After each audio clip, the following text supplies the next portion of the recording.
دیارە نیساب هەیە دەست بە دانیشتنەکە دەکەین بە ناوی خودای پەخشندەی میهرەبان دانیشتنەکەمان بە ناوی گەلی کوردستانەوە دەست پێ دەکەین خولی چوارەمی هەڵبژاردن ساڵی پێنجەم دانیشتنی ژمارە حەوت ڕۆژی دانیشتن 15 حەوتی 2018 بەرنامەی کار بە پێی حکمەکانی بەرگەیەکی مادەی 20 لە پەیڕەوی ناوخۆی پەرلەمانی کوردستان عێراق ژمارەیەکی ساڵی 1992 هەموارکراو دەستەی سەرۆکاتی پەرلەمان بڕیاریدا کاتی دانیشتنی ژمارە حەوتی خولی بەهارەی ساڵی پێنجەم لە خولی هەڵبژاردننی چوارەمی پەرلەمان لە کاتژمێر 11 پێشنیوەڕۆ ڕۆژی یەکشەمبە ڕێککەوتی 15 حەوت 2018 بێت و بەرنامەی کاری دانیشتنەکە بەم شێوەیە یەکەم خوندنەوەی یەکەمی ئەم پرۆژە یاسا و بڕیارانەی خوارەوە بە پێی مادەی 71 لە پەیڕەوی ناوخۆی پەرلەمانی کوردستان ژمارەیەکی ساڵی 1992 هەموارکراو بکرێتن یەک پرۆژە یاسای دەستگای کۆنتترۆلی جۆری دڵنیایی لە هەمی کوردستان عێراق دو پرۆژە یاسای پارێزگاریکردن لە هێما و پیرۆزیە نیشتیمانی و نەتەوەیەکان سێ پرۆژە یاسای تعویز متەزەرری الحروفی کوردستان قەرەبووکردنی زیان لێکەوتوانی جەنگ لە کوردستان چوار پرۆژە یاسای بەرکاری قانون حماية الشهود والخبراء والمخبرين والمجنى عليهم رقم 58 لسنة 2017 5 بروجي ياساي بركاري استيراد وبيع المنتوجات النفطية رقم 9 لسنة 2006 6 بروجي ياساي بركاري قانون ضبط الأموال المهربة والممنوع تداولها في الأسواق المحلية جمارة هجدة سالي 2008 حوت پروژە بڕیاری زیندووکردنی هەفتەی پێکەوە ژیانی ئاینیان لە هەرێمی کوردستان عێراق دووەم خوندنەوەی راپۆرتی شیکاری لە کاری ئیداری و کارگەری لە پەرلەمانی کوردستان لەلایەن ئەندامی پەرلەمان بەڕێز مەدینە ئەیوب ئەحمەد بڕیاردەری لژنەی کاروباری پەرلەمان سێیەم گفتوگۆکردنی پرۆژە یاسای هەمواری سیەمی یاسای بەکرێدانی خانوبەرە ژمارە 1970 ساڵی 1970 هەموارکراو لە هەرێمی کوردستان عێراق بە پێی مادەکانی 72 74 75 لە پەیڕەوی ناوخۆی پەرلەمانی کوردستان ژمارەیەکی ساڵی 1992 هەموارکراو چوارەم گفتوگۆکردنی پەیڕەوی ناوخۆی پەرلەمانی کوردستان کە لەلایەن لژنەی کاتی بۆ پێداچوونەوەی پەیڕەوی ناوخۆ ئامادەکراوە بە پێی بڕیاری ژمارە 26 ساڵی 2014 بەرگەی 8 لە مادەی 56 یاسای هەڵبژاردننی پەرلەمانی کوردستان ژمارەیەکی ساڵی 1992 هەموارکراو پاڵپشت بە مادەی 94 پەیڕەوی ناوخۆی پەرلەمانی کوردستان ژمارەیەکی ساڵی 1992 هەموارکراو بەڕێزان داوا لە بەڕێز بێگەرتەڵەبانی دەکەین سکرتێری پەرلەمان بۆ خستنەڕۆی پوختەی دانیشتنی پێشتر ئامادەبوانی بەهۆ و بێهۆ فەرموو بەڕێز بە ناوی خوای گەورە و میهرەبان پوختەی دانیشتنی ژمارە 6 ئاسایی ڕۆژی چوارشەممە ڕێکەوتی 11 حوتی 2018 بەم شێوەی خوارەوە بوو یەکەم دەستپێکردنی دانیشتن لەلایەن بەڕێز جێگری سەرۆکی پەرلەمان دوو خوێندنەوەی ناوی ئەندامانی ئامادەبوو ئامادە نەبوو هەروەها خوێندنەوەی پوختەی دانیشتنی پێشوو لەلایەن سکرتێری پەرلەمان سێ خوێندنەوەی یەکەم بۆ پرۆژە یاسای هەمواری پەیمانگای دادوەری لە هەرێمی کوردستان چوار گفتوگۆکردن و پەسەندکردنی پرۆژە یاسای هەڵپەساردنی دامەزراوەی سەرۆکایەتی هەرێم 5 گفتوگۆکردن و پەسەندکردنی پرۆژە بڕیاری پێشوازی بەپێی پرۆتۆکۆل لە فڕۆکەخانەکان و خاڵە سنووریەکان تایبەت بە پێشوازی لە ئەندامانی پەرلەمانی کوردستان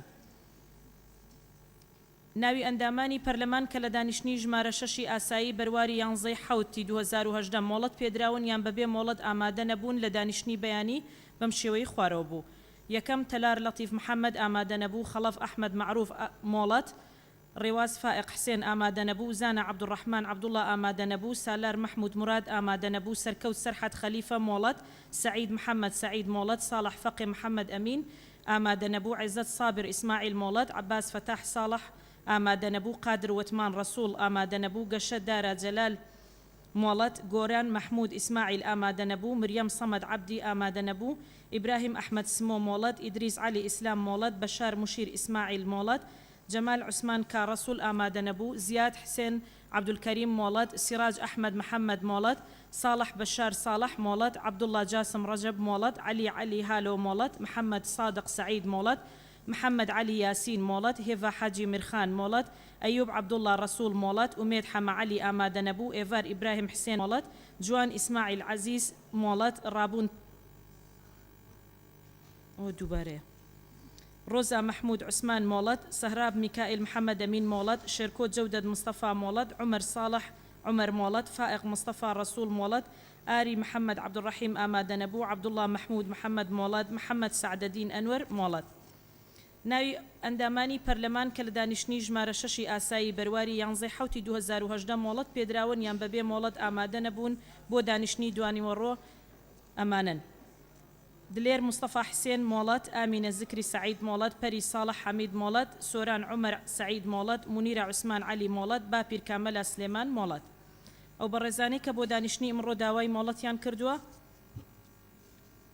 کەمال یەڵدا عیزەت سابر دلێر ماوەتی دکتۆرە ڤالە فەرید دکتۆر ئیبراهیم ئەحمەد سمۆ حەسەن ساڵح حەمە عەلی پەروا عەلی شێرکۆ جەودەت سۆران عومەر باپیر کامەلە ئەنەز محەممەد شەریف زۆر سپاس سپاس بۆ بەڕێز بێگەر تەلەبانی سکرتێری پەرلەمان بەڕێزان دەست بە بەرنامەی کار دەکەین خاڵەکان لە خاڵی یەکەم پێشەوەی دەست پێ بکەین داوا لە بەڕێزان لیژنەی یاسایی دەکەین فەرمونون بێنە شوێنی تایبەت سەکۆی تایبەت بە لیژنەکان خاڵێکی نظامی بەڕێز ڕێواز فایق فەرموو بەڕێز بەڕێز سەرۆکی پەرلەمان ڕێواز فایق سەبارەت بە بڕگەی 5 لە یەکەم لە بەرنامەی کاری ئەم دانیشتنەی پەرلەمان کە تایبەتە بە پرۆژە یاسای بەرکاری ئیستیراد و بەیع المنتجات النفطية رقم 9 لسنة 2006 ئەمەوێ بەرچاوڕوونی بدەمە بەڕێستان کە ئەم پرۆژەیە لە 3/12/2014 لەلایەن فراکسیۆنی یەکێتیەوە پێشکەش کراوە لە 23/4/2015 بە نووسراوی سەرۆکی پەرلەمانی کوردستان ئاراستەی لیژنە تایبەتمەندەکان کراوە لە 29/4/2015 راپۆرتی لیژنەی تایبەتمەندی بۆ نووسراوە و لە دوای کاراکردنەوەی پەرلەمان دوو کۆبوونەوەی هاوبەشی لیژنەی یاسایی و لیژنەی پیشەسازی و زە و سامانە سروشتیەکانی بۆ کراوە ئەمە راپۆرتەکەی لە بەردەستمایە بەڕێز سەرۆکی پەرلەمان تێناگەم بۆچی جارێکی تر خراوەتەوە بەرنامەی کار و خوێندنەوەی بۆ کرێ و لەلایەن چەند بەڕێزێکی تر یان چەند پەرلەمانتارێکی ترەوە پێشکەش کراوە لە کاتێکا بەڕێز سەرۆکی لیژنەی سامانە سروشتیەکان و بەڕێزان لە لیژنەی سامانە سروشتیەکان بە ئێمەیان ڕاگەیان کە بە حکوومەتیان وتووە ڕاوبۆچوونی خۆی لەسەر ئەم یاسایە بڵێ زیاتر لە 2 مانگ پێش ئێستا تا ئێستا ئێمە وەڵامی حکوومەتمان بۆ نەهاتووە لە کاتێکە ئەمە هیچ جۆرە بارگرانێکی دارایی لەسەر حکوومەتی هەرێمی کوردستان دروست ناکە لەبەرەوە داوا لە بەڕێستانەکەم ئەو بڕگەی 5 لەناو بەرنامەی کار لا بدەن ئەوە یەکەم دووەمیش لەبەرەوەی تا ئێستا حکوومەت وەڵامی نەداوەتەوە لیژنەکان ڕابسپێرن لەبەر گرنگی ئەم یاسایە بۆ ئەوەی ئێمە راپۆرتی هاوبەشی بۆ بنووسین و بیهێنینە ناو بەرنامەی کاری پەرلەمانی کوردستان و زۆر سوپاس سپاس بۆ بەڕێز ڕێواز فایق بۆ ئەم ڕوونکردنەوەیە بەڕێز عەلی حەمەد ساڵح فەرموو بەڕێز بەڕێز سەرۆکی پەرلەمان هەفتەیەک بەر لە ئێستا جەنابەت بەڵێنتدا بۆ درێژکردنەوەی قانونی محارەبەی ئیرهاب 2 هەفتەوە دەبێت ئەوە هەفتەیەکی ڕۆشتووە ئایا هیچ هەنگاوێکی جددی گیراوەتە بەربەوەی لە هەفتەی ئایندا دەرچێم قانونە یاخود نەچکە هەستە ئەوەی کە ئێمە هەستمان پێکردو و متابعەمان کردووە هەنگاوی عەمەلی نییە 2 خاڵێکی کە ئەوەی دکتۆرە ڕێوازیش ئاماژەی پێدا تەنها و قانونە نییە دەیان قانونی تر تایبەت بە دامەزراوەکانی نەوت ئەنجومەنی وەزیران و ئەنجومەنی باڵای بەهەرێمی نەوت و گازوتیانە ڕاو سەرنجتانە دەینێ کە هیچ تەبعاتی داراییشی نییە بەس ئەوەیە دۆسەی نەوتەکە بە موئەسەسات وەڵامی نییە سێم بە پێی پێڕەوی ناوخۆ جەنابتان قانونی چاکسازیەکەتان گەڕاندەوە سیراع یاخود ناکۆکی ئەنجومەنی وەزیران و پەرلەمان لەسەر تەنیا 3 مادەیە تکایە با ئەوان بێن لێرە مناقەشەی ئەم 3 مادە بکەین چکە ناتوانرێ ڕاگیرێت چی بەرژەوەندی میلەتەکەمانی تایە ئەوەیەکەین بەڕێز سەرۆکی پەرلەمان ئەم دۆخە لە کوردستانە بەبێ چاکسازی ڕیشەی لە لیستی موچەخانە نشینی ناسایی ناتوانێت بەردەوام بێ ئەوە دۆخی عێراق بەرەو تێکچوونە چێ ئەگەر ئەو پارەیە لە عێراقەوە نێت بۆ هەرێمی کوردستانیش کێشەی گەورە دروستە بێت ئێستا بەرەو ئەوە ڕوا 300 میلیارد دینارەکە عەرقەلەی بۆ دروست بێ ئەو جا پاشەکەوت بە سیستەمە کۆنەکەش ئەبێ بە 50 ڕۆژ ئێمە حەل ئەوەیە ئەو قانونە چاکسازیە دەربکەین و چاکسازی لە داهاتی نەوتا بکەین بۆ ئەوەی هەرێمەکەمان لە کێشە پارێزم من دڵنیاتانەکەمەوە ئەم سیستەمی موچەی ئێستا بەردەوام نابێت لەبەرەوەی عێراق ناتوانێت بەردەوام بێت لە ناردنی ئەو 370 میلیارە ئەمە مەسئولیەتە بۆیە تکایە بە هەمومان پێکەوە بەمە هەڵسین. سپاس بۆ بەڕێز علی حەمەد ساڵح ئەوەی هەمواری یاسای بەرەگاربوونەوەی تێرۆر ئاڕستەمان کردە بۆ لیژنە پەیوەنددارەکان و بەو هێوایە بتوان لە زووترین کاتدا راپۆرتی هاوبەش ئامادە بکەن و بە دڵنیاییەوە ئەو کاتێ راپۆرت ئامادە بیت هیچ راپۆرتە کە ئامادە کرابیتن دواناکەویتن دەخینە بەرنامەی کار. بەڕێز مەڵە ماجد بازرگان دواتر بەڕێز ساڵح فەقێ. بەڕێز سەرۆک پەرلەمان من مداخلەیەکم هەیە سەبارەت بە ژمارەیەک لە بڕگەی یەکەم پرۆژە یاسای پرۆژە یاسای دەستگای کۆنتڕۆلی زۆری و دڵنیایی لە هەرێمی کوردستان. من بەڕاستی کە بەر لەوەی بەرنامەی کار ببینم پەیوەندی بە من کرا کە پرۆژێک ئەوها لە پەرلەمانی کوردستان پێشکەش کراوە. پەیوەندیم بە ئەندامانی لێژنەی خۆم کرد کەسیان ئاگادار نەبوون، پەیوەندیم بە حکوومەتەوە کرد گوتم نەوەکو ئەم پرۆژەیە لە حکوومەتی هەرێمی کوردستانەوە پێشکەش کرابێ ئەوانش ئاگادار نەبوون کە بەڕای من کە ئەم بەداخەوە کە تێبینی دەکەم ئەو پرۆژانەی کە پێشکەش دەکرێن لەلایەن ئەندامانی پەرلەمانی بەڕێزەوە کە تایبەتمەندی هەیە بە لێژنەکەوە تەنها بۆ ئەوەی پرۆژەکە پێشکەش بکەن بە ناوی فراکسیۆنەکانەوە یان بە ناوی چەند ئەندامێکی پەرلەمان هیچ پرسیارێک لە لێژنە تایبەتەکان ناکەن. بۆیە ئێمە یەکەم جار سەیری ئەم پرۆژەیە دەکەین کە ناوەکەی هەڵەیە لەبەر ئەوەی لەگەڵ حکوومەتی شەوەمان کردووە کە ئەو پرۆژە یاسایە کە ژمارەیەک بەڕێزان ئەندام پەرلەمان پێشکەشیان کردووە بە ناوی پرۆژە یاسای دەستگای کۆنتڕۆلی زۆری و دڵنیایی ئەوە لە لای حکوومەت ئێمە بە پێی یاسای ژمارە 7 ساڵی 2006 ی وەزارەتی پلاندانان بە ناوی دەستگای پێوانەسازی و کۆنتڕۆلی زۆری هاتووە کەواتە ئێمە چ پەیوەندیمان بە لەژنە پەیوەندیدارەکانەوە کردووە چ زانیومانە ئێمە ئێستا حکوومەت ئەم دەستگایە بە چ جۆرێک تەعاملی لەگەڵ دەکا.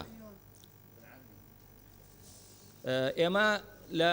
وەکو لەژنەی بازرگانی و پاراستنی مافەکانی بەکاربەر چەند پرۆژە یاسا پێشکەش کراوە لە لای حکوومەت ڕەت کراوەتەوە و لەبەر ئەوەی کە بەداخەوە هەندێک لەو یاسایانە تەنها کۆپی پێست بووە لە ئەنتەرنێت کۆپی پێستیان کردووە و پێشکەشیان کردووە و حتمەن بمانەوە نەمانێ لە لای حکوومەتی هەرێمی کوردستان کە گفتوگۆی لەگەڵ ئەەکەین شەرمەزار دەبین لەوەی کە گفتوگۆیان لەسەر بکەین یاخود ئەو پرۆژەی ئێستا پێشکەش کراوە بەم ناوە کە تەماشا دەکەین بەڕاستی لە چەند بڕگەیەک من تێڕوانینم هەیە دواتر مامۆستا ئەمە لەسەر بەرنامەی کارە. بەڕێز مەبەستم ئەوەیە کە لێژنە پەیوەندیدارەکان دەبێ ئاگادار بن بۆ ئەوەی بۆچین و خۆیان بدەن پرۆژەیەکی تێر و تەسەل و معقول بێت بۆ ئەوەی کە ئێمە ئێستا خوێندنەوەی یەکەمی بۆ دەکەین بەیانی کە لایەنی حکوومەت بانکێش دەکەن قسەی لەسەر دەکەین شەرمەزار نەبین. ئێمە بەڕێز سەرۆکی پەرلەمان یەک کۆمەڵ پرۆژە یاسا هەیە کە پێشکەش کراوە لە پەرلەمانی کوردستان هیچێکی تاکو ئێستا جێبەجێ نەکراوە و دڵنیاتان دەکەمەوە لەوەی ئاگدارتان دەکەمەوە کە ئەو جۆرە پرۆژەیە کاتی خۆی لەلایەن پەرلەمانی کوردستان بە بڕیارێک ڕەت کراوەتەوە. ڕەتکردنی پێشنیاری یاسای هەیئەت التەقیس والسەیطرە النەوعیە لإقلیم کوردستان بە بڕیاری ژمارەیەکی ساڵی 2010 پەرلەمانی کوردستان بە پێی بڕگەیەکی مادەی 56 لە یاسای ژمارەیەکی ساڵی 1992 لە دانیشتنی ئاسایی ژمارە 15 لە بەرواری 26 2010 بە بڕیاری پەرلەمان ئەم پرۆژەیە هاتووە ڕەت کراوەتەوە. بۆچی ئەبێ ئێمە بزانین بۆچی ئەم پرۆژەیە ڕەت کراوەتەوە ئێستا دووبارە پێشکەش دەکرێت. ئاخر بەلایانی کەم سەردانی لێژنەکان سپاس مامۆستا زای چۆنە بەپێی پەیڕەوی ناوخۆ ئێمە لە دەستەی سەرۆکاتی ناتوانین ڕەدی هیچ پرۆژەیەک بیکەین. ئێمە خوێندنەوەی یەکەمە فراکسیۆنەکانن ئەندامانی هەندامی پەرلەمانن یان لە حکومەت دێت یان لە هەندامی پەرلەمان بێت و بەپێی ئەو ڕێکارەی لە پەیڕەودا دیاری کراون ئێمە دەخینە خوێندنەوەی یەکەمی بۆ دەکەین. دواتر لە ژنەکان ئازادن راپۆرت دەنووسن ئیتفاق لەسەر راپۆرت دەکەن نایکەن ئەوە ئیشی خۆتان لە ژنەکان. بەڕێز ساڵح فەقێ. بەڕێز سەرۆکی پەرلەمان دانیشتنی پێشوو ئێمە لە فراکسیۆن یەکێتی لە بینای پەرلەمان بووین لە فراکسیۆن یەکێتی لە بەشێکی دانیشتنەکە تایبەت بووە کە بە یاسای سۆکایەتی هەرێم ئێمە ئامادە نەبووینەوە ئەو بایکۆتمان کردو و داواکارین چاو بۆ بڕیارا بخشێن و بە غیاب لە قەڵم نەدێن ئێمە بایکۆتمان کردو و نەغیابووین و زۆر سپاس. سپاس. فراکسیۆنی یەکەتی بایکۆتی دانیشتنی نەکردبوو. سەرۆکی فراکسیۆن لێرە ئامادە ببوو. بەڕێز ئێمە زۆرینە بایکۆتمان کردو و با سەرۆکی فراکسیۆن. ئێمە تێنەگەیشت بوون بایکۆت هەیە. فەرموو بەڕێز ئامینە زەکرین. برای سروک پارلمانی برای سروک پارلمانی هلبت حکومت و پارلمان کردستان پنگاوکا یعنی دست به پنگاوکا میجویی و ویرکانه هاوید بود درباره پروژه چاکسازی. هلبت پیشگیری ها آخفتن برای هفکار خو علی حمد صالح دیکم درباره پروژه چاکسازی کوپتیویا پارلمان کردستان دست برداری و پروژه چاکسازی نبید. بو هندجی داخازش سروکاتی و پارلمانیت کن. کو خلک کردستان چاوره هندیت کردن کو بو چاکسازی بو هنده کو جان خلکی خوش بید بو هنده کو پاشکف نمینید بو هنده کو اف گورانکاریا کو موچه دهاتی انجام داد یا بردوامی به بهتدان داخل دست سرکاتی پارلمانیت کن کو پروژه چاکسازی پیشگاه نه ویژن و گل حکومت هنما کردستان جوانه که دانن به هنده که راپورت دور به پروژه بهتر انجام دان خلک کردستان بچاوه که مزن بله جواب بگیرن تکه بله فرمو بره خلک کردستان بچاوه که مزن به امید که مزن چاوره پارلمانیت که کو اف پروژه برای پسند کرنه و بچیتن اما پترجی هیوه که در باز بو سر آخر جوینا کو پارلمانی انجام دای با هنده که رای حکومت درباره پروژه چاکسازی ور بگیری جبرنده داخل جناب هوایت کن که دی ساب جدی و به همت که مصدر به نصر خطه با هنده که اف پروژه بکویتت برنامه کاری دا. سپاس بۆ بەڕێز ئامینە زکری خەڵەتری نظامی هەروە زیاد دەبن لەسەر پرۆژەی چاکسازی بە دڵنیاییەوە راپۆرتی لژناو بەشەکان لەسەر داوای حکومەت بۆ حکومەتمان ناردەوە چاڕوانی وەڵامین لەسەر ئەوەش نەوەستاوین پەیوەندیمان کردووە بە خودی جەنابی سەرۆکی ئەنجومەنی وەزیران جەنابی جێگری سەرۆکی ئەنجومەنی وەزیران وەزیری پەیوەندیدار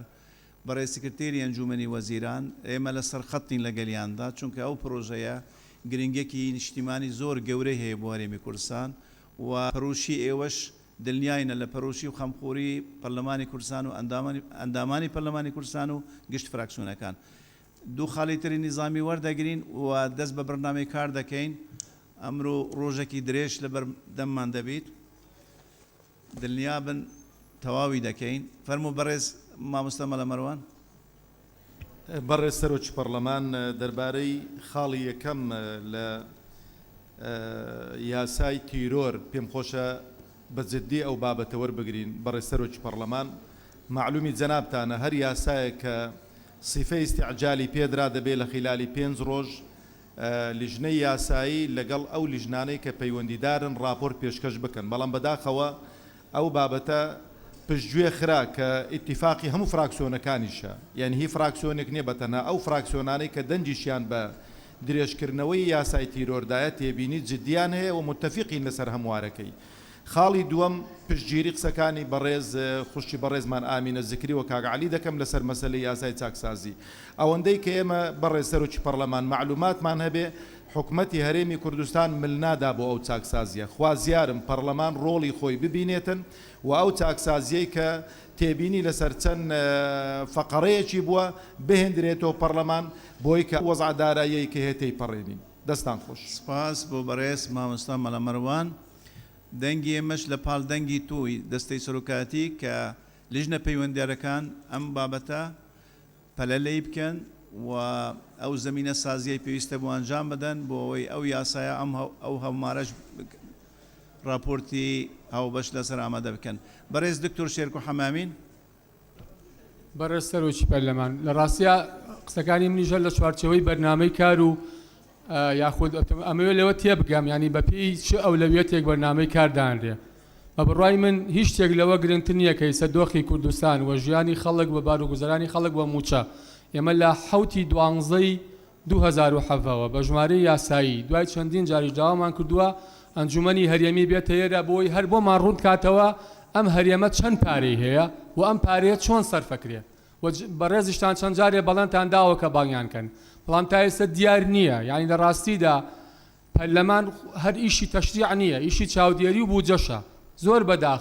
بەداخەوە ئێستا دوانیان نەماوە بۆیە تکاکەم من حەزەکەم وەڵامی ئەو پرسیارم دەستکەوێ ئایا بەفیعلی حکوومەتی هەرێم ئامادەیە بێتە ناو ئەم پەرلەمانەوە بۆمان ڕوون کاتەوە چەندێ داهاتی هەیە چۆن خەرجیەکە لەبەرەوەی بەڕاستی هیچ متمانەیەک نییە لەو ڕقەمانەی کە ئێڵێن ئەوە وعدیاندا 30 ڕۆژجارێ موچە بن ڕاستیان نەکرد ئەوە بوو بە 50 ڕۆژجارێ بۆیە تکاکەم یعنی ناکرێ پەرلەمانی کوردستان لەم دۆخەی کە خەڵکی کوردستان لە خراپترین دۆخی گوزەرانی ژیانیەتی لە بەرامبەر ئەم حکوومەتا بێدەنگ بێ و ئەوەی کە مامۆستا مالاماجی ئێستا هەموو دەستگاکانی کۆنتترۆلی جۆری لە هەموو مەرزەکانی کوردستانە بە نایاسایی دراوە بە کەرتی تایبەت ینی ئەو من بۆ خۆم یامە بەدەستەی نەزاها یامە بە دیوانی چاودێری دارایی هیچ جێکە نقطە حدودەکان نەماوەتەوە نەدراوێ بە کەرتی تایبەت هەر هەمووشی بە پێی راپۆرتی داواکاری گشتی لە دەرەوەی یاسا دراوە بە کەرتی تایبەت بۆیە ئەم مۆزوعانە هەمووی مۆزوعی حساسن گرنگن و پشگیری ئەو قسانە شەکەم لەسەر مەسەلەی چاکسازی دیسانێڵێمەوە تکا ئەەکەم با ئێمە ئەرچی ڕقابی خۆمان بە وردی بە پێی پەیڕەوی ناوخۆی پەرلەمانی کوردستان ببینین کە بەڕاستی ئێستا خەڵک لەو پەرژیاری خراپایە سپاس بۆ بەڕێز دکتۆر شێرکۆ حەمامین بەڕێزم بەتەکید ڕوونی ڕێقابی پەرلەمان هەمیشە ڕوولێکی گرنگە دەبێت پەرە پێ بدەین لەگەڵ ئەوەش ئێمە هەموو هەوڵێک دەدەین هاوکاری و هەماهەنگی نێوان پەرلەمان و حکومەت ئەمە پەرەبستێنیتن و بکەتە ئەو ئاستەی بتوان باشترین خزمەتگوزاری پێشکەش بە خەڵکی کوردستان بکەین بەڕێزان لە ئەو پێشنیارەی بەڕێز خات و دکتۆر ڕێواسفایق کردی پەسەندە خاڵی پێنجەم بەپێی ئەو دەسەڵاتەی هەمانە لە دەستەی سەرۆکاتی پەرلەمان ئەمڕۆ لا دەبرێتن و بۆ خوندنەوەی یەکەم چەندین جارە دووبارە بووە لەسەر داوای فراکسیۆنەکان بەڵام هەوڵ دەدەین لەمە دووا بە دووبارە نەبیتن بەڕێزان دەست بە خاڵی یەکەم دەکەین خوندنەوەی یەکەم یان پرۆژە یاسا و بریارانەی خوارەوە بە پێی مادەی 71 لە پەیرەوی ناوخۆی پەرلەمانی کوردستان ژمارەیەکی ساڵی 1992 هەموار کراوە فەرموو بەڕێزان لە ژنەی یاسایی بەڕێز سەرۆکی پەرلەمان پرۆژە یاسای کاتووە بە ناوی پرۆژە یاسای دەستگای کۆنتترۆلی جۆری کە لە 11 مادە و هۆکارەکانی دەرچواندن پێک دێت لەلایەن ڕێژەی یاسای ئەندامانی پەرلەمانەوە پێشکەش کراوە یەکەم نەجیبە لەتیف حسێن ئیسماعیل حسێن شکریە ئیسماعیل دکتۆر هەورەمان گێچێنەی ئەیوب عەبدوڵڵا ئەنوەر قادر ئێڤار ئیبراهیم ئەبوبەکر عومەر مونیرە عوسمان محمود حاجی بێستۆن فایق سۆران عومەر حەسەن ساڵح قارەمان قادر فایق مستەفا حاجی کاروان ئاواز حەمید ئەنەس محەممەد شەریف بەشار موشیر دکتۆر ئیبراهیم ئەحمەد سمو حەیات مەجید فەیرۆز تەها ڤیان عەباس دکتۆرە شورین حسنی هێڤا حاجی دکتۆرە زۆزان سادق تەحسین ئیسماعیل مەردان خدر داوا لە بەڕێستان دەکەین ئەم پرۆژە یاسا ڕەوانەی لیژنە پەیوەنددارەکان بکرێت ئەم پرۆژە یاسایە ئاراستە دەکرێتن بۆ لیژنەی یاسایی لیژنەی بازرگانی و بەرگریکردن لە مافی بەکاربەر لیژنەی تەندروستی و ژینگە پرۆژە یاسای دووەم پرۆژەی پارێزگاریکردن لە هێما و پیرۆزە نیشتیمانی و نەتەوەیەکان کە لە 5 مادە و هۆکارەکانی دەرچواندن پێک دێت لەلایەن ڕێژەی یاسایی ئەندامانی پەرلەمان پێشکەش کراوە یەکەم شیلان جعفەر ئومێد عەبدوڕەحمان ئامینە زکری سیراج خەیلانی تەحسین ئیسماعیل فەرحان جەهوەر عەلی هالۆ بەشار موشیر شوان شێخ ئەحمەد محەممەد عەلی یاسین عەباس غەزالی عەبدوڵڵا جاسم سعید مەسیفی وەحیدا یاقۆ ئالی محەممەد مەدینە ئەیوب نەجات محەممەد فەیرۆز تەها محەممەد سادق زۆزان سادق فەرسەد سۆفی عباس فتاح داوا لە بەڕێستان دەکەین ئەم پرۆژە یاساش ڕەوانەی لیژنە پەیوەندیدارەکان و هەموو ئەندامانی پەرلەمان بکرێت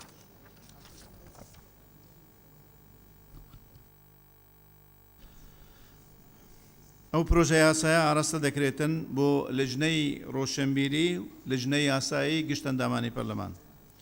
ئەوەی پێشترش بۆ گشت ئەندامانی پەرلەمانە پروژه یاسای سیام پروژه یاسای تعویض متضرر الحروب في كردستان کە لە 11 مادە و هۆکارەکانی دەرچواندن پێکدێت لەلایەن ڕێژەی یاسای ئەندامانی پەرلەمانەوە پێشکەش کراوە. یەکەم نەجیبە لەتیف، شکریە ئیسماعیل، ئەیوب عەبدوڵڵا، حسێن ئیسماعیل، سعید مەسیفی، علی حەمە ساڵح، برزۆ مەجید، ئومێد حەمە عەلی، سرۆت سەلیم، بەهزاد دەروێش، ڕێواز فایق. داوا لە بەڕێستان دەکەین ئەم پرۆژە یاساش ڕەوانەی لیژنە پەیوەنددارەکانەوە بکرێت. ئەم پرۆژە یاسایە ڕاستە بکرێتن بۆ لیژنەی دارایی، لیژنەی یاسایی گشت ئەندامانی پەرلەمان. پروژه یاسای چوارم بناوی پروژه یاسای قانون حمایت الشهود والخبراء والمخبرين والمجنى عليهم رقم 58 لسال 2017 کە لە 19 مادە و هۆکارەکانی دەرچواندن پێکدێت لەلایەن ڕێژەی یاسای ئەندامانی پەرلەمانەوە پێشکەش کراوە. یەکەم نەجیبە لەتیف، ئەیوب عەبدوڵڵا، شکریە ئیسماعیل، حسێن ئیسماعیل، سعید مەسیفی، علی حەمە ساڵح، محمود حاجی، بێستون فایق، بەرزۆ مەجید، ئومێد حەمە عەلی، سرۆت سەلیم، بەهزاد دەروێش، ئێڤار ئیبراهیم. داوا لە بەڕێستان دەکەین ئەم پرۆژە یاساش ڕەوانەی لیژنە پەیوەنددارەکان بکرێت. باش. ئەو پرۆژە یاسایە ئاراستە بکرێتن بۆ لیژنەی یاسایی، لیژنەی مافی مرۆڤ گشت ئەندامانی پەرلەمان. بەڕێز سەرۆکاتی پەرلەمان بەپێ بڕیاری ئێوە پرۆژەی یاسای پێنجەم لاچوو دەچین لەسەر پرۆژە یاسای شەشەم كبناوي قانون ضبط الأموال المهربة والممنوع تداولها في الأسواق المحلية رقم 18 صالي 2008 كلا يازدما دوه كاركاني درچواندن پێکدێت لەلایەن ڕێژەی یاسایی ئەندامانی پەرلەمانەوە پێشکەش کراوە. یەکەم نەجیبە لەتیف، شکریە ئیسماعیل، ئەیوب عەبدوڵڵا، حسێن ئیسماعیل، سعید مەسیفی، علی حەمە ساڵح، بێستۆن فایق، بەرزۆ مەجید، ئومێد حەمە عەلی، سرۆت سەلیم، بەهزاد دەروێش، ئێڤار ئیبراهیم. داوا لە بەڕێستان دەکەین ئەم پرۆژە یاساش ڕەوانەی لیژنە پەیوەنددارەکان و گشت ئەندامانی پەرلەمانەوە بکرێت. ئەم پرۆژە یاسایە ئاراستە دەکرێتن بۆ لیژنەی یاسایی، لیژنەی دارایی گشت ئەندامانی پەرلەمان. پرۆژە یاسای کە دەکاتە شەشەم بەناوی پرۆژە یاسای پرۆژە بڕیاری زیندۆکردنی هەفتەی پێکەوە ژیانی ئاینیان لە هەرێمی کوردستان داش عێراق کە لە 4 مادە و هۆکارەکانی دەرچواندن پێکدێتن لەلایەن ڕێژەی یاسای ئەندامانی پەرلەمانەوە پێشکەش کراوە. یەکەم زۆزان سادق، شیرین حسنی، هێڤا حاجی، مونا نەبی،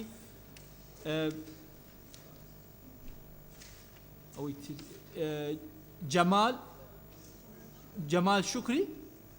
سیراج خەیلانی، ئاواز حەمید، ئەناس محەممەد، ئەدریس علی، شێرکۆ حەمامین، علی حەمە ساڵح، ئێڤار ئیبراهیم، سۆهراب میکایل، بێستون فایق، پەری ساڵح، جوان ئیسماعیل، بابیر کامەڵە، عەبدوڵڵا حاجی، عەبدوڕەحمان علی ڕەزا، شکریە ئیسماعیل، شێخ شامۆ، نەجات محەممەد، سوهام عومەر، بەهزاد دەروێش، یەڕوانت نیسان، وەحیدا یاقۆ، غەریب مستەفا، سرۆت سەلیم، لینا عزوریە، شوان شێخ ئەحمەد، سۆران عومەر، ساڵح بەشار ساڵح، ڤیان عەباس، فەیرۆز تەها، ڤەمان فەیسەڵ، تەحسین ئیسماعیل، شیلان جەعفەر، حەیات مەجید، ئاری عەبدوڕەحمان، زیاد حسێن. داوا لە بەڕێستان دەکەین ئەم پرۆژە یاساش ڕەوانەی لیژنە پەیوەنددارەکان و گشت ئەندامانی پەرلەمانەوە بکرێت. ئەم پرۆژە یاسایە ئاراستە دەکرێتن بۆ لیژنەی یاسایی، لیژنەی ڕۆشنبیری، لیژنەی ئاقاف گشت ئەندامانی پەرلەمان. سپاس بۆ ئێوەی بەڕێز لیژنەی یاسایی. بەڕێزان بەردەوام دەبین. دووەم خوندنەوەی راپۆرتی شیکاری لە کاری ئیداری و کارگەری لە پەرلەمانی کوردستان لەلایەن ئەندامی پەرلەمان بەڕێز مەدینە ئەیوب ئەحمەد بڕیاردەری لیژنەی کاروباری پەرلەمان ئامادە کراوە. داوا لە بەڕێزیان دەکەین فەرمونون پوختەی راپۆرتەکە پێشکەش بە دانیشتنەکە بکەن.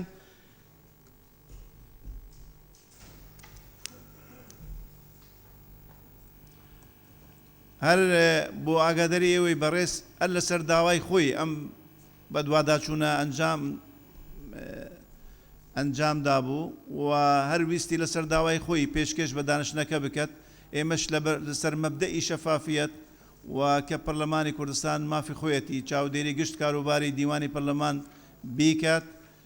ڕەنگە پێشترش کرابێت بەس ئەو ماوەی ئێمە لێرەینە لە پەرلەمانی کوردستاندا دوو جارات چاودێری دارایی لە هەرێمی کوردستان هاتووە پشکنینی وردی کردووە لە کاری کارگێری و دارایی پەرلەمانی کوردستان. ئەم راپۆرتەش ڕەنگە تەواوکەری ئەوە بیت بتوانیتن وێنەیەکی ڕاست و درست لە سەر کاروباری کارگێری و دارایی لە پەرلەمانی کوردستان پێشکەش بە ئێوەی بەڕێز بکات. فەرموو بەڕێز مەدینە ئەیوب کە بریاردەری لژنەی کاروباری پەرلەمان، دیوانی پەرلەمانی کوردستانش لەسەر راپۆرتەکە چەند ڕوونکردنەوەی ئامادە کردوون، دواتر دەتوانین هەرداوایان لێ بکەین بنووسین لەسەر ئەندامانی پەرلەمانی کوردستان چا بکەن و بەڵاوی بکەنەوە، بۆ ئەوەی هەردوو وێنەکە ڕەنگە هەندێک ناڕوونی لە راپۆرتەکەدا هەبیتن. فەرموو بەڕێز. بله سروکی پارلمانی از مدینه ایوب من اف راپورت آماده کردی به هنده کو پتر برچاوت اندامت پارلمانی رون و آشکارا بدن بشه کشوی گریدای پروژه چاکسازی و هر واسه بشه کشوی گریدای پیرو نافخوی پارلمان کردستانه بشه دیجی گریدای ایشو کارت اداری نا پارلمان کردستانه ده ده لاپاره که میجوا دسپیک آخولا چواریا پارلمان کردستانه از گلک سرنا راوستم چونکو گلک بابت گرنگترین ناوی راپورتی دهین از سر هندی راوستم راپاره دوی چند بسیار آراسته حکومتی هاتی نکرنه و ولا ما چند هاتی دان 806 بسیار آراسته حکومتی هاتی کرنه ولا ما 520 هاتی دان درباره پیکات دخولت چواره هلبجاتنی پارلمان کردستان لروی آیین و رگسنامه و تمام و چند پارلمانتارا دکترا هیا ماستر هیا اشارت ما پنده دایی هر واسا پیکات پارلمان لروی رگزی و اشارت ما پی چنده جی دایی نابت اندام لشینا چند اندام هاتینه نه اندامت پارلمانی لشینا نه اندام پارلمانی دیت هاتین درباره لجنه پارلمانی لا پاره پنجه زحمت نبود درباره لجنه پارلمانی هر لجنه کش چند اندام پیکاتیه لخولا چاره پارلمان کردستان سه لجنه هاتینه زیده کرن بله لیک پیرو نخوی پارلمان کردستان اونو کل بردست مادا 29 لویرجی اف لجانه یت هاتینه کم کرن درباره لیست راوشکار تاتینا خانشین کردن ناف پارلمان کردستان ده جمار وان 45 راوشکارن. به اف راوشکار که بشیوه یاساینه هاتیا خانشین کردن پیچوان یاساس جمار 36 سال 2004 هاتینا خانشین کردن. اگر ام بین صح کنی اف راوشکار بچه شیواس هاتینا خانشین کردن دو راوشکار یک مانگ ده هاتینا خانشین کردن. تنی یت معاملت خود اداری و ریو برینه حتی فرمانوان درچوی. دیسا وقت تو صح کیه یک راوشکار دی 5 مانگ 6 مانگ حتی تو پیدا بچی خاره. اگر ام بزبرن اوجی گریدای پروژه یاسا چاکسازی خانشین ماده 3 برگا 5 بحث الهندي هاتيا كرنه پیشنیار کم هلوشاندن وان خانشینال دیف یاسا جمار 36 سال 2014 بهنه خانشین کرن درباره سپاسنامه جلای سروکاتی پارلمان کردستان و بو هر فرمانبر و راوشکاره که 6 مانگات تحسیبه للای دیوان پارلمان کردستان 1 مانگ تحسیبه لساله که دا حق 3 سپاسنامه هی گلک شوان راوشکار و فرمانبر پتر جسی سپاسنامه ورگرتی نمونه راوشکاره که آن فرمانبرک 3 سپاسنامه ورگرت من خدمت او 1 ساله به 2 سال و نیم حسابه کواتا 4 سالت وی به 10 سالت تحسیبه اف سپاسنامه تنه بهرا پتر جلای سروکت فراکسیونا هر واسا جلای سروکت لیجان آراسته سروکاتی پارلمان کردستان هاتیه کرن اوجی پروژه چاکسازی و گریدایه ماده 11 هجمار کردن خدمت او بوان خدمت تا حسابه داخواز سروکاتی پارلمان کردستان کم اف سپاسنامه همی بهنه هلوشاندن چونکو نل سر اساسه که معیاره که درس هاتیه دان درباره قرض نشتجیبون بو راوشکار و فرمانبران لخول سیا پارلمان کردستان قرضک بو فرمانبر و راوشکار هات دانه لسر 3 وجبه هات دابش کردن هلکی پلاکی پله تایبت 192 میلیون هات دانه پله 1 و 2 حتی تو چی خاره افسه 6 میلیارد هنه ابتنه 6 میلیارد داین 3 میلیارد هش قرضوان ما یو قرض خونه دانه سر رای هنده لوی وقتی جدا هاوکاریک بوان هات دانه هاوکاری وان نزدیکی میلیون و 650 هزار بی کمترین هاوکاری جی 600 هزار بی افجا ارکی پارلمان کردستان دا سلاطه تشریع کردنه نه پیدانا قرضیه بو راوشکار و فرمانبران لهمی که دا بانق خانوبری هبی بوگش حولاتین فرمانبرین هرم کردستانی اگر پارلمان کردستانی کاری قرضدان بتن اوا ما فهمی خلکی هرم کردستانی بیت قرضی ور بگرد پیشنهاد دکرم زودترین کات فرمانک در بچت درباره وان قرض راوشکار و فرمانبران مانگانه رجاک بو بیت دست نشان که تو بیت برین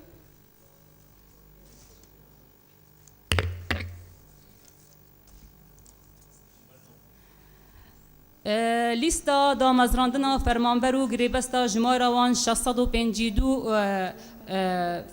فرمانبر و گریبست ناو پارلمان کردستان ده اگر ام بین سحکینه درباره میلاک توانا چه پلنه 43 پله شوانا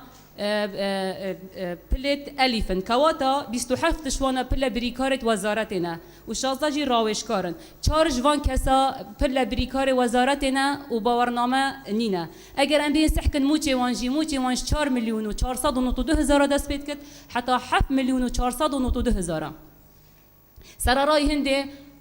سیارت وانا پانزینا وانا چونو هاتنا وانا شوفیرت وانا همیش لای سروکاتی پارلمان کردستان و خولای که دو سوی وان هاتی دابین کرن از بسیار کم دستبرداری سروکاتی پارلمان کردستان هر وسال سروان خولاب چه وگیری دایه اگر ام بین بحثی سرجم موچه فرمانبر و راوشکارا بکن موچه وانا 843 میلیونه گریبه جی 14 میلیونه درباره کوی او اتومبیل ناف دیوان پارلمان کردستان دا جماره 126 اتومبیلن اف اتومبیل تنیجی خرج سوتمنی پانزین و گاز دیوان پارلمان کردستان مانگانه تیتا خرج کردن لخول چاره پارلمان کردستان فرمان 158 2016 در چو کو اف خرجیه بهنه کیم کرن بل مخابرین درستایی اف فرمانه جیب جنبیه پیشنهاد دکم پیدا چونک بوان اتومبیلا بهتا کرن جواران بهتا کیم کرن دا کو خرجی لسر پارلمانی بهتا سفک کرن درباره نویسنگه سر دیوان سروکاتی پارلمان کردستان مهش نویسنگه هین جمارا فرمانبر نوان نویسنگه ها دا هشتونه هن و 16 جی گریب هستن سبارت وان نویسنگه نا پارلمان کردستان دا همیب کرینه خرج وان نویسنگه ها جی مانگانه 13 میلیون و 600 نوکه کواتا پشتی قیران بی 13 میلیون و 600 بری قیران نزدیکی 20 میلیون کابی سالانه نزدیکی 163 میلیون اف خرجیت دانه پیشنهاد کم لجیگاس وان نویسنگا صندوق لهمی پارزگاه و قضا و ناحیه بیت دانان بو کاروبار حولاتیان همو او فرمانبرانه کنا لناف وان نویسنگانا بین و گواستن بوان وزارت اوی پیوستی فرمانبرا هی اوجی گریدا یلی دیف پیروی نافخوی پارلمان کردستان او نکت گفتگو دا ما دا 137 138 139 140 141 درباره وان رنمان وزارت دارایی اوی در کرین اوجی گریدا یا پروژه چاکسازی و ماده ده فرمان در چوش وزارت دارایی درباره موچه مترسیدار ریجا 20 صاده بی ولی فرمان دیوان پارلمان کردستان او ریجا 20 صاده کرد 3 صاده دیسا و رنما کش وزارت دارایی در چو 2013 در مال مترسیدار بو اندازیارا 35 صاده بی ل 2015 فرمانش پارلمان کردستان در چو در مال مترسیدار اندازیاران ریجا 35 صاده بی 5 صاده بوزانین هوای برس گلکش وان کسا سر پشتی دامی چون سر خانیت خواهد مالیت کار کرین و افرجا مترسیداری 5 صاده بو هاتیه صرف کرن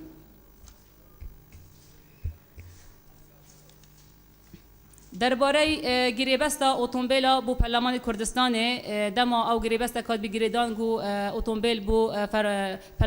اندامت پارلمان کردستان بیتا کرینه لانه ای که برابر گشتی دیوان بیلانه دویجی کمپانی بیم لدیف حالا 16 یا گریبستی بحث الهندی کربی هر وقت که سروک پارلمانی امضا سروی گریبستی کر اف گریبستا دی کفتا بور جیبه جی کردا اف گریبستا لبیستو ای که 2014 لای سروک پارلمانی هاتا پسند کرن برابر گشتی دیوان نوسراوک آراستایی وزارت دارایی آبوری کربو بخشینا 109 اتومبیلا کو واجب هنا عفا کرن وزارت داره آراستایی گمرک ابراهیم خلیل کر گمرک ابراهیم خلیل جی 109 سیاره داخلی نف هرم کردستان کرن اف جورت اتومبیلان نرخ وانا بگمرک چنده و نرخ بی گمرک جی چنده نرخ بگمرک 4 میلیون و 715,005 دلاره نرخ بی گمرک 4 میلیون و 4,476,405 دلاره کواتا فرقیه جوازی او گمرک و بی گمرک چنده جوازی 208,000 دلار و 600 الوی وقتی ده ایکی سی 2014 حتی سی 12 2014 دلار 123 آبی حتی 123 و نیوابی افجا پیشنیارد کم سروکاتی پارلمان کردستان آیا او برا پاره خرج کری چلی هاتیه کمپانی بو رازی و 109 اتومبیل لای خوراکت ضرر و زیانت وی چی بون رون کرنه کبد و اندام پارلمان لبار کرینوان اتومبیلان بله سروکی پارلمانی موچی سروکاتی و اندام پارلمان کردستان هکر او لبردسته هنشین لدیف ماداسیه پروژه چکسازی پروژه که آماده کن لسر وی موچی امی سحکن موچی بناراتی چنده مهوانداری چنده هاتوچو چنده درماله چنده خانه سرجم چنده خانشین آوان جی مانگانه 399,000 لیتی تبرینه لمانگی هفت هر سال لمانگی هفت 215,000 وکو باجا درامتی لیتی تبرین پاشکوت موچی دسته سروکاتی پارلمانی و اندامان پارلمان کردستانه پاشکوت موچی دسته سروکاتی پارلمانی و اندامان ریجا 75 صدی لیتی تبرینه لمانگی 9 و 10 و 11 و 12 لسال 2015 دسته سروکاتی پارلمان کردستانه و اندامان هیچ موچی ورنگرتیه ل 2016 مانگی 1 تا 12 بتنی سه موچی ورگرتی موچی درس 2017 جی مانگی 1 حتی مانگی 10 دو موچه و نیوت ورگردین کواتا لسال 2016 و 2017 بتنه 5 موچه ورگردین لیست ناوت فرمانبران اوت هاتنا خانشین کرن لسال 1992 حتی 2017 لدیوان پارلمان کردستان جمار وان 73 فرمانبران بزانین هوایم برس خانشین ناوید وان خانشین ناو پارلمان کردستان در نبونه من وکو اندام پارلمان چون لای دیوان سروکاتی پارلمان کردستان نوسرا و آراسته وزارت دارایی آبوری بشی برابری گشتی خانشین کریه کو اف ناوید هبو مهاتی ندانه تنه پاکار و با خوان زیادت لخدمت اخوای هاتی خانشین کرن نا پارلمان کردستان ده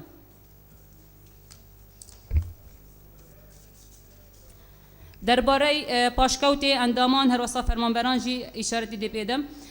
سرجم پاشکوت اندامان لمانگی 9 10 11 12 2015 هر وصف 2016 2017 و 2018 تنه مانگی ایک اف ريجي تاني باشكوت اندام پارلمانن او اندام پارلمانت ناف شقت ناس دیدست جین فرقی های چنکو مانگانه 410,000 اللي وکو خدمت گزاری لی تبرینه بله او کسی نافخانی عادت جین وکو کار او کارتینن پاشکوت لی نه تبرینه بله سروکی پارلمانی هیکل سروکاتی پارلمان کردستانه سروک پارلمانی و جگر و سکرتیر و اندامان برابر گشتی دیوان و یاریداری برابر گشتی سکرتیر و نوسینگی سروکاتیه شش برابراتینا 19 بشن دهو بنا لدی پیروی نخوی پارلمان کردستان ده اوینو کپ واره گفتگوی ده بش 11 ماده 135 سری و برین دید گشتی دهن زیاده کردن اوجی بارگرانی ابو خرجیا پارلمان کردستان پیشنهاد کم هیکل پیدا چونک دی بهتا کردن پر کو بچیکتر بتن نگورتر بتن شوين نستجيبونا بو برلمانتاران ودستا سروكاتيا برلمان كردستاني خاني وشقاو فلنا جمارة وان صدو 23 جمارة 12 شقاو خاني زيدترن جمارة اندام برلمانا اف جا پیشنیارد کم پیدا چونک بو بهتا کرن بو زیده کرن اوید زیده بهنا فروتن و دهاتی بو خزینه حکومتی بهتا وگران بو زانین هواین برایز گلک جوان شقاو وان ولا یتناف دجین چه اصل و اصال بونین و نفسر برلمان کردستان ونا و چف نف فرمانبر برلمان کردستان و اف جا داخازی سروکاتی برلمان کردستان کم چاره سریا و چندیج ببین تو سپاس بو گهداریا سپاس بۆ بەڕێز مەدینە ئەیوب بۆ پێشکەشکردنی پوختەی ئەم راپۆرتە کە ڕەنگە یەکەمین جار بیت راپۆرتێکی هاوشێوە پێشکەشی بە دانیشتنێکی پەرلەمانی بە شێوازێکی کراوە پێشکەش بکرێت لێرە لە ناو هۆڵی پەرلەمانی کوردستاندا بەو هێوایە بتوانین لە ئایندا ئەم نەریتە بەردەوام بکەین و ئەم راپۆرتەش لەسەرەوە دابەشکراوە و هەروەها تێبینیەکانی دیوانش بۆ ئەوەی سوودی زیاتری هەبیتن ئەوانش دیسان چاپ دەکرێت داوا دەکەین لە دیوان و ئەوەش بۆتان ڕەوانە بکرێت. بەڕێز عەلی حەمە ساڵح. بەڕێز سەرۆکی پەرلەمان ئەم راپۆرتەی مەدینەخان کۆمەڵی خاڵی یاساییت یا بوو کە لادانی نایاساییە بێ راپۆرتەکە ئیشی لەسەر بکرێت و ئەرکی جەنابتانە وەکو سەرۆکایەتی پەرلەمان نەک ئەوەی بەردەوام راپۆرتکە بۆ نمونە خان و وێلاهی پەرلەمانە و خەڵکی تریتیایە ئەمە بێ ئێستا ئێوە قەراری پێ بدەن سیارە بەکارێ و خەڵک شادەینی و بەڕاوێشکار خانە نشین کراوە بێ هەڵوەشێتەوە بۆیە داواکارین لە فترەیەکی زەمەنیە کە خۆتان تەحدیدیەکەن قەراری پێ بدەن و لە دانیشتێکی ئاوا قەرارەکان بەیانکەن بۆ خەڵکی کوردستان و دووبارە من دەستخۆشی لە مەدیەخانەکەم. سپاس بۆ بەڕێز عەلی حەمە ساڵح. بەڕێز دکتۆر شێرکۆ حەمامین. وەڵاممان هەیە دوای وەڵامتان دەدەین لەسەر ئەو ئیشانە هەمووی کە چی کراوە ئەم ماوەیە. بەڕێز سەرۆکی پەرلەمان دەستخۆشی لە مەدینەخانەکەن لە ڕاستیا راپۆرتێکی زۆر ورد زۆر زانستی و منیش لە سەداسەد پشتگیری خستەکانی کاغعالیەکەم پێویستە لە ماوەیەکی زەمەنی زۆر دیاریکراوە کاری لەسەر کردکە خۆر ناکرێت راپۆرتێکە بێت و بخوێنرێتەوە و ئەمە لە ڕاستیا بەشێک شەبێ لەو بابەتی ئیسلاح و ئەمە لێرەشەوە دەست پێ کاتوانە بڵێم ئیسلاحە حەقیقەکە. بەڵام من دوو پرسیارم هەیە. پرسیارێکیان ئەوەیە کە لە لاپەڕە پێنجە نووسراوە 8 ئۆتۆمبیل بۆ نووسینگەکان. ئایا مەبەستی لە نووسینگەکانی پەرلەمانە لە شارەکانی کوردستانە چۆن لە ڕاستیا نووسینگەی سلێمانی کە هیچێکە لە نووسینگە با بڵێن هیچ نووسینگەیەک ئۆتۆمبیلی نییە. ئەنجامە بەسم ئەوە بوو ئەو نووسینگەیە بوورە ئەوە بەهەڵە هاتووە. داواکارم کە ئیش لەسەر راپۆرتەکە پرێت. سپاس بۆ بەڕێز دکتۆر شێرکۆ حەمامین. بەڕێز مەدینایی و فەرموو لەسەرەوە. بله سروک پارلمانی اف راپورتا آماده کردی همی بلگه لای دیوان سروکاتی دیوان پارلمانی و هر وسا الحسابات دست مکتینه هر رقمک منویسی لای وان اینات منش لای وان ایناتی درباره وان نوسینگه هاجی اول راپورت اول بلگه البردسته منه وان ویش وازی گویی هش اتومبیل ناف دست نویسینگه هدنه جبر هندم اشاره به چنده دای. بله سپاس بس اما رونکردنەوەی دیوان خۆی ڕوونکردنەوەی داوە کە لەوێ بە هەڵە هاتووە. دوو ڕوونکردنەوەی تر وەردەگرین و دەچینە بەرنامەی کار. بەڕێز مامۆستا مەلا مەروان. بەڕێز سەرۆکی پەرلەمان وێڕای دەستخۆشی بۆ خوشتی بەڕێمان مەدینەخان پێشنیار دەکەم کە لیژنەیەک پێک بهێنرێتن بۆ بەدوا داچوونی ئەو راپۆرتە بۆی کە ئەو راپۆرتە هەڵسەنجێنرێتن و ئەوەی کە پێویستی بە ئیجراعاتی دەربارەی بکرێتن. دەستان خۆش. سپاس بۆ بەڕێز مامۆستا مەلا مەروان. بەڕێز بەهزاد دەروێش. ناوی خودی مەسنود لوان بەڕێز سەرۆکی پەرلەمانێ ئەش پشتگیریە vê راپۆرتێ بکەم کە وەبزانم قیبەلێ لیژنا پەرلەمانێ ئامادەکردن و بڕیاردەری دەستخۆشی لێ بکەین تایبەتی پشتگیریەوان هەمی خاڵاتکەن ئەو شێوەکە نەیاسایی ئاماژە هاتیە پێکردن vê راپۆرتێدا و بێنە ڕاستڤەکردن و ئەگەر چ بینە و پاڵپشتیا برای بەڕێز مامۆستا مەلا مەروان کەم کو فعلا لجنەك هەمی فراکسیۆنا و دەستەی سەرۆکاتی کاروباری پەرلەمانی ئاراسە دەکەین یان دەستەی سەرۆکاتی مهم کە چاوە پێ باشە لجنەك بێتە پێکینان تایبەتی ئەو خاڵت گرنگ پێدا چوونە بێتەکردن و ئەنجامەش بدەنە پەرلەمانێ. زۆر سپاس. بەڵێ سپاس بۆ بەڕێز بەهزاد دەرویش. خۆی ئەم کۆی ئەم راپۆرتە ینی هەماهەنگێکی باش هەبوو لە نێوان لجنەی کاروباری پەرلەمانی سەرۆکاتی پەرلەمان دەمەکە ینی بە هاوکاری سەرۆکاتی پەرلەمان ئەم لجنەکاری خۆی کردووە. بەڕێزان ئاگادارن و دەستکراوە بوون بۆ هەرچی داتا لە ناو پەرلەمانی کوردستانە دەستیان کەوی. دیوانی پەرلەمان بە هەموو ڕۆک ئاسانکاری بۆیان کردووە بۆ ئەوەی هەم لە ڕوانگەی شەفافیەت ئەم لە ڕوانگەی چاکسازی بەشێک لەمانە پەیوەستن بە پرۆژەی چاکسازی ئەوەی پێشتر دامەزراون لە پەرلەمانی کوردستان کە مەرجی یاساییان تێدا تیان نەبووە یان مەرجەکان وەکو پێویست نەبوونە یاسایی نەبوونە ئەوانە هەموو دەکەونە بەر یاسای چاکسازی. بە پەسەندکردن یاسای چاکسازی ئەوانە یەکلایی دەکرێنەوە. ئەوەی پەیوەستن بە کارگەری شێوازی کارگەری و دارایی ئەوانە بە تاکید سوود لەم راپۆرتە دەگیرێت و لجنەی کاروباری پەرلەمانی ئارەسە دەکەین ئەم راپۆرتە پێشنیاری گونجاو پێویست ئامادە بکەن بۆ ئەوەی لە دەستەی سەرۆکاتی پەرلەماندا بڕیاری لێ بدەین. ئەوەی دەسەڵاتی ئێمەیە ئەو دەسەڵاتی ئێوەش بەڕاوێژکاری بە تاکید لەگەل لاەنە پەیوەندەرەکان بڕیاری پێویست لەو بارەوە دەدەین. بەڕێز دکتۆرە جوان دوو بەڕێزی تر دەیانەوێ قسە بکەن اینجا کۆتایی دێنین بەم بەڕێز سەرۆکی پەرلەمان بەڕێزان دەستخۆشی لە خوشکە بەڕێزم دەکەم مەدینە خان بەڕاستی تەقریرەکەی راپۆرتەکەی زۆر جوان بووە لە وەژ جوانی کردیە کە بە شەفاف نووسرایە خۆی لە ئەحد شروعی تەقریری راپۆرت نووسینی ئەوەیە کە سلبیاتەکانیش باز بکەی زۆر بە جوانی ڕۆنی کردیە پژگیری کاک عەلی و کاک شێرکۆی دەکەم و برادەرەکانی تکە کە دەڵێن لژنەکدان درێ بەڕاستی سلبیاتەکان ئەو کەم و کورتیانەی ئەی مەدینە خان باس کرد هەموو چارەسەر بکرێ بەس ئەوە کەم هەیە ئیڵافە کەم هەیە لە عینوانی مەشروعەکەی راپۆرت شیکاری لە کاری ئیداری و کارجێری خۆی کە ئیداری و کارجێری یەک وشەیە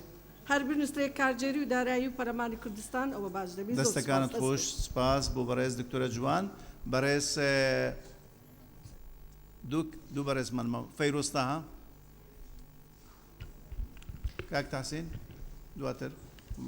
بە قسە بکەن بەڕێز سەرۆکی پەرلەمانی پێشەکیە دەستخۆشیە لە مەدینەخانێ دەکەم بۆ ئامادەکردنەوە vê راپۆرتێ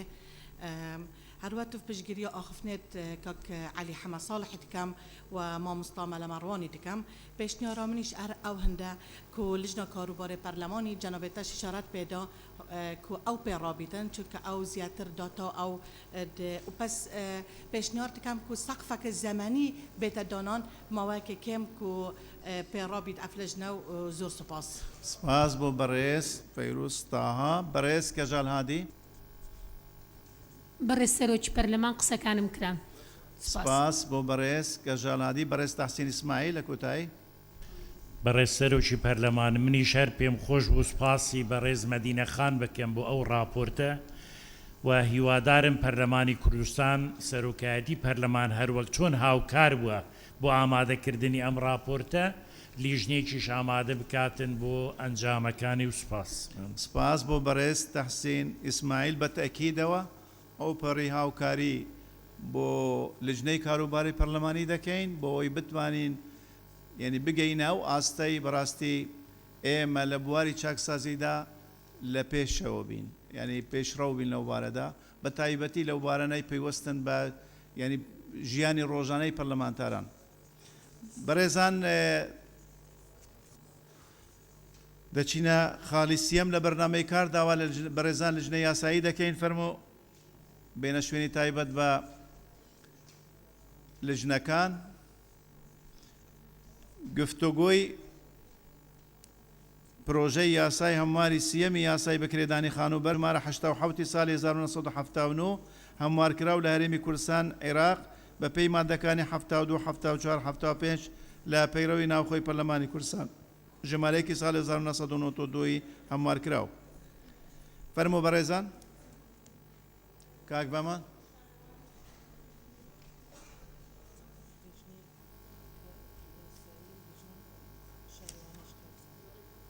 بەڕێزان لە لیژنەی شارەوانی سەرۆکاتی لیژنە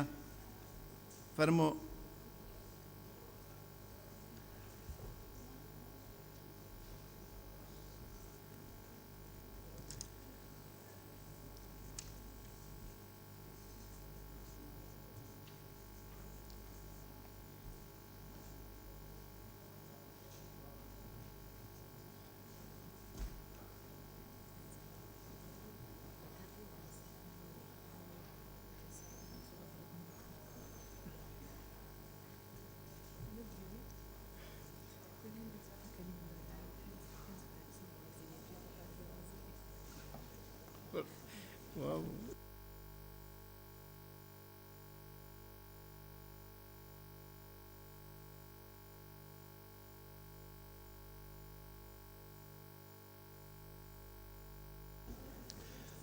فەرموو بەڕێز کاک عومەر عینات ئێوە دەست پێک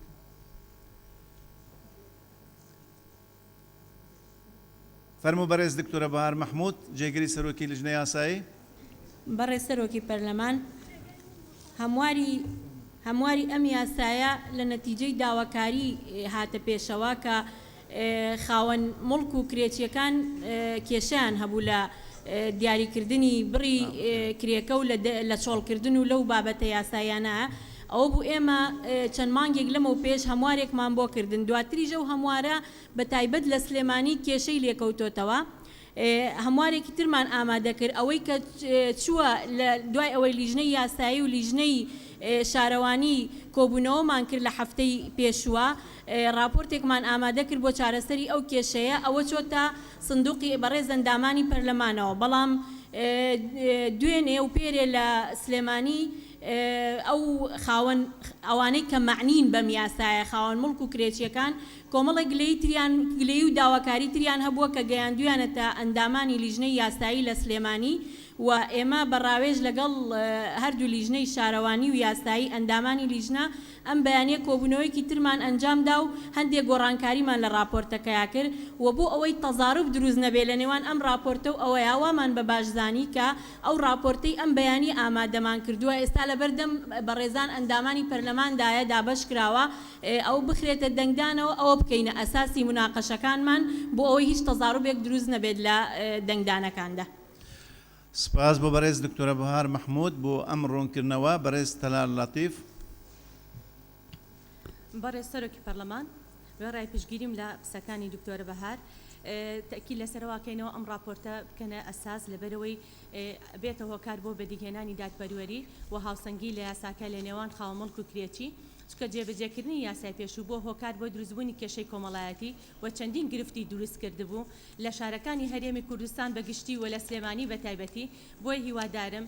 دەستەی سەرۆکایەتی و پەرلەمانتاران پشگیری ناوەڕۆکی ئەو راپۆرتەی لیژنەی یاسایی و شارەوانی بکەن هەتاوکو ئێمە بتوانین بە یاسایەک دەرچین کە هاوسەنگی دروست بکا و مافەکانی کرێچی و خاوەنمەڵکیش بگەڕێنێتەوە. زۆر سوپاسانە. سپاس بۆ بەڕێز تەلار لەتیف.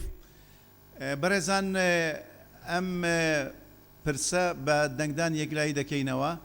ئەو راپۆرتەی ئێستا لە بەردەستی ئێوەیە لە بەردەمی ئێوەیە ئەوە دەکەینە ئەساس بۆ مناقەشەوە ئەوە دەخینە دەنگدان ئەو راپۆرتەی دابش کراوە ئەوە دەبیتە ئەساسی مناقەشە بە دەنگدان یەکلایی دەکەینەوە ئەوەی لەگەلی دانا ئەو راپۆرتەی دابش کراوە نیساب کابە نیسابەکە تاکید کەین بۆ بۆرن کاک سرود 51 ها 53 کام ئەوردن ئەو بەڕێزانە ئێستا چوینە دەرێ با نیسابەکە تەواو بکەین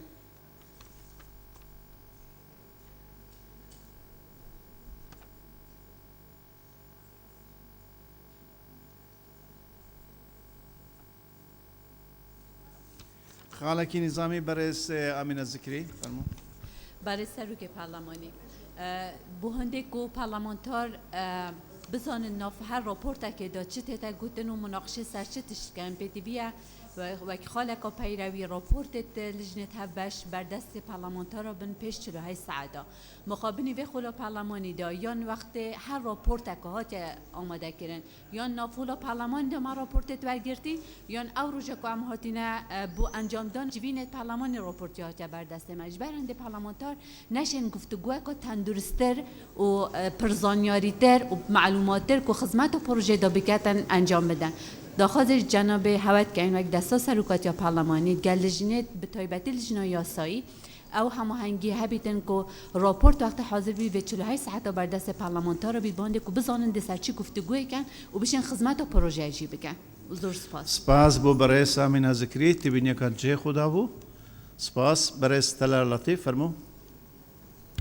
برای سروکی پارلمان و کل سرتای دانشنیا ئاماژەمان پێکرد ینی حاڵەتێکی زۆر کتوپڕ بووە ینی ئەوەی دوێنێ ڕوویە ینی لە دانیشتەکانمانە لەگەڵ ئەندامانی لیژنەی یاسایی لە پەرلەمانی کوردستان لە سلێمانی گەورەترین کێشەی کۆمەڵایەتی و چەندین شەڕ و ئاژاوا دروست بووە چەندین کێشەی لێکەوتۆتەوە کارگەشتووەتە ئەوەی کە هەڕەشەی لێکردن بە کوشتن ڕووبا لە نێو بازاڕەکانی سلێمانیە بۆیە ئێمە وای لێکردین ئەمڕۆ بۆ ئەوەی هەموو ڕێکاری یاسایەکانی پێڕێ ناخۆی پەرلەمانیش بگرێنە بەر بە پەلا دانیشتێکی لیژنەی یاسای و شارەوانی کرا هەتاوکو راپۆرتێک بێتەوە بەردەمی ئەندامان بۆی هیوادارین ئەندامان کار لەسەر ئەو پرۆژەیە بکەن هەتاوەکو ئەو یاسایە دەرچێ و ئەو کێشانەی هەیە نەبێتە کێشەی گەورەتر لە هەرێمی کوردستانە و زۆر سوپاسانە.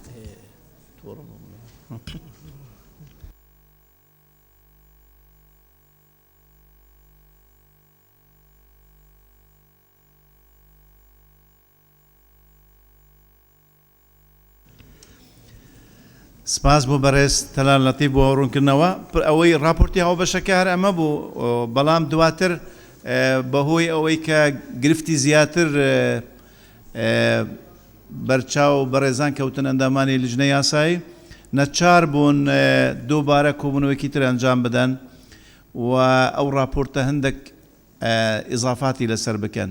دوو ڕوونکردنەوەی تر بەڕێز بەهزاد دەروێش بەڕێز سەرۆکی پەرلەمانێ ڕاستیان وەک ئەندامێکی لیژنە شارەوانی ڕاستی ئاگاداری راپۆرتە دوێنینە سەرەڕای ئەفاخونێت ئامینە خوانێ گوتی پشتگیریەوەی چەندێت کەین ڕاستی بەڵام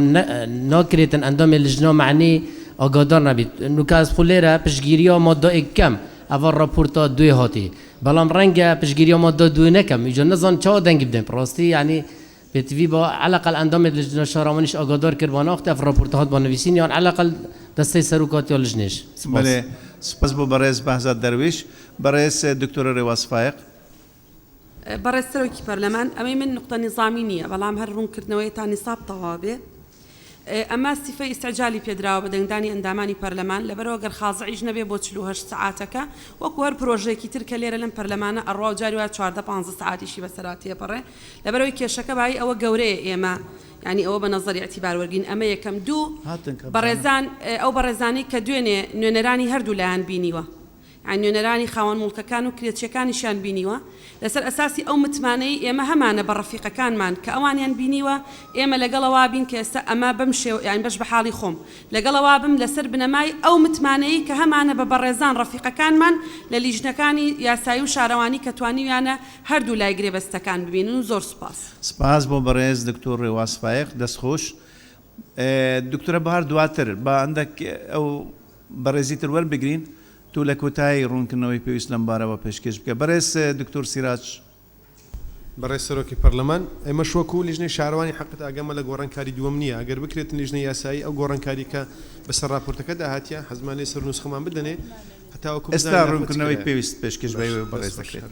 بەس بەهار عەبدوڕەحمان بەڕێز سەرۆکی پەرلەمان ئەو راپۆرتەی کە پێشتر خراوەتە بەردەستی ئەندام پەرلەمانەکان لەگەڵ ئەو راپۆرتەی کە ئێستا خرایە بەردەستمان جیاوازیەکی زۆری هەیە ئێمە لەسەر ئەو بنەمای ئەوی پێشتر ویستومانە کە داکۆکی لە مافی ئەو لەو کێشانە بکەین کە بۆ حەلکردنی ئێستا جیاوازەکە زۆر زۆرە نازانم چۆن یعنی ئەوە چارەسەر بکرێت دیارە ئەمە سەرۆکایەتی لیژنەکانیش ئیتیفاقیان لەسەر ئەمە هەیە کە من پێم وایە ئەمەی کە ئێستا خراوەتە بەردەست ڕێژەکە هێندە زۆرە کێشەی زیاتری لێ بکەوێتەوە زۆر سپاس سپاس بۆ بەڕێز بەهار عەبدوڕەحمان بەڕێز منیر عوسمان بەڕێز سەرۆکی پەرلەمان لە ڕاستیە ئەم یاسایە بە تایبەتی لە منطقەی سلەیمانی کێشەیەکی زۆری لە نێوان کرێتی و خاوەن مڵکا دروست کردووە بۆ ئومێد دەکەم هەم لیژنەی یاسایی هەم ئەندامانی پەرلەمان هەوڵدەین بە شێوەیەک بێ کە هەردوو لا پێی رازی بن چونکە بۆ ئەوەی تووشی ئەو کێشەیە نەبین کە لە هەمواری پێشووترا تووشی بوونێتەوە لەو قسەی دکتۆرە ڕێواسیشەوە دەست پێکەم کە ئەڵێ ئێمە متمانەمان بە هاوڕەکانی خۆمانە لە لیژنەی یاسایی کە هەردوو تەڕەفیان بینیوە بە شێوەیەک بێ کە تیایدا مافی هەردوو لایەن پارێزراوە بێ زۆر سپاس سپاس بۆ بەڕێز منیر عوسمان بەڕێز دکتۆرە بەهار مەحموود بەڕێز سەرۆکی پەرلەمان سەبارەت بە ئەوەی کە کاک بەهزاد دەڵێ ئێمە لیژنەی شارەوانی ئاگادار نین ئێمە بەڕێز کاک عومەر عینایەت کە سەرۆکی لیژنەکەی ئاگادارمان کردووە و جەنابی لەگەڵمان بووە ئیتر دیارە ئەوان خۆیان سەلاحیەتیان داوە بە سەرۆکایەتی لیژنەکە بۆ ئەوی ئەم راپۆرتە ئامادە بکات لەگەڵمانە سەبارەت بە بینینی هەردوو تەرەف لە ڕاستیە ئێمە کرێچیەکانمان بینیوە من بەش بە حاڵی خۆم کرێچیەکانم بینیوە چونکە کرێچیەکان پێیان وا بووە کە لەو یاسایی کە پێشووی ئێمە دەرمان کردووە ئەوان لە تەرەفی مدعینن ئەوان و پێیان وا بووە کە غەدرێکی زۆریان لێکراوە و دەرئەکرێن وەکرێیان بە ڕێژەیەکی زۆر لەسەر زیادەکرێ بۆیە ئێمە لەسەر ئەساسی داواکاریەکانی ئەوان بەڵام بە مراعاتی مەسلحەتی تەرەفی بەرامبەریش ئەمماندا ڕشتۆتەوە سێمین شت ئەمە خواستی ئێمە نەبووە کە ئیمڕۆ بینەوانێ راپۆرتەکە بگۆڕین لە ڕاستیە بەڵام ئەو کێشانەی کە لە سلێمانیا ڕوویداوە ناچاری کردوین کە ئەو کارە بکەین کە ئیمڕۆ بین ئەم راپۆرتە ئامادە بکەینەوە بە سەبارەت بەوەی کە جیاوازیشی زۆرە ئێمە بۆیە راپۆرتی دووەممان خستۆتە بەردەستی جەنابتان بۆ ئەوەی کە ئەم راپۆرتی دووەمە تەزاڕوب ڕوونەدا ئەو ببێتە ئەساس لە دوجارە بڕیاریش بۆ جەنابتانە بە دەنگدان. سپاس بۆ بەڕێز سپاس بۆ بەڕێز دکتۆرە بەهار مەحموود.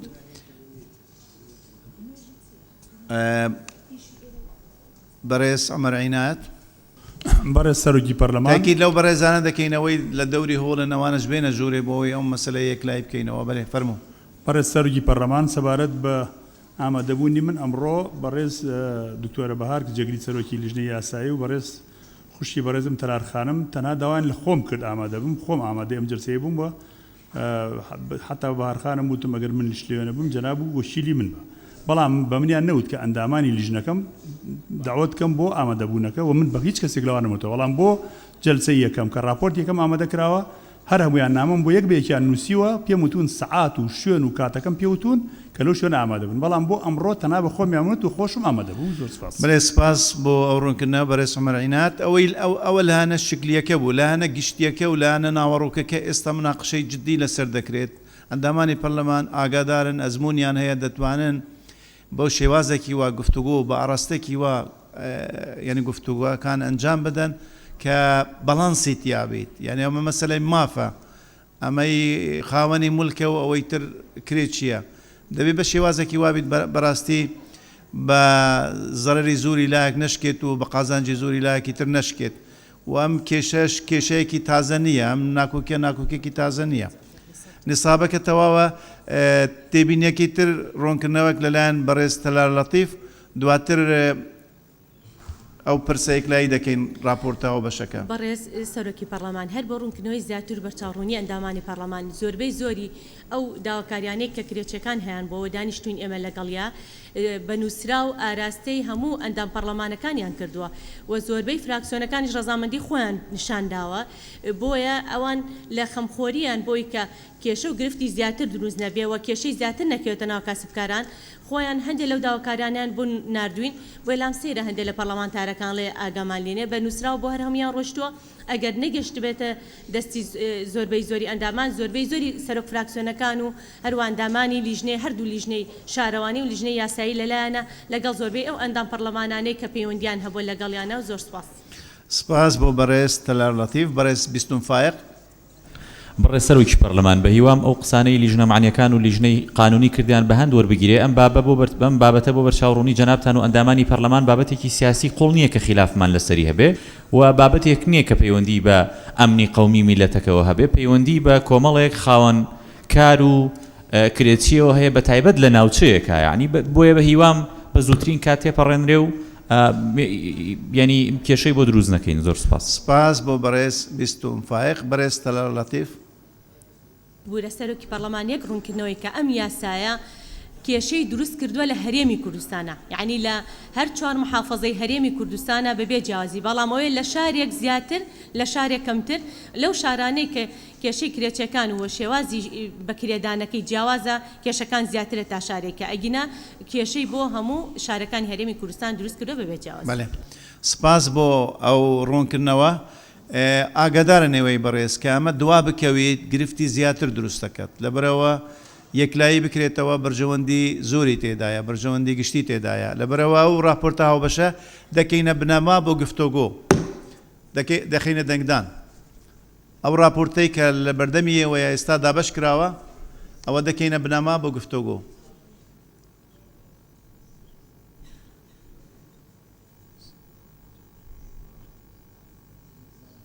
بیسێک لێرە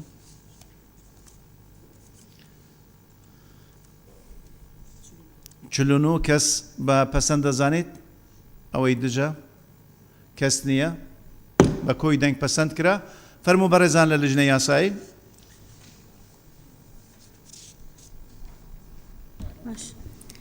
بەڕێز سەرۆکی پەرلەمان راپۆرتی هاوبەش لیژنەی کاروباری یاسایی و لیژنەی ئاسەوار و خزمەتگوزاریەکانی شارەوانی و گواستنەوە و گەیاندن و گەشت و گوزار ڕۆژی یەکشەممە ڕێکەوتی 15 حوتی 2018 کۆبوونەوەی هاوبەشیان ئەنجامدا بۆ تاوتوێکردنی هەردوو پرۆژە یاسای هەمواری یاسای بەکرێدانی خانوبەرە ژمارە 87 ساڵی 1970 هەموارکراو لە هەرێمی کوردستان کە لەلایەن ژمارەی یاسایی ئەندامانی پەرلەمانەوە پێشکەش کراوە دوای خوێندنەوەی یەکەمی لە دانیشتنی ژمارە 4 لە ڕۆژی دووشەممە بەرواری 9 حوتی 2018 و پرۆژە یاسای هەمواری سێیەمی پیادەکردنی یاسای بەکرێدانی خانوبەرە ژمارە 87 ساڵی 1970 هەموارکراو لە هەرێمی کوردستان کە لەلایەن ژمارەی یاسایی ئەندامانی پەرلەمانەوە پێشکەش کراوە دوای خوێندنەوەی یەکەمی لە دانیشتنی ژمارە 5 لە ڕۆژی سێشەممە بەرواری 10 حوتی 2018 ڕەوانەی لیژنەکانمان کراوە دوای گفتوگۆکردن و تاوتوێکردن لیژنەکان گەیشتنە ئەم ئەنجامانەی خوارەوە. یاسای هەمواری سێیەمی پیادەکردنی یاسای بەکرێدانی خانوبەرە ژمارە 87 ساڵی 1970 هەموارکراو لە هەرێمی کوردستان داش عێراق مادەی یەک لە یاسای هەمواری دووەمی پیادەکردنی یاسای بەکرێدانی خانوبەرە ژمارە 87 ساڵی 1970 هەموار دەکرێت و بەم شێوەیە دەخوێنرێتەوە. ئەو گرێبەستانەی بەکرێدانی خانوبەرە بۆ مەبەستی نیشتەجێبوون یان غەیری نیشتەجێبوون گرێدراون هەر 4 ساڵ جارێک نوێ دەکرێتەوە بەکرەیەک کە هەردوو لا لەسەری ڕێک دەکەون بە مەرجێک لە 100 کەمتر نەبێت و لە 130 زیاتر نەبێت لە کرێی پێشوو.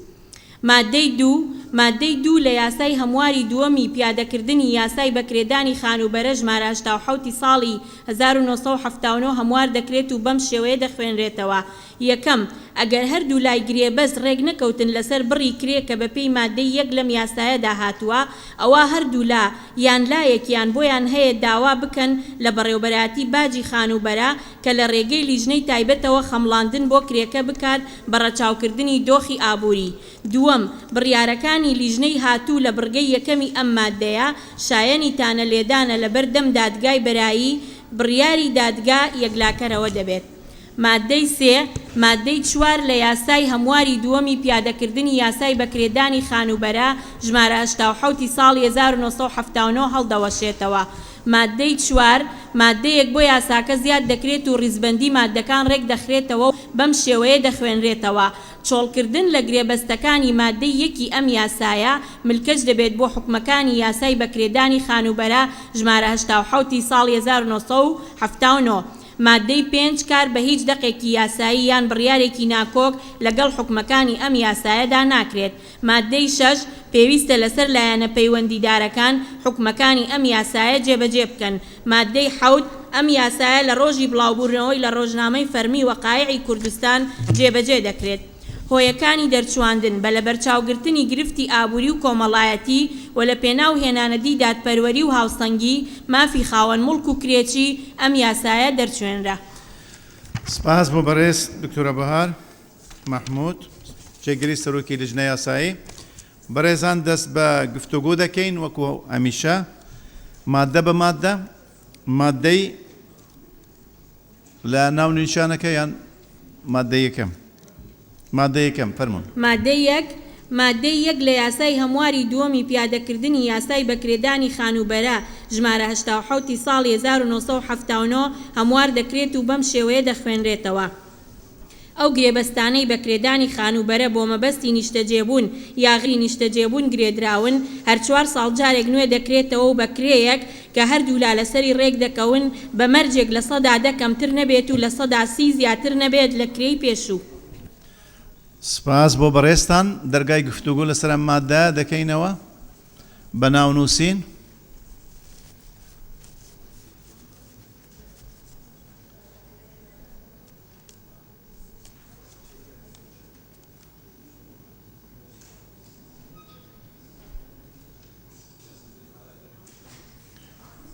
هەوڵ بدەن قسەکانی خۆتان لە 3 خولەک کەمتر پێشکەش بکەن.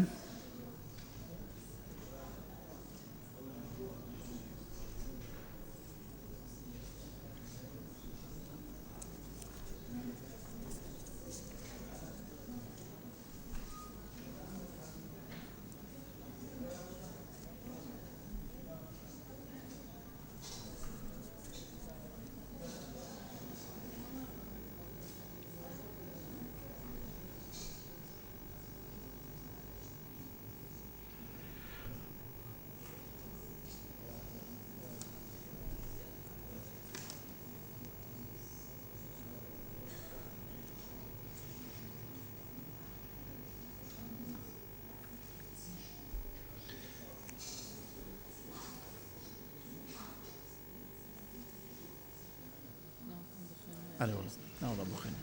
بۆی کەس گلەی نەکە ئەو بەڕێزانەی کە دەیانەوە مناقەشەی ئەو مادەیە بکەن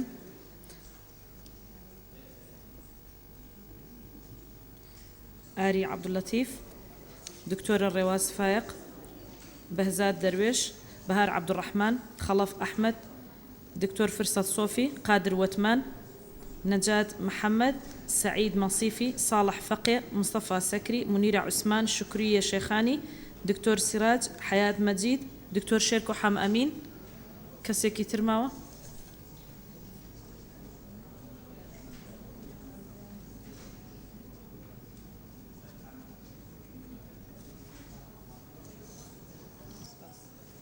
سپاس بۆ بەڕێز بێگەر تەڵەبانی بەڕێزان دەست بە گفتوگۆ دەکەین وەکو ئاماژەم پێکرد لە سێ خولەک کەمتر بەڕێزان بەڕێز ئاری عەبدوڵەتیف فەرموو بەڕێز سەرۆکی پەرلەمان لە مادەیەک وشەی هەردوو لا هاتووە وشەی هەردوو لا هاتووە پێم باشە بکرێ بە هەردوو لای گرێ بەسکار چونکە هەردوو لا لەوێ ڕوو نییە بۆ یاسا و ئەو گرێبەستانی بە کرێدانی خانوبەرە ئەوە ڕێکی کە لەوێ ئەو گرێبەستانی بۆ کرێدانی خانوبەرە بە مەبەستی نیشتە جێبوون ئەو لێ ئەو بوو بێ هەڵەیە هەر 4 ساڵ جارێک نوێ دەکرێتەوە نوێ دەکرێنەوە نەک نوێ دەکرێتەوە زۆر سپاس سپاس بۆ بەڕێز ئاری عەبدوڵەتیف ئەوەی تێبینەکان لە ڕووی زمانەوانی ئەو بەڕێزانەی لەو بارەوە ینی بڵێن ئەزمونێکیان هەیە ئەر لە ئێستاوە هەکرد بتوانن هاوکاری لیژنەی یاسایی بکەین دکتۆرە پەری کاک تەحسین دکتۆرە جوان هەر لە ئێستاوە بۆ مادەکانی ترش چونکە ئەوە مادەکە زۆر ئەوەیە وشکە ینی لە ڕووی زمانەوانی تەسیری زۆری لێ دەبێت بەڕێز دکتۆرە ڕێواز فایق بەڕێز سەرۆکی پەرلەمان ڕێواز فایق ئەم مادەیە سیاغەکەی بەو جۆرەیە کە بە تەنها حاڵەتی زیادکردن هەیە لەبەرەوە دوور نییە دۆخەکەوا بێ پێویست بە کەمکردنەوەش بکە هەرێمی کوردستان ئەو دۆخانەی بەسەرا هاتووە لەبەرەوە پێشنیارەکەم لە ئەخیری مادەکەیە بنووسرێ لە هەردوو باری کەمکردنەوە یان زیادکردنی کرێ چونکە کەمکردنەوەش واردە و ئەو لە 30 بکرێ بە لە 120 زۆر سوپاس سپاس بۆ بەڕێز دکتۆر ڕێواز فایق بەڕێز بەهزاد دەروێش ناوی خودی مەزن و دلوان بەڕێز سەرۆکی پەرلەمانی مۆدایەک ڕاستی بێ مۆدێ ئەو شتێمە تبینی سەر هەی ئێکلوە ئەسڵ وایە یعنی دیفاع یعنی تیژە هەژارە بێتەکردن کە کرێچیە بڕاستی و ئەگەر مەوێتی هەرچ نەبیتن یەکسانیش vê asayê derbêxîn da tearız nebît gel hoyê derçanê çikit bêjîtin bû dadperwerî yeksanî mabeyna kirêçî xudan mulkê belam dibînî lêre bêjîtin mercekî 10 sadê kêmtir nebît we 30 sadê ziyatır nebît bû wê pêşniyar dikem bû ev yeksaniya û dadperwerî hebîtin em bêjin mercekê 20 sadê kêmtir nebît we 20 sadê ziyatır nebît û zor spas. سپاس بۆ بەڕێز بەهزاد دەروێش بەڕێز بەهار عەبدوڕەحمان بەڕێز سەرۆکی پەرلەمان لە ڕاستیە من اختصاصم لەم بوارە زۆر نییە بەڵام لە ڕوانگەی ئەو هەوڵاتیانەی کە پەیوەندیان پێوەکردوون وەکو کێشەیەک کە ئەیخەمە بەردەم بە ڕێزان لیژنە چۆن چارەسەری ئەم مەوزوعە کراوە دیارە ئەوانەی کە کرێچی شارەوانین لە سلێمانی دوکاندارەکان کێشەیەکی زۆریان هەیە بەوەی کە بە ڕێژەیەکی زۆر کریان لەسەر زیاد کراوە لە کاتێکە بڵێن لە ساڵانی ڕابردووە ڕێژەکە کەمتر بووە ئێستا کە قەیرانی دارایی قوڵ بۆتەوانێ و خەڵک ژیانی ینی خراپ بووە ڕێژەکە زیادی کردووە نازام ئەم ڕێژەیە من تێی ناگەم ئەمە ئەم دوکاندارانە ژەگرێتەوە کە کرێکی شارەوانین بەو شێوەیە لە سەدادا و بۆ سێکە یاخود مەسەلەن هەر خانوبەرێ و زۆر سپاس ئومێد دەکەم کە چارەسەری ئەو کێشەی ئەو هاوڵاتیانە بکرێت کە لە سلێمانی کرێکی شارەوانین زۆر سپاس سپاس بۆ بەڕێز بەهار عەبدوڕەحمان دوای وەڵام لەلایەن بەڕێزان لەژنەی یاسایی بەڕێز عەمەر عینات ڕوونکردنەوەیکی تایبەتی هەیە فەرموو بەڕێز سەرۆکی پەرلەمان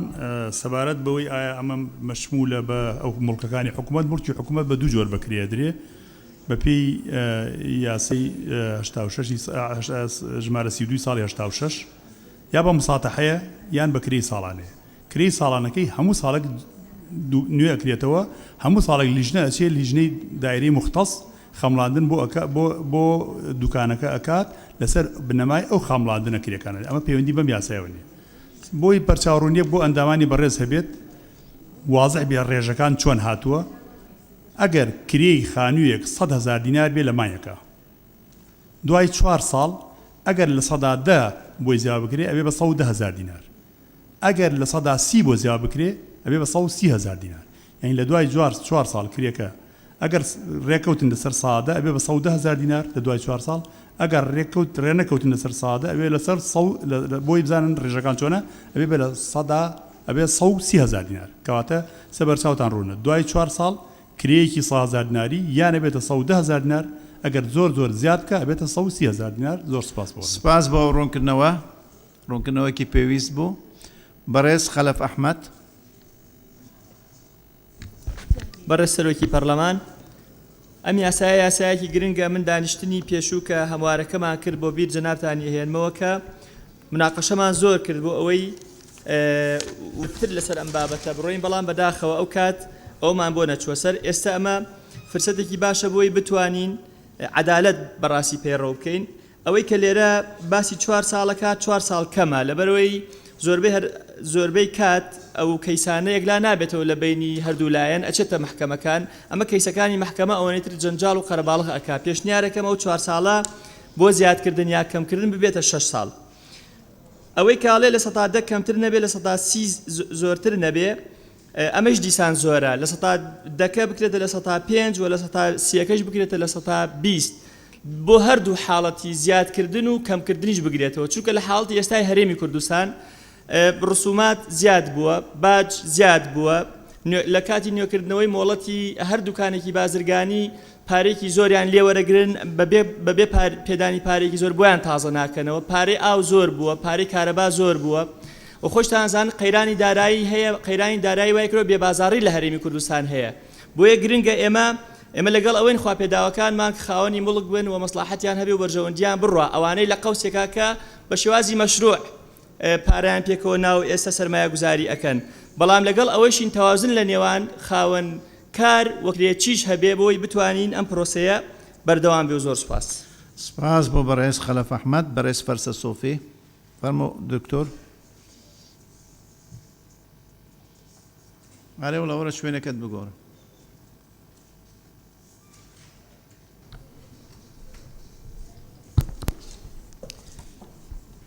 بەڕێز سەرۆکی پەرلەمان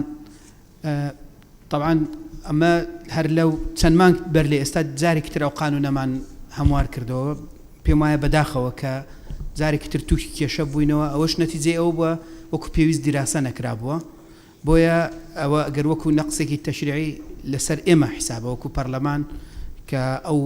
ناسەقامگیری لە بازار دروست کردووە بۆیە ئێستاش من پێم وایە لەگەڵ ئەوەی ڕێزی زۆرم بۆ ئەو جوهودەی ئەندامانی لێژنەی یاسایی و شارەوانی و ئەوەی ئامادەیان کردووە وەکو پێویست دراسی ئەم بابەتە نەکراوە بەڵام دواخستنیشی لە خزمەتی سەقامگیری بازاردانیە بۆیە تەسەوڕ دەکەم ئەو حەلەی ئێستاش پێشکەش کراوە ماوەیش تر نابات جارێکی تر تووشی ئەوە دەبینەوە پێدا بچینەوە بەڵام پشگیری ڕایەکەی بەڕێز دکتۆرە ڕێواز دەکەم ئێمە ئێستا قەرارمانداوە لە هەموو حاڵەتەکان هەر دەبێت زیاد ببێت بە پێی ئەوەی کە لێرە نووسراوە چکاڵێ زیاد ببێ بە مەرجێک لە 100 زیاتر نەبێ و نا بۆیە بوا باشترە حەدی ئەدنایەکە هەڵگیرە بەس حەدی ئەقسایەکە بمینی بەس زۆرەکە بمینیان بە سیاغەیەکی تر ئێستا ئەگەرەوە بخوێنەوە وا دەرەکەوێت لە هەموو حاڵەتەکان تۆ بڕیاری زیادکردنت داوە لە کاتێک لەوانەیە 4 ساڵ پێویست بەوە بکە وەکو خۆی بمێنێ یان ئەسڵەن بێتە خوارەوە بۆیە پێشنیاز دەکەم بەڕێز لیژنەی یاسایی ئەو بابەتە چارەسەر بکەن ئەکە بتوانێ ئەوەی مەبەست ئەکرد بۆیان بنووسیش باشتر دەبێت بەڕێز قادر وتمان بەڕێز سەرۆکی پەرلەمان لە ڕاستیدا نەک 4 ساڵ جارێک بەڵکو ساڵانە یان ساڵێک جارێکی شواریدا بەهای زەوی وەکرێیەکانی شوێنەکانی نیشتەجێبوون گۆڕانکاری بەسەر دابێت هەرچەندە ئێمە لە هەرێمی کوردستان دیار نییە بە کام مەزهب کار دەکەین ئایا تەدەخول لە بازار دەکەین و ڕێژەی تەدەخول چەندە بەڵام لە هەما کاتیشدا ئەم بابەتە مادام پەیوەندی بە کرێچیانەوە هەیە و لە هەما کادا پەیوەندی بە کرێدەریش هەیە و بە هەردوو لاوە هەیە مافی هەردوو لایەن پێویستە ڕەچاو بکرێ بەڵام لەو دەقەدا لانی کە پێویستە ئێمە زیاتر دادپەروەریەکە لەسەر ئەساس و ئەو بنەمایە بێکە ڕەچاوی بەرژەوەندی ئەوانە بکەین کە کرێچینە بۆیە هاوڕام لەگەڵەوەی دکتۆرە ڕێواس و کاک دکتۆر فرسەد پێویستە ئێمە نرخی بازار لە هەردوو حاڵەتەکەدا بەهاکە لە بەرچاو بگرین هەم لەو کاتانەی کە بەهاکە نزم دەبێتەوە و دێتە خوارەوە ئێمە تەنها بەرزبوونەوەی بەهامان لە بەرچاو بگرێت و یان بەرزبوونەوەی کرێمان سەقفەکەمان تەنها بۆ ئەوە داناوە بۆیە ینی هەردوو ڕادەکەی تێدا بێت لە حاڵەتی زیادبوون و کەمبووندا زۆر سپاس. سپاس بۆ بەڕێز قادر وتمان بەڕێز نەجات محەممەد ئەگەل جێتە نەبیت وەرە بێری وەرە خۆن.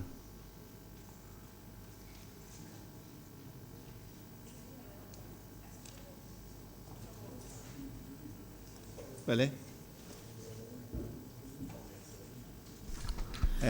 بزانە بەچی مەشغوڵنەوەم بە سیاست مەشغوڵ. بەڕێز سەرۆکی پەرلەمانە فەرموو. بەڕێز سەرۆکی پەرلەمانە من دوو تێبینیەتەی سەبارەت هەر 4 ساڵ جۆرەکی و گرێبەز بێتنیکردن و سەبارەت دەستنیشانکردنەوە ڕێژێ ji ber nebûna seqamgiriyê barûdûxê iqtisadî Kurdistanê da dîtname baştir e her du sala carek bîtin çunke berdewam gorankarî barûdûxê iqtisadî tê kirin bi hûndê kêşe durist nebît navbera girêbe xidanên milkî û xidanê kirêçî ve sebare destnîşankirina rêjê jî gûrey barûdûxê iqtisadiyê wê qûnaqê bît û zor spas. سپاس بۆ بەڕێز نەجات محەممەد عەبدوڵڵا بەڕێز سعید مەسیفی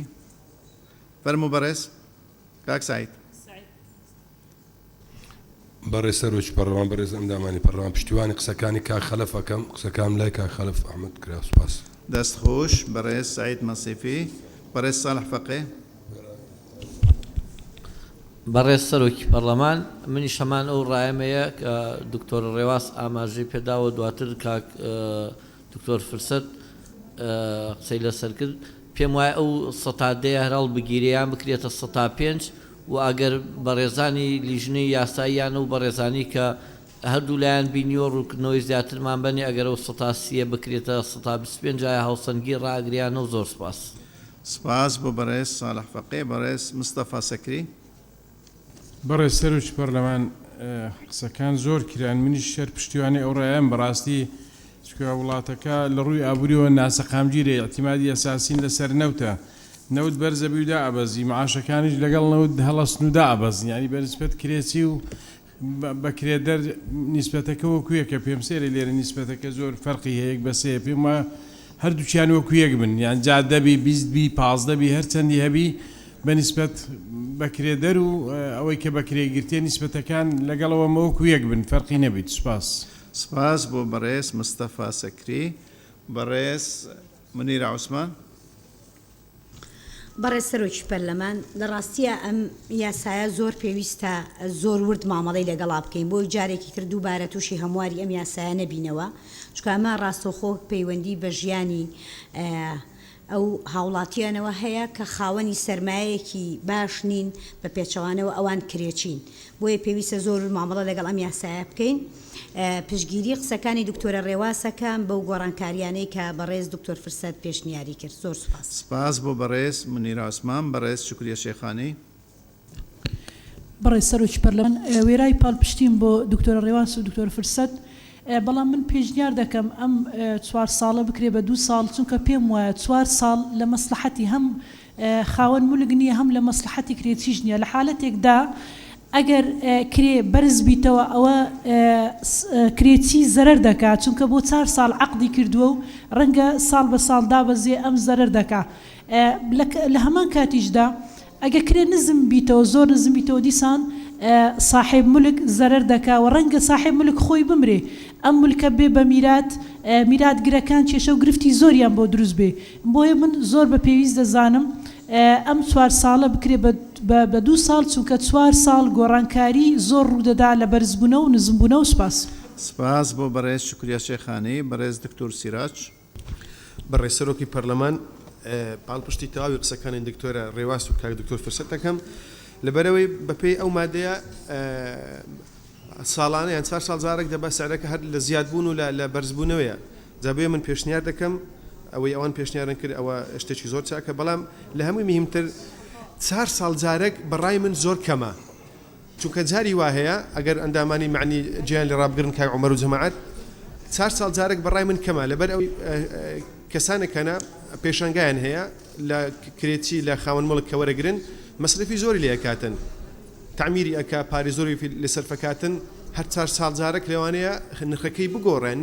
نەگاتە ئەو پارێکەوە لی سرف کردیە بەڕای من لە 6 ساڵ کەمتر نەبیتن بەڕای من ئەوانەی کە نیشتە جێبوون ئەوانی غەری نیشتە جێبوون بەڕای من لە 6 ساڵ کەمتر نەبیتن و پاشان سەتاسیش زۆرە بەڕای من بکرێتە بەلایانی کەم لە 20 خوارێ بیت و زۆر سپاس سپاس بۆ بەڕێز دکتۆر سیراج بەڕێز حیات مەجید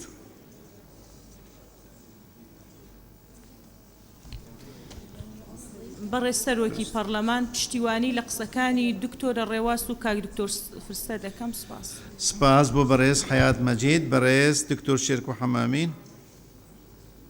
بەڕێز سەرۆکی پەرلەمان ئەنی ئەوەی کە لە ماوەیەکی زۆر دیاریکراوە دوو جار هەموارە کرێتەوە دلیلی ئەوەیە لە ڕاستیە ورد دراسە نەکراوە لە ڕابردووە بۆیە هیوادارم ئەمە هەم چارەسەری کێشەکانی کرد بێت و هەم هاوسەنجی پاراست بێت چونکە ئەمە دوو ڕوکنی زۆر ئەساسین هەم بۆی تەونی کۆمەڵایەتی ئاشتەی کۆمەڵاتی تێک نەچێ هەمیش بۆەوەی هەموو ڕۆژێک لە ڕاستیە پەرلەمانیش نەکەوێتە بەرەوەی کە خۆی هەفتەیەک یاسایەک دەرکات دواتر هەمواری بکاتەوە زۆر گرنگە ئەو دووشتە لە بەرچاو گیرابێ و لە ڕاستیە با ڕاست و ڕازگۆ و ڕاشکاو بین لەگەڵ یەکتریا ینی ئەم بابەتە کراوە بە کەرەستەیەک بۆ لێدانی ینی نەیاری سیاسی و بەکار هاتووە زۆر بەڕوونی و نەتیجەکەشی دیارە لە هەرێمی کوردستانە بۆیە هیوادارم ئەم هەموارە بە جۆرێک بێت کە ڕێگە لەوەش بگرێت ئەم چارە بۆیە منیش پشتیوانیەوە کەم کە لە ڕاستیدا ئەو ڕێژانە کەم بکرێتەوە یعنی ئەوەی کە باسییان کرد لە ساڵ 5 و لە ساڵ 20 و هەروەها بکرێت بە 6 ساڵ و ئەوەشی کە دکتۆرە ڕێواس و دکتۆر فرسەت وتیان لەگەڵ هاوڕێیانی تریش یعنی هەردوو تەڕینەکە لە بەرچاو بگیرێ کەمکردنەوە و زیادکردن دۆخی داراییەکە لە بەرچاو بگیرێ و لە ڕووی داڕشتنی زمانەوانیشەوە ئەوەی کە ئەڵێ لە کری پێشوو بهێنێتە پێش ڕێک دەکەون بە مەرجێک لە کری پێشوەکەی بخرێتە پێش وشەی بە مەرجێکەوە لەوێ تەواو ئەبێ و پرسیارەکەش ئەوەیە ئایا ئەمە شتێکە ناوی سەرقوفڵیە من نەزانم ینی ئەمە لە یاسانیە ئەمە معالەجەی ئەواکایە نایکە دیسان تاچی لەسەرەوەکەمەوە هیوادارم ئەمە کۆتایی بە کێشە بێنە لە کوردستانە و سپاس سپاس بۆ بەڕێز دکتۆر شێرکۆ حەمامین ئەوە داوای هەمومانە ئەینێ ئەم یاسا جارێکی تر پێویستی بە هەموار نەبیتن ئەم هەموارە شوێنی خۆی بگریت بەڕێز فەرحان جەوهەر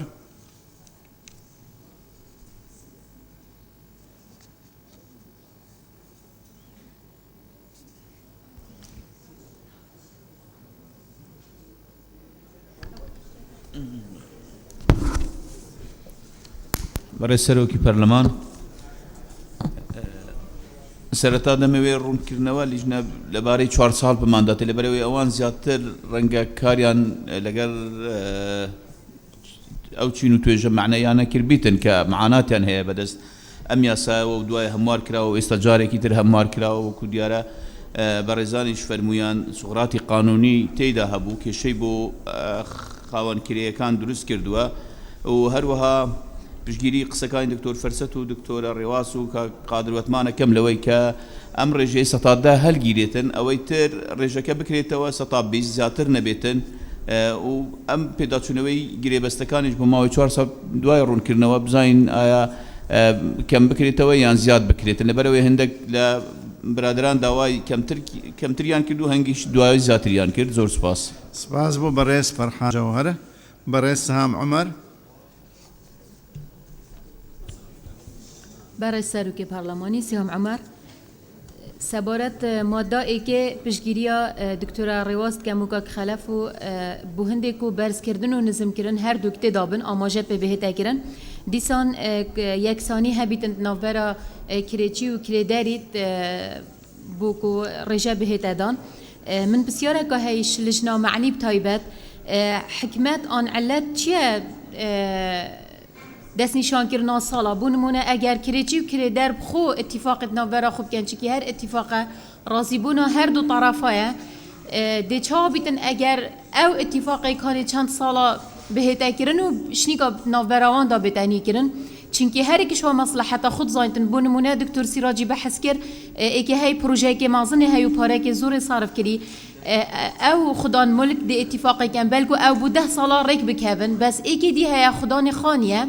و کریچیه دی بو ماه سالا که یان سه هیوا اتفاقی کن اجبر هندی جی اس دخواست کم لجنا معنیان لجنا یاسای علت توریدا چیه که ایلا سال دوریدا بهت دست نشان کردن و سپاس برئیس سام عمر دواتر ولام وردگرین برئیس علی حمد صالح بناوی خوای گەورە بەڕێز سەرۆکی پەرلەمان ئەم بابەتە بابەتێکی ئەجگار هەستیار وردە بەداخەوە بەسەر هەموومانە تێپەڕی ئەبووە لیژنەی دارایی و کاروباری ئابووری لێکۆڵینەوەیەکی زۆری بکردایە ئەمە چەندێ پەیوەندی بە لیژنەی یاساییەوە هەیە زۆر زیاتر پەیوەندی بە لیژنەی دارایی و ئابووریەوە هەیە لەبەرەوەی کرێ ڕەبتە بە بازاڕەوە هەرچەندە نەمان کرد بەڵام من بە سوودوەرگرتن لە کۆمەڵێک خەڵکی پسپۆر و بە هەندێک سەردانی مەیدانی گەشتمە ئەم استنتاجانەی خوارەوە لە ماوەی ئەم 3 ساڵەدا بەهۆی قەیرانی داراییەوە ڕێژەی ڕکوت بێبازاڕی نزیکەی لە 100 و لە بەرامبەریشا باج و زەریبە لە 300 زیاد کراوە تقریبا لەسەر هەن بۆ نمونە کارەباگری ئاوەگری باجی جۆرە جیاوازەکانی باج کەواتە هەردوو ئەم بارگرانیە لەسەر کرێچیە باج لەسەری زیاد دەکرێ بازاڕیەتە خوار کەواتە لە داهاتی کەمە بێتەوە و ئەگەر ئێستا قانونەکە بە شێوەیە تعدیل کرێ سەرەڕای ئەو دوانە کرێکەش لەسەری زیاد کرێ ئەمە ڕەنگە هەندێکیان ناچار بن مڵکەکان تەسلیم کەنەوە و دەرفەتی کاری تریشیان نەبێ ئەبێ بەهۆی دروستبوونیە کاریش بێکاریش زیادەکە لە بەرامبەر ئەمە من ئەزانم ئێمە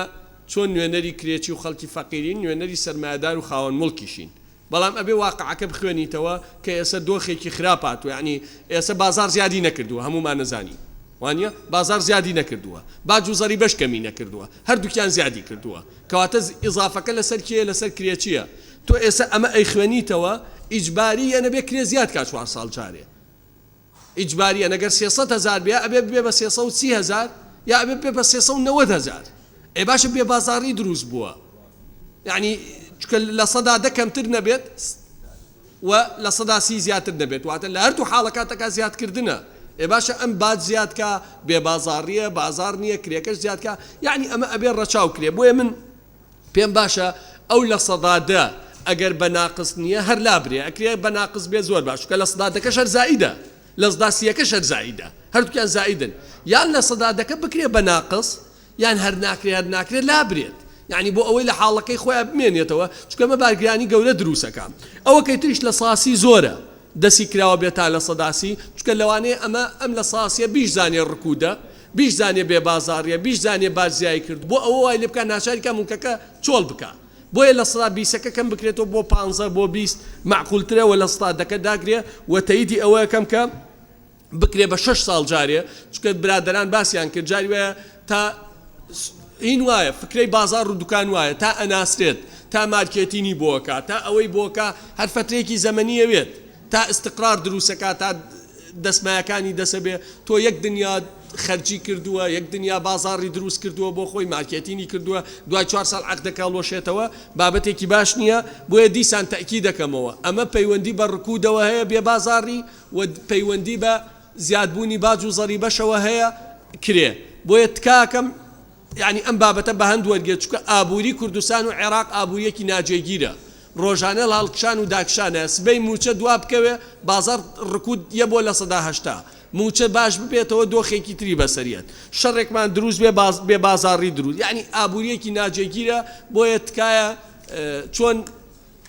بەڵێ حەقی خۆمانە ئاگامان لە خاوەن مڵک بێ بەڵام زۆرینەی بازار کرێچیشە یعنی و ئەوانەی کرێچین ئۆتۆماتیکی وەزعی ژیانیان ڕەنگە خراپتر بێ لەوانەی خاوەن مڵکن بەڵام بێگومان ئەبێ ئاگامان لە حەقی خاوەن مڵکیش بێ کرێچی کە چووە مڵکێکەوەی نەکا بە خاوەنی مڵکەکە و پێی وایە و بابەتی سەرقوفڵانش بە هەند وەرگرن ئەگەر حەلی یاساییشین یعنی چی بکە عەقدێک بووە و لە بازاڕ باو بووە کابرا 10 دەفتەر سەرقوفڵانەی داوە یەکێ هیچی نەدابێت وەکو یەک حسێبی بۆ بکرێت سپاسان.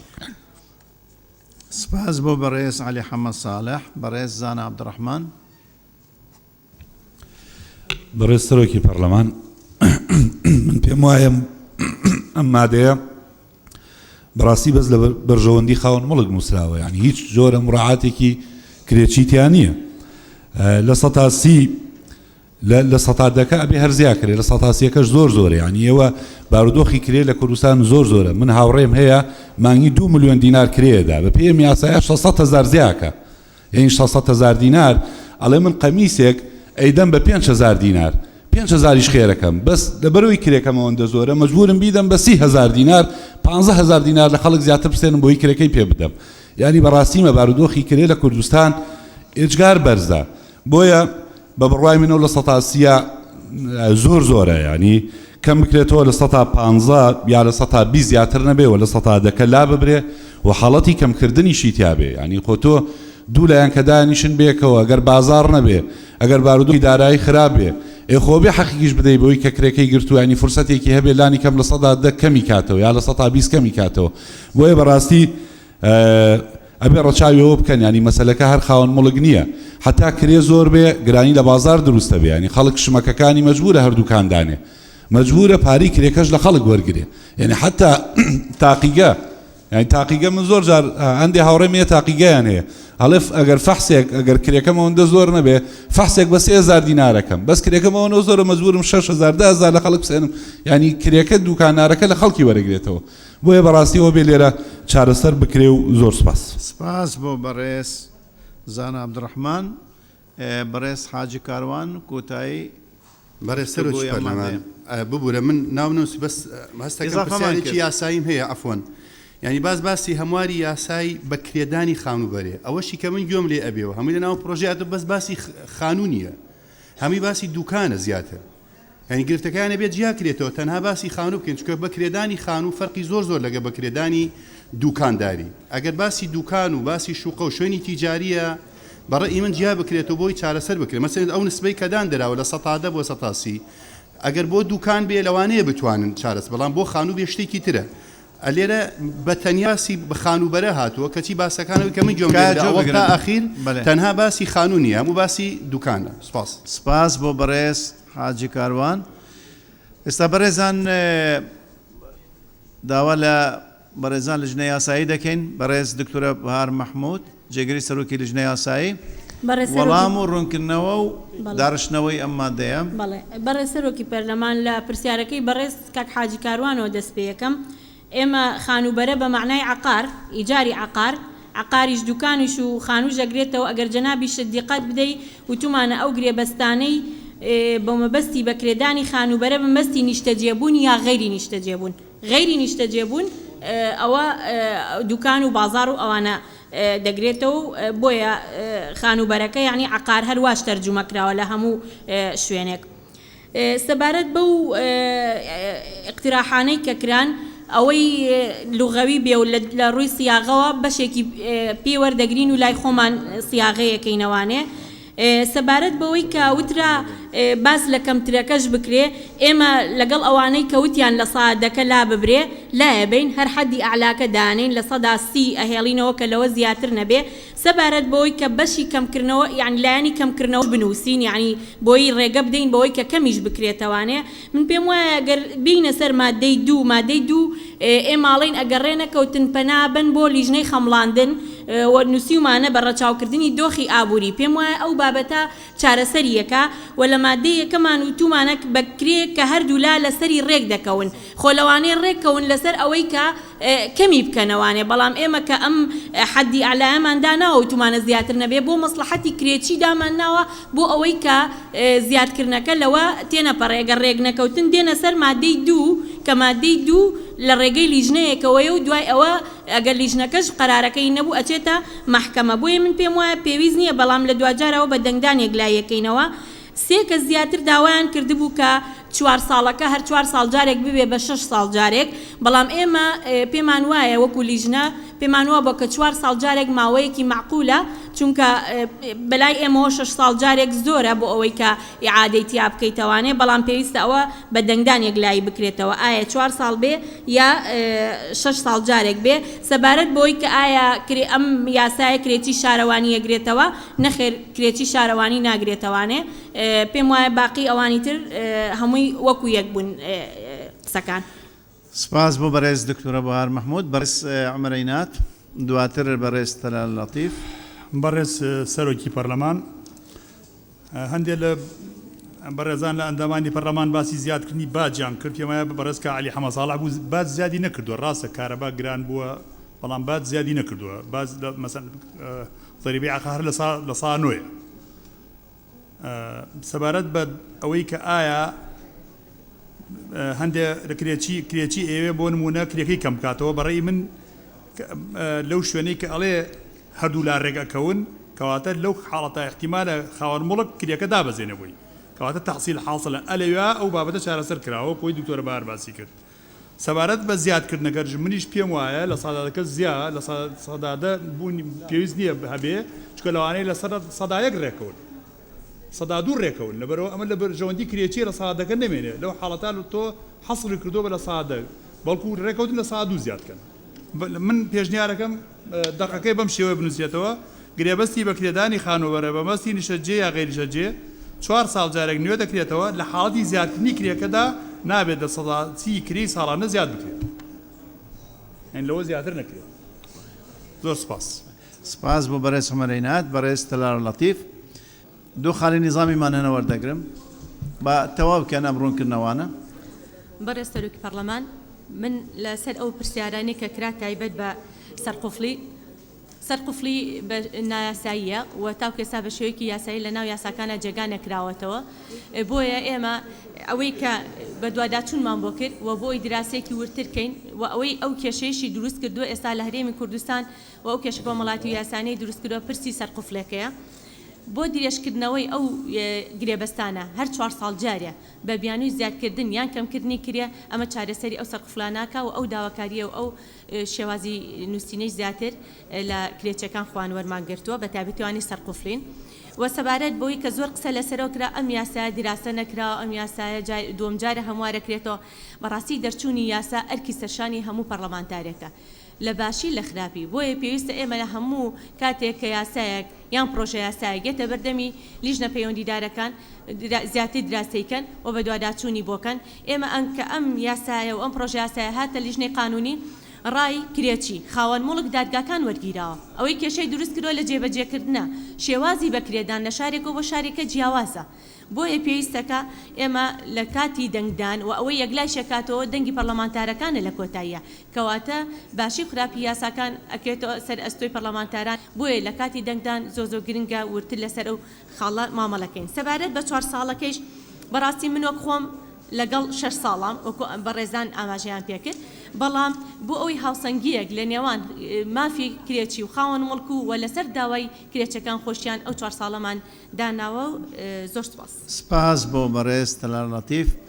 ئەوەی من دەبینم خاڵی نیزامی هەنە خاڵی نیزامی بەڕێز مستەفا سەکری بەڕێز سەرۆکی پەرلەمان ڕێی نەبن خاڵی نیزامی بنا زیاتر لە 3 کەس داوایان کرد نیسبەتی سەداسییان پێ زۆر بوو داوایان کردیان بکرێتە 15 بکرێتە 20 حەقەوەش حساب بۆ بکرێت چکە لێژنە گوتی سەداسی دێڵینەوە هەکەرە ئەوە بیتەوە لە بیرم بۆ بە تەمام بە بیریان بخمەوە بەڕێز عەباس غەزالی وا بێڕاتێم هەر لەوێ بەدەنگ وەرە لای کاک عەلی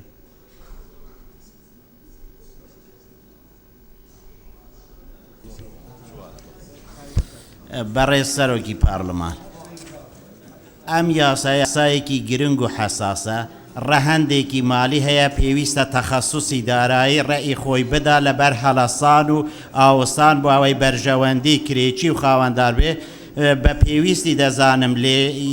ڕێی لێژنەی دارایی لەم بوارەدا لەگەڵیدا بێتن و سوپاس. سپاس بۆ بەڕێز عەباس غەزالی ئەوە کاک عەلی حەمە ساڵح هەم بە ئەزمموی خۆی هەم بە و داتانەی لە بەردەستی بۆ ڕێی خۆیدا بەڕێز عەلی حەمە ساڵح. مەبەستم وەڵامدانەوەی جەنابی کاک عومەر نییە بەڵام یعنی بابەتەکە ئەوەیە پارە زیایی کردووە لەسەر خاوەن من بۆ نمونە جاران زەریبە خۆتە زانی وەرنەیەکی داهات ئێستا وەرێکی دێت پارەی زبڵ وەرنەیەگیرا وەرەگیرێت پارەی تابلۆ وەرنەیەگیرا وەرەگیرێت جگە لە ئوجورەکانی کارەبا و ئاو ڕسوماتەکان عەفو کاک عومەر دەربڕنەکەینەوە ڕسوماتەکان هەمووی چەندی قات زیادی کردووە کەواتە لە نەتیجا پارە لەسەر خاوەن کرێکی زیادی کرد. سپاس بۆ ڕوونکردنەوە بەڕێز بەهزاد دەرویش بەڕێز سەرۆکەی پەرلەمانێ دیارە وەکی چەندین هەواڵە زیاتر من ژمار زیاتر 5-6 کەسە سی ببیتە نەخێر یا کێمکردنەی ڕێژە کێمکردنی شتێدا بیت ئەس دێ يعني مبرشينهم بري السرك البرلماني يعني بس كرخصت بيتن يعني امزونين بازار الهرم كردستاني بازار نمایا بو دکاندار پرستی پارش یکیم بی چیکه هوی اول 2 سال مثلا پاشکات پاره یکیم بی هم همی زانین بویا اگر مفید لپناوی هینادی داد پروری ها سنگی کل هواکانی در چاندن هاتوا ام وشوای لبکن براستی از داکوکیل هندید کم کو رجا کمترین تداوید برین بمرجک کمترین کره لبیس دل صد لکره پیشو کمتر نبید و زیاتر کردنی ل 20% زیاتر نبی لکری پیش و تا هر دو کی لناوی بید که او برزانه ولا میان دوا لگر رزم کدلین لماده دو مافیان دا به هر دولا که اگری کیم کرنوا هیا بلان بو لماده یک اگر زیاد بونه و داد رژی بلان مافی ناده بو خوان کریکه که مافی هبی ل 4 سال جارك اگری کیم ترنوا هر لماده یکم بچسبتن و دوباتا کما و زیاتر ل 5 کس او دوا کرد که رژی کیم ترين اشتدا بكم مجال كمتر هبي زور سباس تو 20 ب 20 بله سپاس برس مرینا عثمان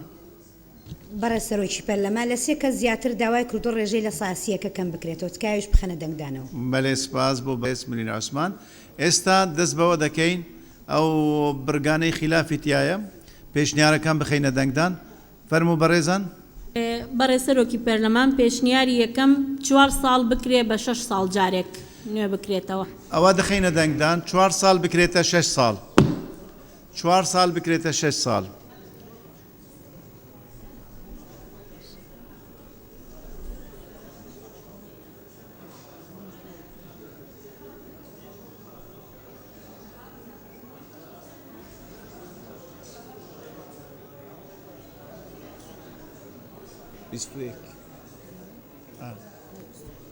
بیست و یک کەس بە پەسەند دەزانن 4 ساڵ ببیتە 6 ساڵ ئەوەی دژن وەکو خۆ ببینی 4 ساڵەکە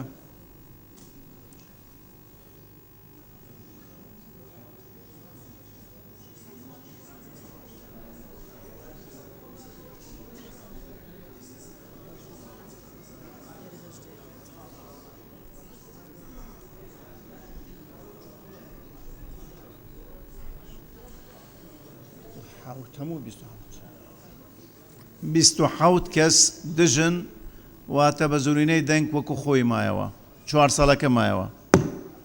بەڕێز سەرۆکی پەرلەمان پێشنیاری دووەم لە 130 بکرێتە لە 120 ڕێژەی لە 130 بکرێتە 130 ئەوەی هاتووە ببیتە 120 ئەوەی بە پەسەند دەزانن 130 ببیتە 120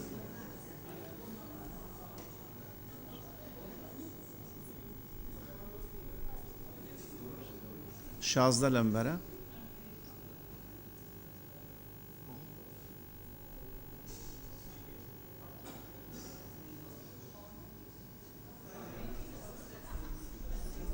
سیودو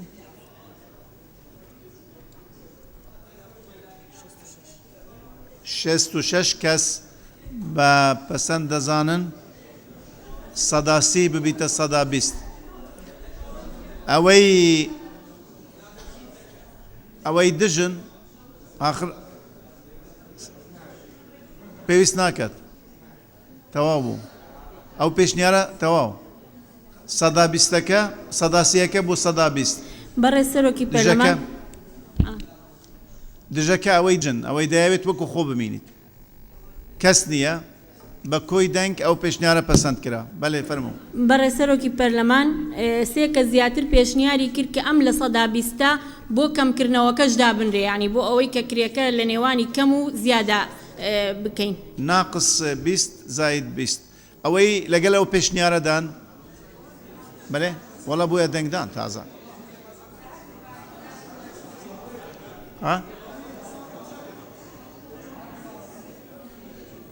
بەڕێزان ببورم با بەسێک ڕوونکردنەوە لە کەسێک لەم بارەوە شارەزایی هەیە بەڕێزان بەڕێز سەرۆکی پەرلەمان بەڕێز ئەندامانی بەڕێز احتیمالە کە ڕێەکەون لە 150 کەمی کات تۆ بۆچی بۆ حەسرێکی لە 120ەوە یعنی احتیمالە خۆیان ڕێ بکۆن بڵێ کاکە نیوەی کرێکە ناکرێت تۆ حەسریکەی بڵێ هەرەوێ لە 120 کەمیکەی چونکە ئەمە تۆ ئەوەی کە داوای زیادەکە ئەوە حەسرەکەی ئەوەی کە داوای کەمکردنەوەکە حەسر ناکەی زۆر سپاس ئەم بابەتە زۆر وردە دوو ڕێیتر وەردەگرن بەرز خەلەف ئەحمەد بەڕێز سەرۆکی پەرلەمان ئەو پێشنیارە تەواوە کە حەسریان نەکەین لە 120 بەڵام ئەوەی کە بەڕێز دکتۆرە ڕێواز تەرحی کرد بۆ هەردوو حاڵەتی زیادکردن و کەمکردن ئێمە بتوانین گۆڕانکاری لە دوای 4 ساڵەکە گۆڕانکاری بکرێ واتە ئەگەر مادەم بێبازاری هەیە مادەم ڕسومات و کرێ و ئەمانە زیادی کرێ و لەسەر خاوەن کرێ با بتوانرێ ئەگەر بە 1,800,000 بە 2 ملیۆن گرتوێتی کەمی بکاتەوە ئەمە مادەم بۆ زیادکردنەکە هەیە بۆ کەمکردنەوەکەش بگونجێ جا ئەمە لیژنەی یاسایی جەنابیان ئەتوانن ئەوەمان بۆ ڕێک بخەنەوە ئەوە دواتر داوای لیژنەی یاساییش دەکەین بەڕێز دکتۆر فەرسە سۆفی لەوێش بەڵێ فەرموو کاک فەرس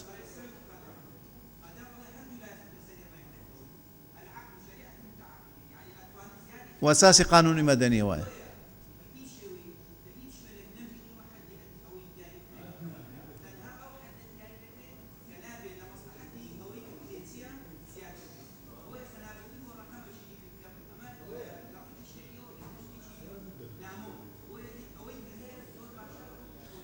بەڵێ سپاس بۆ بەڕێز دکتۆر فەرسەت بەڕێز ساڵح حەمە ساڵح دوای دێنە بەرەزان لیژنەی یاسایی بەڕێز سەرۆکی پەرلەمان بەڕێز کاک زانەت بەڕێز سەرۆکی پەرلەمان ئێمە وتمان لە سەدادەکەش لابە لە سەدادەکە لابە کە لە سەدادەکەت لابرد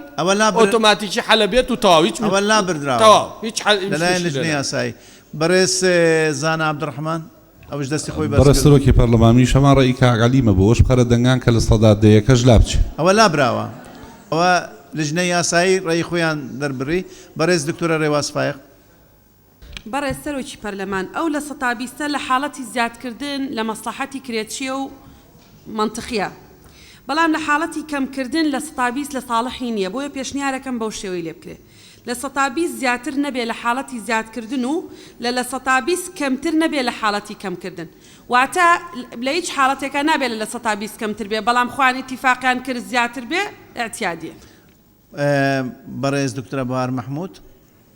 بەڕێز سەرۆکی پەرلەمان ئێمە لە سەعادەکەمان لابرد وەکو لیژنە ئێمەش پێمان باش بوو بۆیە نەخرایە دەنگدانەوە بەڵام بۆ چارەسەری ئەو کێشەیە دەتوانین بە یەک بڕگە چارەسەری بکەین ئەگەر بەڕێزان ئەوانەی اقتراحەکەیان کردو ئاگامیان لێمان بێ بڵێن بەمەرجێک لە حاڵەتی زیادکردنی کرێکەدا لە 120 زیاتر نەبێ لە کرێ پێشواتە لە حاڵەتی کەمکردن کراوەیە بەڵام لە حاڵەتی زیادکردنی کرێکەدا زیاتر نەبێت لە کرێی پێشوو بەو شێوەیە دایڕێژینەوە بەڵێ سپاس بۆ بەڕێز دکتۆرە بەهار مەحموود بەڕێز بەمان فەیسەڵ هەمان ڕێیە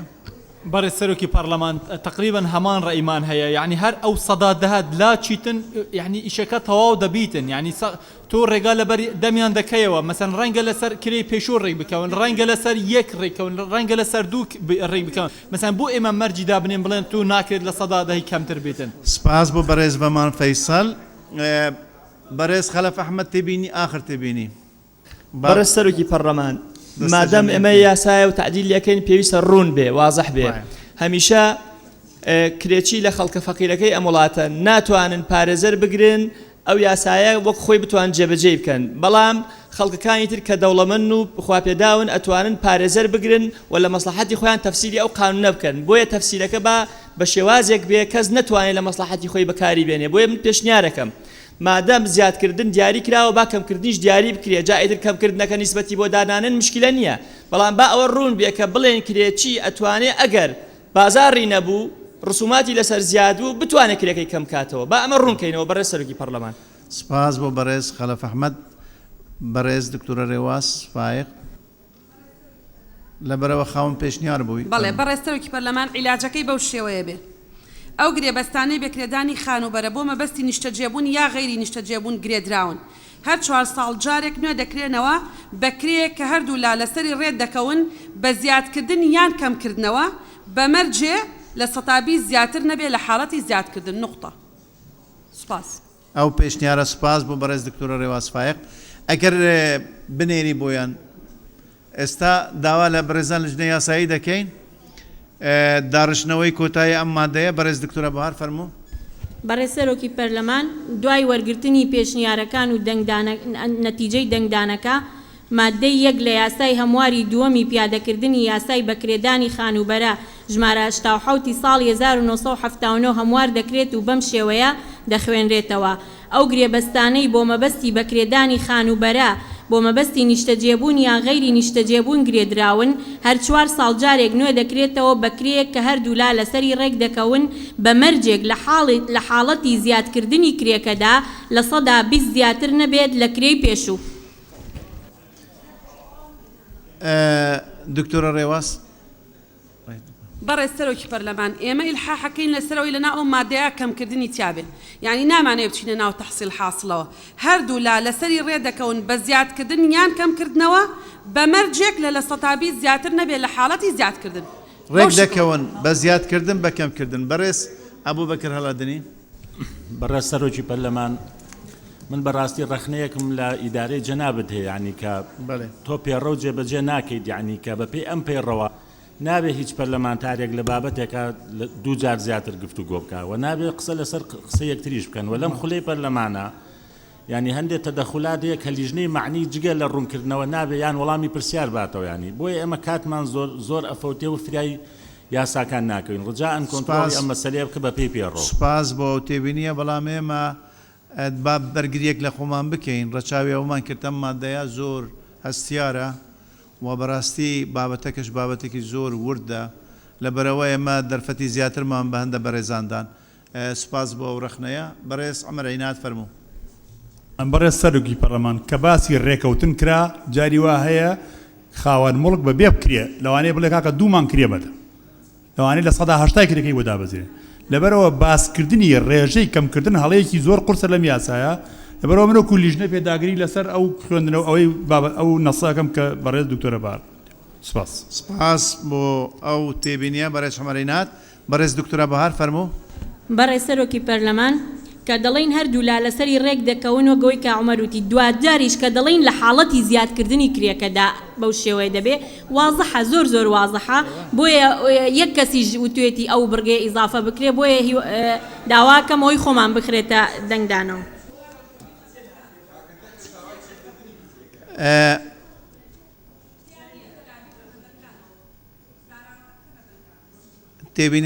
تێبینی ئیزافی وەرناگرین بە ڕاوشکاریەک لەگەڵ لجنەی یاسایی بکەین. بەڵێ.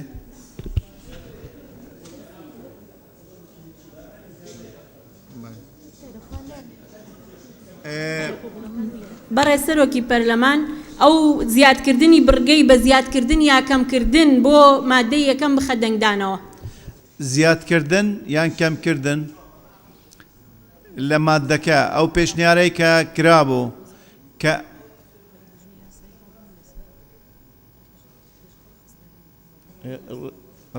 ڕێی لجنەی یاساییە دەرێ بخەنە دەنگدان.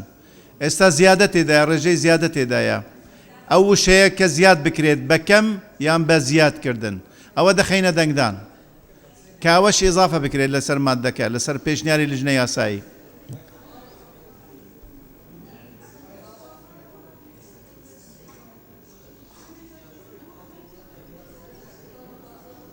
یازدە لەم بەرە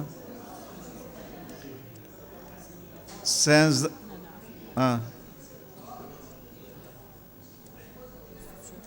24 کەس بە پەسەند دەزانن ئەو ئیزافە بکرێت. ئەوەی دژن دەیاوێت وەکو خۆ بمینیتن ئەوانەی دژن دەیانەوێت وەکو خۆ بمینیت.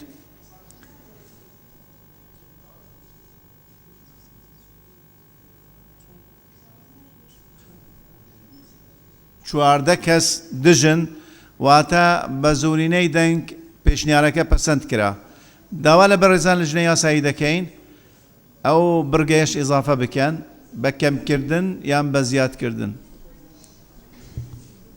بەڕێ سەرۆکی پەرلەمان مادەی 1 لە یاسای هەمواری دووەمی پیادەکردنی یاسای بەکرێدانی خانوبەرە ژمارە 87 ساڵی 1970 هەموار دەکرێت و بەم شێوەیە دەخوێنرێتەوە. ئەو گرێبەستانەی بۆ مەبەستی بەکرێدانی خانوبەرە بۆ نیشتەجێبوون یا غەیری نیشتەجێبوون گرێدراون هەر 4 ساڵ جارێک نوێ دەکرێنەوە بەکرەیەک کە هەردوو لا لەسەری ڕێدەکەون بە زیادکردن یا کەمکردن بە مەرجێک لە حاڵەتی زیادکردنی کرێکە لە 120 زیاتر نەبێت لە کرێی پێشوو. ئەو مادەیە بەو شێوازەی خوێندرایەوە دەخەینە دەنگدان.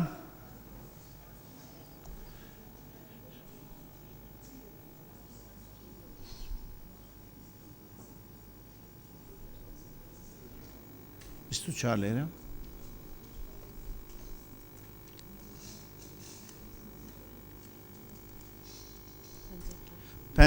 حوت کەس بە پەسەند دەزانن ئەوەی دژە کەس نییە بە کۆی دەنگ پەسەند کرا. مادەی دوو لە یاسای هەمواری دووەمی پیادەکردنی یاسای بەکرێدانی خانوبەرە ژمارە 87 ساڵی 1970 هەموار دەکرێت و بەم شێوەیە دەخوێنرێتەوە. یەکەم، ئەگەر هەردوو لای گرێبەز ڕێک نەکەوتن لەسەر بڕی کرێ کە بەپێی مادەی 1 لەم یاسایەدا هاتووە، ئەوە هەردوو لایەن لایەکیان بۆیان هەیە داوا بکەن لە بەڕێوەبەرایەتی باجی خانوبەرە کە لە ڕێگەی لیژنەی تایبەتیەوە خەمڵاندن بۆ کرێکە بکات بە ڕەچاوکردنی دۆخی ئابووری. دووەم، بڕیارەکانی لیژنەی هاتوو لە بڕگەی یەکەمی ئەم مادەیە شایانی تانە لێدانە لە بەردەم دادگای بەرایی بڕیاری دادگا یەکلاکەرەوە دەبێت. سپاس بۆ بەڕێزان. دەست بە گفتوگۆ دەکەین لەسەر ئەم مادەیە بە ناونووسین.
ئەو بەڕێزانەی کە داوایان کردووە گفتوگوی ئەم مادەیە بکەن: خەڵەف ئەحمەد، قادر وەتمان، ساڵح فەقێ، دکتۆر فرسەت، ڤیان عەباس، مەدینە ئەیوب، بەهزاد دەروێش، ئاری عەبدوڵەتیف، شێرک و حەمە ئەمین، دکتۆرە پەری، شکوریە شێخانی. کەسێک ماوە؟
بەڕێزان دەست بە گفتوگۆ دەکەین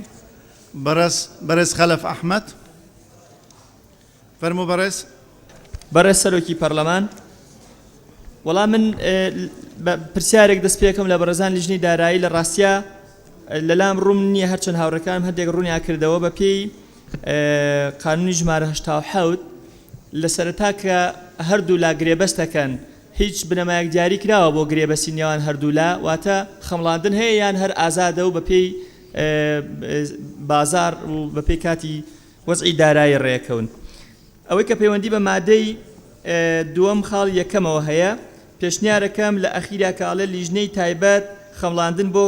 کرێکە بکات بە ڕەچاوکردنی دۆخی ئابووری و لە چوارچێوەی مادەی یەکەمی ئەم یاسایەدا تێپەڕ نەکاواتە لە 120 زیاتر نەکا لەسەر کرێکی. سپاس بۆ بەڕێز خەلەف ئەحمەد. بەڕێز دکتۆر فەرسەت.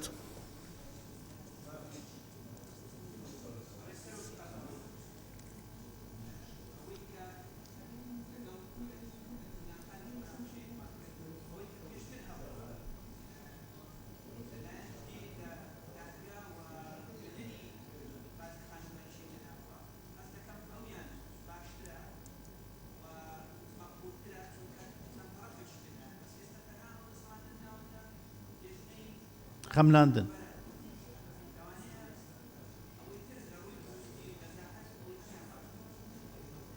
سپاس بۆ بەڕێز دکتۆر فەرسەت سۆفی. بەڕێز قادر وتمان. بەڕێز سەرۆکی پەرلەمان لە ڕاستیدا لیژنەکە پێویستە هەمیشەیی بێ بەڕای من هەمیشەیی بەو مانایی ناکە کەسەکان نەگۆڕدرێن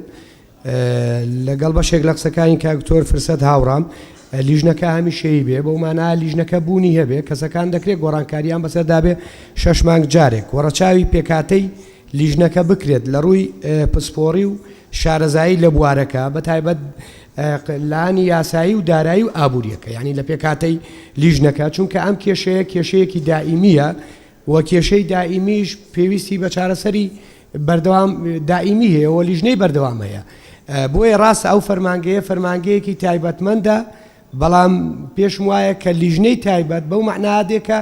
تۆ دەتوانی لەپڕ ئەو لیژنەیە دروستکەی کە لیژنەیەکی بتوانانی لەپڕ دروستی بکەی بۆ ئەو کاتەی کە لانێکی گرێبەستەکە یا هەردوو لایانی گرێبەستەکە دێنە بەردەم لیژنەکە پێم وایە بیانی لە ڕووی پسپۆریەوە لە ڕووی پێکاتەییەوە ناتوانرێ ئەو خەمڵان نەپێویستە بکرێ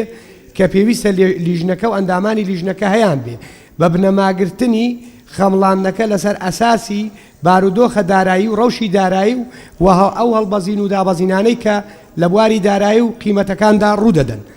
زۆر سپاس. سپاس بۆ بەڕێز قادر وتمان. بەڕێز ڤیان عەباس. بارز سەرۆکی پەرلەمانی پشتگیریە دکتۆر فەرسەتی دکەم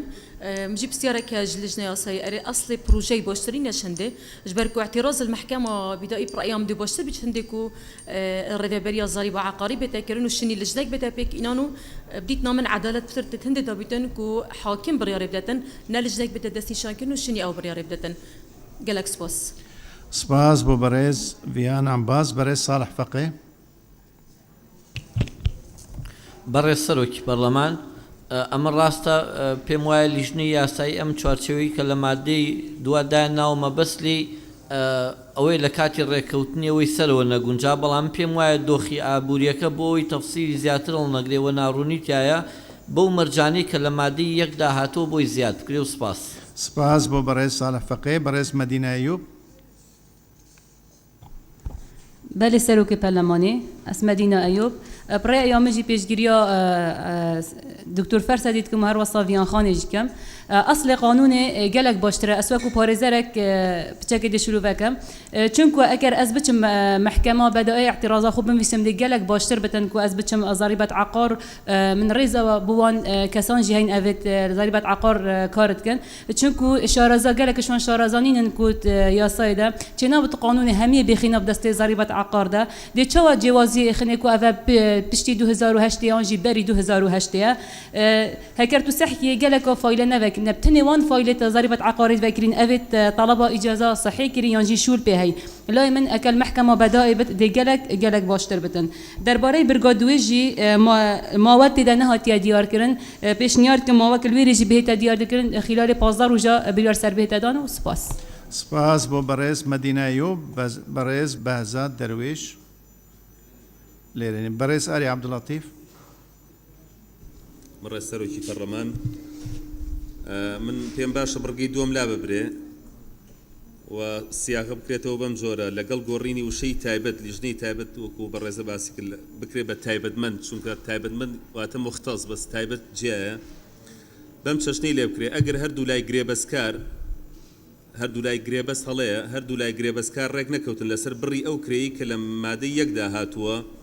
هەردوو لای گرێبەستکار بۆیان هەیە داوا بکەن لە بڕێوەبەراتی باجی خانوبەرە کە لە ڕێگەی لیژنەی تایبەتمەندەوە خەمڵاندن بۆ کرێکە بکات بە ڕەچاوکردنی دۆخی ئابووری فارزە بڕیارەکانی لیژنە شایانی تانە لێدانە لە بەردەم دادگای بەرایی و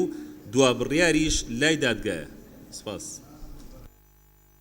سپاس بۆ بەڕێز ئاری عەبدوڵەتیف ئەوەی نووسیتە بنێری ئەگەر زەحمەت نەبێت برئيس شيركو حمامين برئيس سروج برلمان منيش لقلوام ك لجنك بجورك بيت ك يعني او بري عدالتها وسنجيت يابي يعني او نبيت بابلين يعني جهات بابلين جهات جورا جوري تيابي ولا قال او دومي شان او بانزر روجا ديالي بكريت سباس بو برئيس شيركو حمامين برئيس دكتوره بري برئيس سروج برلمان پشتیوانی لقسەکان دکتۆر شێرکۆ دەکەم و داڕشنەوە کەشم کردێ دەینێرم بەڵام حەز دەکەم ئەوەی پێشوش داڕشنەوەکەی وەک ئەوەی ناردیتم لێ بکرەوەی لێ نەکرابوو سپاس بۆ بەڕێز دکتۆرە پەری بە سپاسەوە بەڕێز شکوریە شێخانی بەڕێز سەرۆکی پەرلەمان لە خاڵی یەکەم پێم باشە ئەوە زیاد بکرێت بەڕە چاوکردنی دۆخی ئابووری و نرخی بازار زیاد بکرێتتر سپاس بۆ بەڕێز شکوریە شێخانی بەڕێزان گفتوگۆ لەسەر مادەیە کۆتایی هات ئێستا داوا لە بەڕێزان لجنەی یاسایی دەکەین بۆ ڕوونکردنەوەی زیاتر و داڕشتنەوەی مادەکە بە تەواوی بەڕێز دکتۆرە بەهار مەحموود بەڕێز سەرۆکی پەرلەمان سەبارەت بەوەی کە ئایا خەمڵاندن هەیە یا ئازادە ئێمە مەبدەئی ئەسڵ ئەوەیە مەبدەئی العقد و شەریعەت المتعاقدین واتە خۆیان ڕێیەکەون هیچ خەمڵاندنێک نییە ئێمە لەسەر ئەو مەبدەئە دین ئەم تەقیدانە دەکەین یعنی ئەسڵ ئەوەیە العقد و شەریعەت المتعاقدین ئەوە پرسیار کرا لەبەرەوە جوابدایەوە سەبارەت بەوەی کە ئایا لیژنەکە هەمیشەیی بێ لیژنەی تایبەتمەند بێت و ئەوانە ئەوەندەی من بزانم باجی خانوبەرە خۆیان لیژنەی خەمڵاندنیان هەیە ئەو لیژنەیە وەگەوەی کەوترا هەمیشەیی و هەیەانە سەبارەت بەوەی کەوترا دادگا باشترە لە ڕاستیە من پێم وایە دادگا ئەو کێشەی دروست کردووە کە ئێستا ئێمە هاتوین ئەم یاسایە هەموار دەکەینەوە ئەسڵی کێشەکە لە جێبەجێکردنەکەیە بووە ئەمە یەک دووەمیشیان ئێمە دادگامان بە هەند وەرگرتووە سێ خەتۆمان داناوە خەتۆی یەکەم مادەی یەکە کە خۆیان ڕێکەون بەو مەرجانەی دامان ناوە ئەگەر ڕێک نەکەوتن ئەچن داوا لە باجی خانوبەرە ئەکەن بەو لیژنە تایبەتەی کە هەیەە خەمڵاندنیان بۆ بکە ئەگەر بەوەش ڕازی نەبوون هاتووینەتە سەر مەحکەمە واتە محکەمەمان دەرنەکردو لە بابەتەکە ئەتوانن بشن لە بەردەم دادگای بەراییە سەبارەت بەوەی کە وترا ماوە دابنرێ بەڵێ ڕاستە ئەوە لە شوێنی خۆیدایە ماوەی 15 ڕۆژدانین لە ڕۆژی بڕیاری خەمڵاندنەکەوە سپاس بۆ بەڕێز دکتۆرە بەهار مەحموود بەڕێز تەلال لەتیف ئەندامی لیژنەی یاسایی مقڕری لیژنەی یاسایی فەرموو بەڕێز سەرۆکی پەرلەمان بۆ ئەو بەڕێزانەی کە داوایان کرد کار لەسەرەوە بکرێ لیژنەکە لیژنەی دادگا بێ وەکو هەمان مادەی پێشووی یاساکە بێ ئەوەی کە ئێمە گیان بۆی دەست بۆ ئەم هەموارکردنەوە بین ئەو لیژنە پەیوەنددارەکان بوو کە گەورەترین کێشەی دروست کرد لەگەڵ ڕێزێکی زۆرم بۆ لیژنەکانی دادگا بەڵام کێشێکی زۆر بۆ کرێچەکان دروست بوو حتا خۆی بەپێی یاسا ئەتوانی بۆ اعترازی یەکەم بگری دووهەم بگری سێم چوارەم پێنجەم هەتاوەکو ئەگاتە ئەوەی کە هەردوو تەرەف ڕازی بن لەسەر ئەو کرێ بەڵام ئێستا لە دادگا لە سێ اعتراض ئیتر دادوەروەری ناگرێ ئەمە گرفت دروستەکە بۆ کرێتی و خاوەن مەڵک لەبەرەوە من پێم باشە هەمان شێوەی کە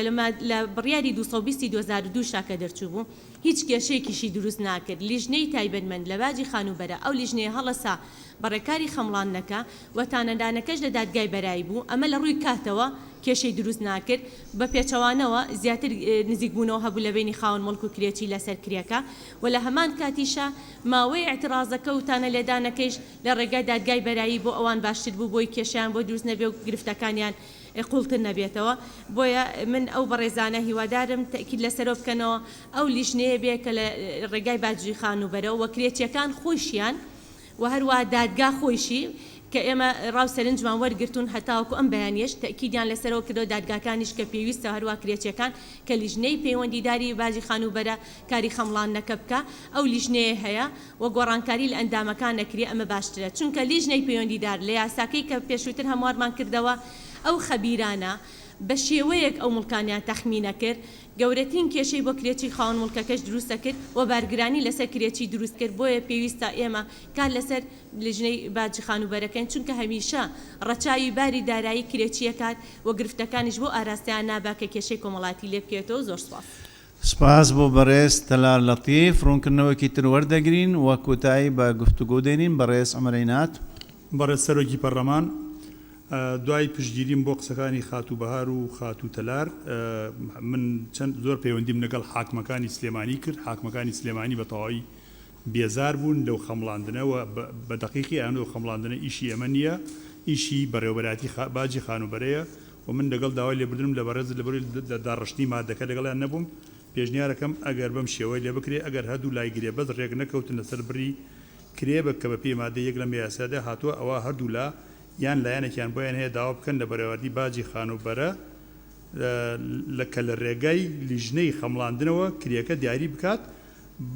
بە ڕەچاوکردنی باری دۆخی ئابووری ئەبێ لابرێ لە یاسادا شتیوانیە بە ڕەچاوکردنی بار و دۆخی ئابووری ئەو کەسێک کە چێ خەمڵاندنەکەکە ڕەچاوی باخی بارودۆخی ئابووریەکە خۆ ئەوانە بۆ ئەوە چونکە ئەو بارودۆخە هەڵسەنگێن خەمڵاندن بۆ مانایە دێت تۆ بارودۆخی ئابووری هەڵسەنگێنی نرخ هەڵسەنگێنی بە پێی کات لەبەرەوە ئەو پەرەگرافی ئەخیر من داواکەم لا ببرێ و لەگەڵ ڕێزمە. سپاس بۆ بەڕێز عەمەرەینات. ئێستا داوا لە بەڕێزان لیژنە یاسایی لیژنە پەیوەنددارەکان ڕاوێژی پێویست ئەنجام بدەن و مادەکە بخوێنەوە. فەرموو بەڕێز دکتۆرە بەهار. بەڕێز سەرۆکی پەرلەمان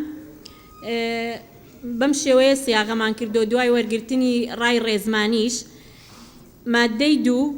دوو لە یاسای هەمواری دووەمی پیادەکردنی یاسای بەکرێدانی خانوبەرە ژمارە 1970 ساڵی 1970 هەموار دەکرێت و بەم شێوەیە دەخوێنرێتەوە. یەکەم ئەگەر هەردوو لای گرێبەست لەسەر بڕی کرێ ڕێک نەکەوتن کە بەپێی مادەی یەکی ئەم یاسایە هاتووە ئەوە هەردوو لایەن لایەنێکیان بۆیان هەیە داوا لە بەڕێوەبەراتی باجی خانوبەرە بکەن کە لە ڕێگەی لیژنەی خەمڵاندنی تایبەتەوە بە ڕەچاوکردنی دۆخی ئابووری خەمڵاندن بۆ کرێیەکە بکات. دووەم بڕیارەکانی لیژنەی هاتوو لە بڕگەی یەکەمی ئەم مادەیە شایانی تانە لێدانە لە بەردەم دادگای بەرایی لە ماوەی 15 ڕۆژ لە بڕیاری خەمڵاندنەکەوە و بڕیاری دادگار یەکلاکەرەوە دەبێت. ئەو مادەیە بەو شێوازەی خوێندرایەوە دەخەینە دەنگدان. مادەی دوو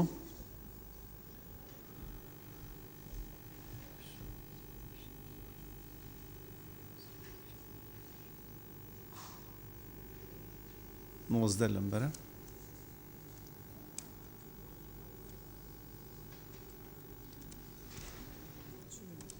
چلونو کەس بە پەسەند دەزانن ئەوەی دژە کەس نییە بە کۆی دەنگ پەسەند کرا. مادەی سێ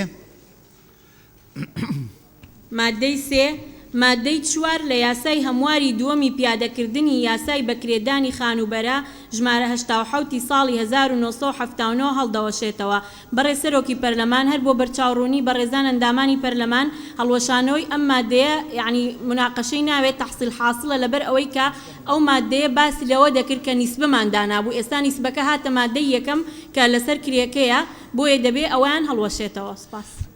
دیارە مناقەشە نیە ئەو مادەیە یعنی مادەی سێ بۆ هەڵوەشاندنەوەی مادەی 4 دەخەینە دەنگدان. شکریە خانەکە نەچێ دەرێ بۆی مادەی سێ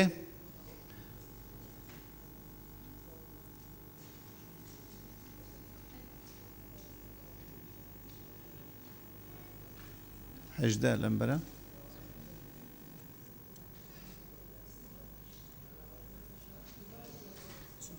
چلو سێ کەس بە پەسەند دەزانن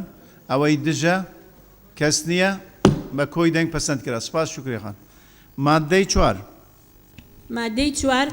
مادەیەک بۆ یاساکە زیاد دەکرێت و ڕیزبەندی مادەکان ڕێک دەخرێتەوە و بەم شێوەیە دەخوێنرێتەوە چۆڵکردن لە گرێبەستەکانی مادەی یەکی ئەم یاسایە ملکەش دەبێت بۆ حکومەکانی یاسای بەکرێدانی خانوبەرە ژمارە 1970 ساڵی 1970. بەڕێزانم مادەیە بۆ گفتوگو ئەگەر هەبیت دیارە گفتوگو نییە ئەو مادەیە کاک عومەر عینات تێبینیەک یەک پێشنیارم هەیە لە بەردەم چۆڵکردنەکە بنووسن بناو قەوسا بنووسن ئیخلا چۆڵکردن چۆڵکردن ئیخلا ئیخلا نا ئیخلا یا تەخلیە نا ئیخلا یا تەخلیە چێشنی تەخلیە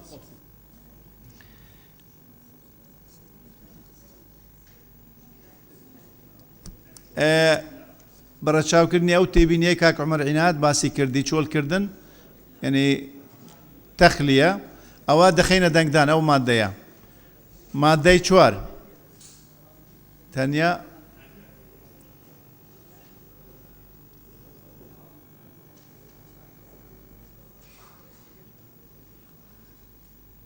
نۆزدە لەم بەرە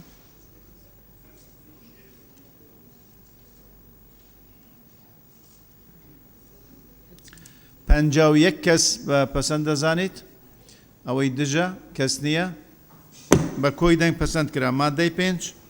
مادەی پێنج کار بە هیچ دەقێکی یاسایی یان بڕیارێکی ناکۆک لەگەڵ حکومەکانی ئەم یاسایەدا ناکرێت مناقەشە نییە ئەم مادەیە دەخینە دەنگدان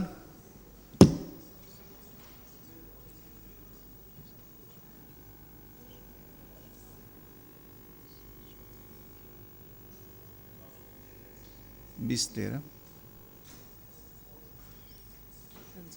پەنجا کەس بە پەسەند دەزانن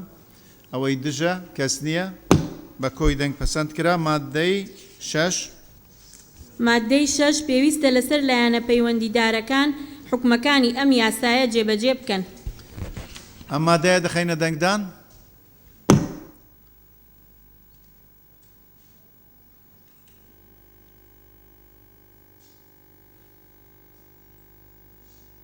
نۆزدە لێرە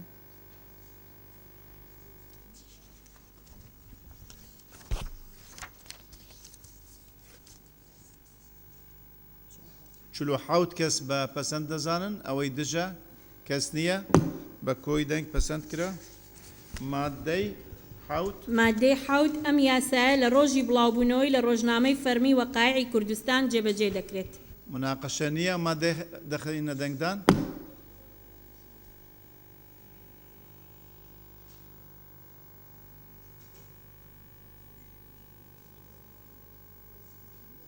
هەفدە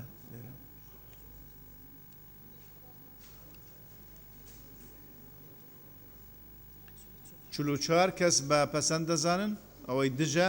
کەس نییە بە کۆی دەنگ پەسەند کرا هۆیەکانی دەرچواندن بەڕێسەرۆکی پەرلەمان هۆیەکانی دەرچواندن بە لە بەرچاوگرتنی گرفتی ئابووری و کۆمەڵایەتی و لە پێناو هێنانەدی دادپەروەری و هاوسەنگی مافی خاوەن مڵک و کرێچی ئەم یاسایە دەرچوێنرا مناقەشە نییە ناقشە کاکاری ئەکەس سیاغەکە بنێری فەرموو یان بڵێ بڵێ بەڕێز سەرۆکی پەرلەمان بەم جۆرەی لێ بکرێت لە پێناو هێنانەدی دادپەروەری و دەستەبەری مافی کرێچی و خاوەن مۆڵک بە لە بەرچاوگرتنی دۆخ و گرفتی ئابووری و کۆمەڵایەتی ئەم یاسایە دەرچوێنرا کاکەوە بنێری زەحمە نەبی کاوەرە ئەوە بینە ئەو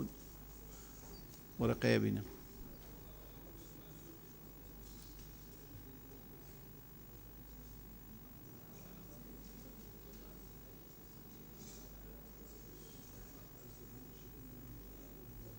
دەبێ زوو بێ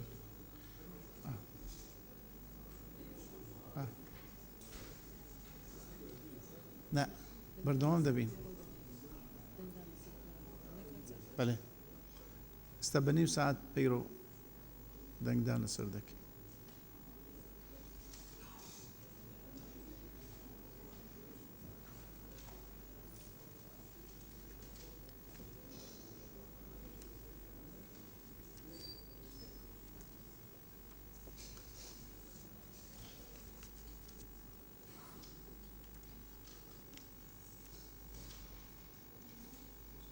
فەرموو بەڕێز دکتۆرە بەهار. هۆیەکانی دەرچواندن لە پێناو هێنانەدی دادپەروەری و هاوسەنگی مافی کرێچی و خاوەن مڵک هاوسەنگی لە نێوان مافی کرێچی و خاوەن مڵک بە لە بەرچاوگرتنی دۆخ و گرفتی ئابووری کۆمەڵایەتی ئەم یاسایە دەرچوێنرا. هۆیەکانی دەرچواندن دەخینە دەنگدان.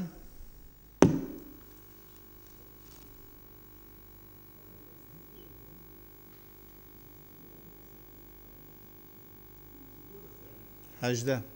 لەمبەرە.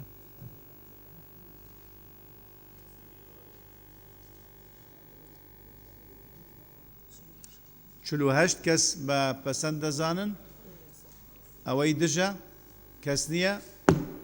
بە کۆی دەنگ پەسەند کرا. کۆی یاساکە دەخینە دەنگدان. کۆی یاساکە کۆی یاساکە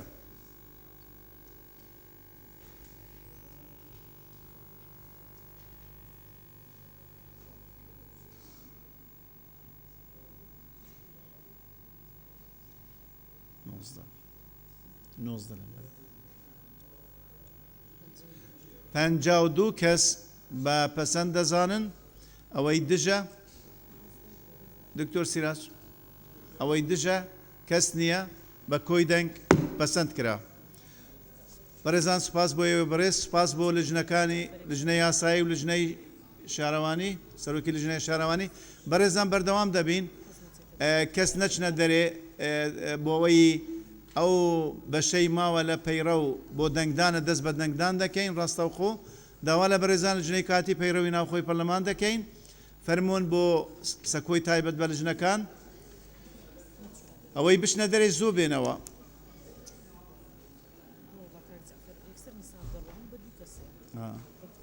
ئەوە دیارە دەشتە ئێرە.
بێ بێنە ژوورێ بێنە.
لەمە دووە ئەمەش بەڕاستی دەبێت ئەم نەریتە بشکێنین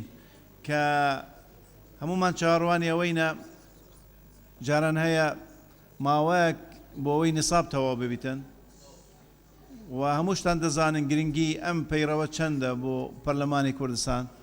لەبەرەوە داواتان لێ دەکەم تا کوتایی ئەم دەنگدانە پەسەندکردنی ئەم بەشەی پەیڕە و هولی پەرلەمان بەجێ نەهێڵن داوا لە لجنەی کاتی دەکەین بەڕێزان دکتۆر فەرسەت بەڕێزانەکە دەست پێ بکەن بۆ ئەوەی مادەکان بەس بۆ دەنگدانە مناقشە کۆتایی هاتووە و بەشکو بتوانین بەشێکی ترش مناقشە بکەین هەر ئەمڕۆ ئەگەر ئێوە بەردەوام بن دەتوانین هەمووی تەواوکەین ئەمڕۆ ئێوارە باشتر دەبیتن فەرموو بەڕێزان بەڕێز سەرۆکی پەرلەمان لە بەشی یاسادانان گفتوگۆی لەسەر کرابوو ئێستا مادە دەیخینە دەنگدان ئەو مادانەی بیرۆڕای جیاوازی لەسەر بوو بیرۆڕایەکان دەخینە دەنگدان مادەی 78 مادەی 78 هیچ تێبینیەکی لەسەر نەبوو بۆیە وەکو خۆی کە هەیە دەیخوێنینەوە بۆ ئەوەی بخرێتە دەنگدان مادەی 78 بەشی هەشتەم یاسادانان مەبەست لە یاسا ڕێژی یەک دەرکردنی یاسا و بڕیار دوو هەموارکردنی یاسا و بڕیارە کارپێکراوەکان سێ بەرکارکردن یان هەموارکردنی کارپێکردنی یاسا فیدرالیەکان ئەو مادەیە بەو شێوازەی خوێندرایەوە دەخینە دەنگدان مادەی 78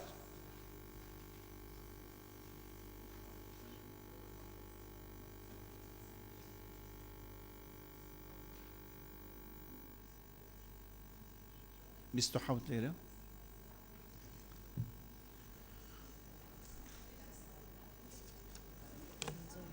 پەنجاو یەک کەس بە پەسەند دەزانن ئەوەی دژە کەس نییە بە کۆی دەنگ پەسەند کرا نابی کەس بچتە دەرێ دانیشن ئیجباریە لە ژوورێ دانیشن مادەی 79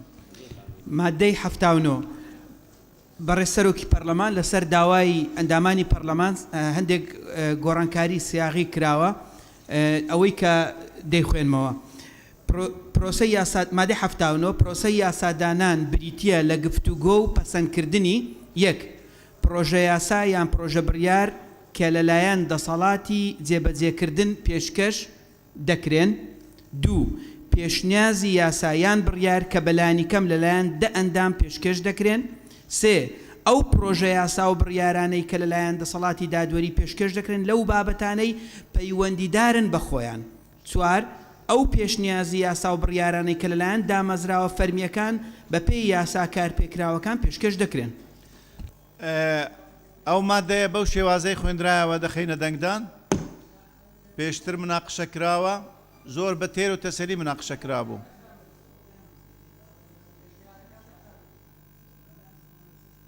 پێشنیارەکە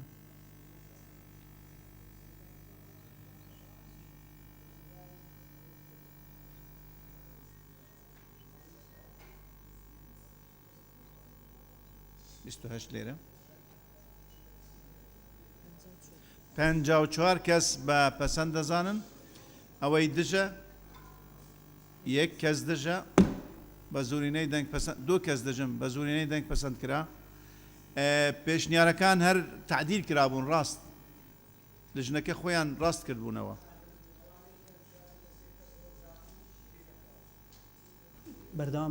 بەردەوام بن بەڕێز سەرۆکی پەرلەمان مادەی هەشتا لەسەر داوای ئەندامانی پەرلەمان بەم شێوەیە داڕێژراوەتەوە مادەی هەشتا پێشنیازی یاسا و بڕیارەکان کە لەلایەن ژمارەی پێویست لە ئەندامانی پەرلەمانەوە پێشکەش دەکرێت پێویستە شێوازی یاسادانان لەخۆ بگرێت و لە ماوەی 14 ڕۆژ لە بەرواری پێشکەشکردنیان لەلایەن لیژنەی یاسایی و بە هەماهەنگی لەگەڵ دەستەی سەرۆکایەتی بڕیاری لەسەر دەدرێت لەسەر بنەمای گونجاندنی لەگەڵ یەکێک لەو پێوەرانەی خوارەوە یەک بوونی بابەتێکی گشتی کە پێویستی بە دەرچواندنی یاسا یان بڕیار بکات دوو بوونی بۆشاییەکی یاسایی سێ ئەگەر کێشە لە جێبەجێکردنی یاسا هەبێت و پێویستی بە هەموارکردنەوە بێت چوار لە دەرچواندنی ئەو یاسایان بڕیارە ڕەچاوی بارگرانی دارایی لەسەر حکوومەت بکرێت. ئەو مادەیە بەو شێوازەی خوێندرایەوە دەخینە دەنگدان.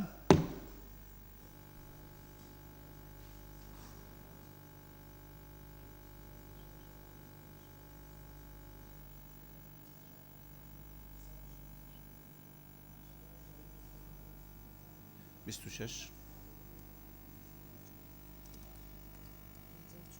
54 کەس بە پەسەند دەزانیت ئەوەی دژە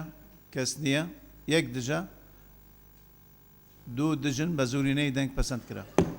مادەی 81 بەڕێز سەرۆکی پەرلەمان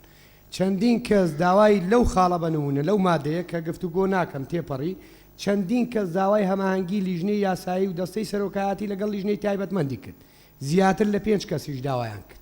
بەڵام بەڕێزان بیریان نەماوە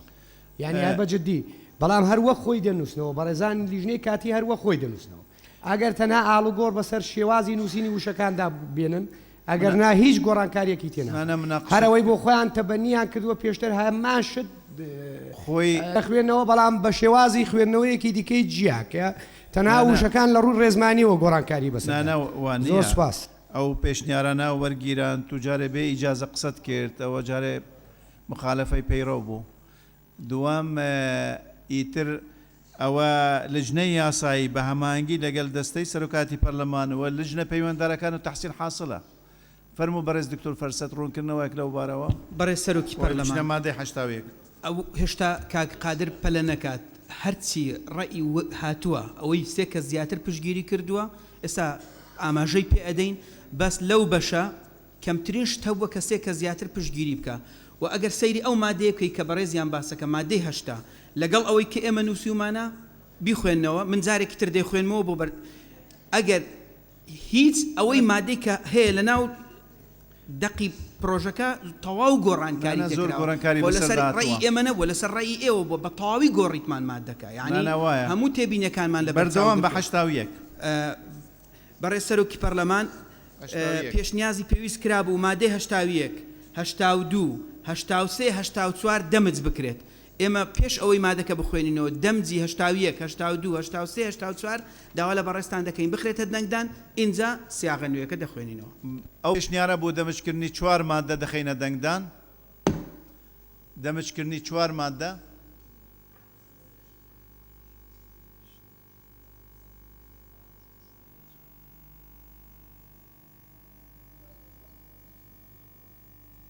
پێش لێرە 81 82 83 84 54 کەس بە پەسەند دەزانیت ئەوەی دژە کەس نییە بە کۆی دەنگ ئەو پێشنیارە پەسەند کرا. ئەوجا بەڕێز سەرۆکی پەرلەمان کەواتە مادەی 81 ئەبیتە 4 بڕگەی جیاواز تەنها لە بڕگەی 4ەم دەستەواژەیەک ئیزافە دەکرێت لەسەر داوای ئەندامانی پەرلەمان کە کاتە مادەی 84 پێش ڕەتکردنەوەکەی دانیشتنی دوای ڕەزامەندیەکە بەو شێوەی لێدێ مادەی ینی بڕگەی 4ەکە کاتێک پرۆژەی پێشنیازەکە لەلایەن سەرۆکایەتی پەرلەمان و لیژنەی یاسای ڕەزامەندی لەسەر دەدرێت لە یەکەمین دانیشتنی دوای ڕەزامەندیەکە دەخرێتە بەرنامەی کار تەنها ئەو دەستەواژەیە ئیزافە دەکرێت ئەگیرنا هەموو بڕگەکانی تر لە 4 بڕگە کۆکراوەتەوە 4 مادەکە دەیخوێنمەوە بەم شێوەیە. یەک مادەی 81 دوای تێڕوانینی پرۆژە پێشنیازەکە لەلایەن سەرۆکایەتی پەرلەمان و لێژنەی یاسایی ئەگەر دەرکەوت یەکێک لەم پێوەرانەی تێدانیە کە لە مادەی 8 ئەم پەیڕەوەدا هاتووە ڕەت دەکرێتەوە و خوێندنەوەی یەکەمی بۆ ناکرێت. دوو لە کاتێکدا ئەندامانی پەرلەمان کە پێشنیازی یاسایان بڕیارەکان پێشکەش کردووە ڕای سەرۆکایەتی پەرلەمان و لێژنەی یاسایی بۆیان بڕواپێهێنەر نەبوو بابەتەکە دەخرێتە بەردەم دەستەی گشتی بۆ یەکلاکردنەوەی ئەگەر لەوێش ڕەتکرایەوە و ئەندامانی پەرلەمان هەر پێداگیریان کرد لەسەر پێشنیازەکەیان ئەوە دەخرێتە بەردەم پەرلەمان بۆ بڕیاردان لەسەری. سێ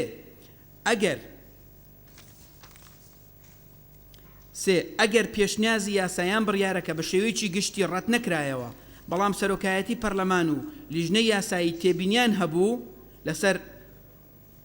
پرۆژەی پێشنیازەکە ئەوە لەو حاڵەتە دەگەڕێنرێتەوە بۆ ئەو ئەندامانی پێشکەشیان کردووە بۆ ڕەچاوکردنی تێبینیەکان و دووبارە پێشکەشکردنەوەی. چوار کاتێک پرۆژەی پێشنیازەکە لەلایەن سەرۆکایەتی پەرلەمان و لیژنەی یاسایی ڕەزامەندی لەسەر دەردرێت لە یەکەم دانیشتنی دوای ڕەزامەندیەکە دەخرێتە بەرنامەی کار. سەبارەت بە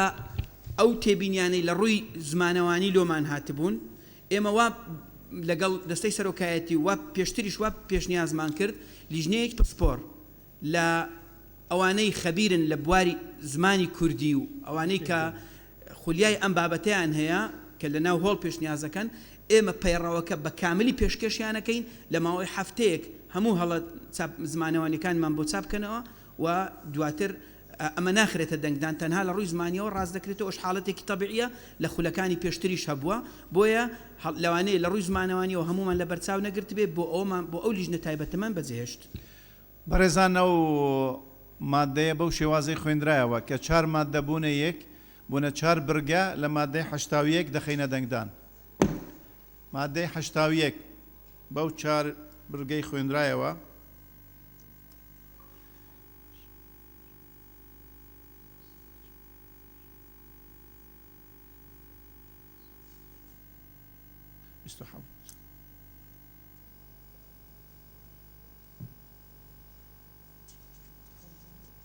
پەنجاونۆ کەس بە پەسەند دەزانیت ئەوەی دژە کەس نییە بە کۆی دەنگ پەسەند کرا مادەی 85 دەبیتە 82 ڕاستە 82 مادەی 82 ئەو تێبینی ئەندامان لە بەرچاو گیراوە دوای تێبینی وەرگرتنی تێبینیەکان بەم شێوەیە سیاغەمان کردوتەوە و ئەو ڕایانەی کە بۆ وەرمانگرتوون. یەک مادەی 82 یەک هیچ پرۆژە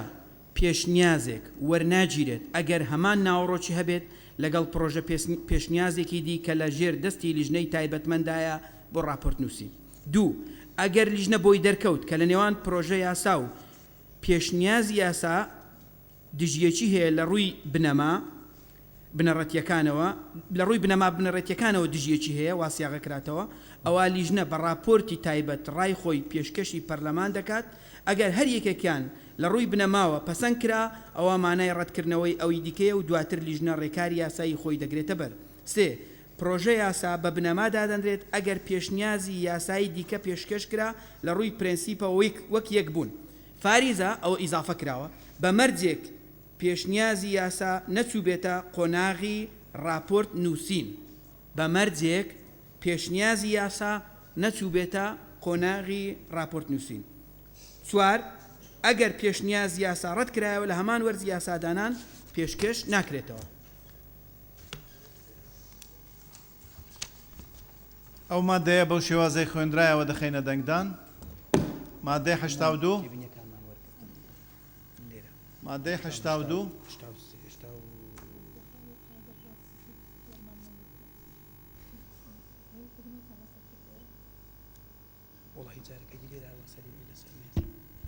28 لێرە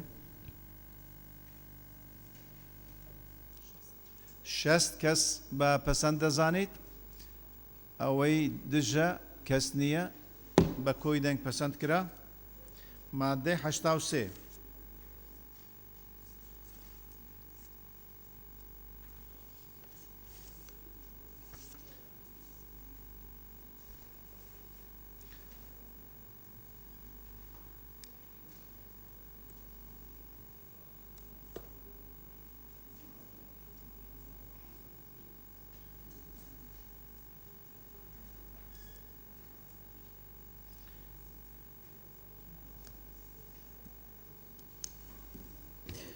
بەڕێز سەرۆکی پەرلەمان لەسەر مادەی 83 هیچ تێبینیەکی ئەو تۆ نەبووە، ئەوەی کە هەیە دەیخوێنینەوەکو خۆی. مادەی 83 یەک لە هەر وەرزێکی یاسادانان تەنها لە مانجی یەکەمی وەرزی یاسادانان دامانی پەرلەمان دەتوانن پێشنیازی یاسا پێشکەش بکەن. دوو تەنها لەو حاڵەتانە نەبێت کە دۆخێکی تایبەت بێتە پێش و پێویستی بە یاسا یان بڕیارێکی بەپەلە هەبێت و لەو بارەش دەستەی گشتی هەڵسەنگاندن بۆ پێویستی و بەپەلەی یاسا یان بڕیارەکە دەکات. ئەو مادە پێشتر مناقشە کرابوو دەخینە دەنگدان بەو شێوازەی خوێندرایەوە.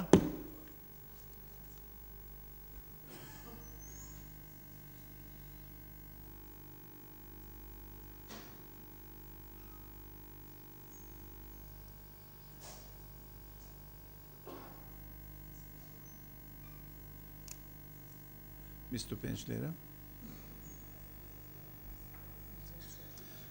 54 کەس بە پەسەند دەزانن ئەوەی دژە کەس نییە بە کۆی دەنگ پەسەند کرا مادەی 84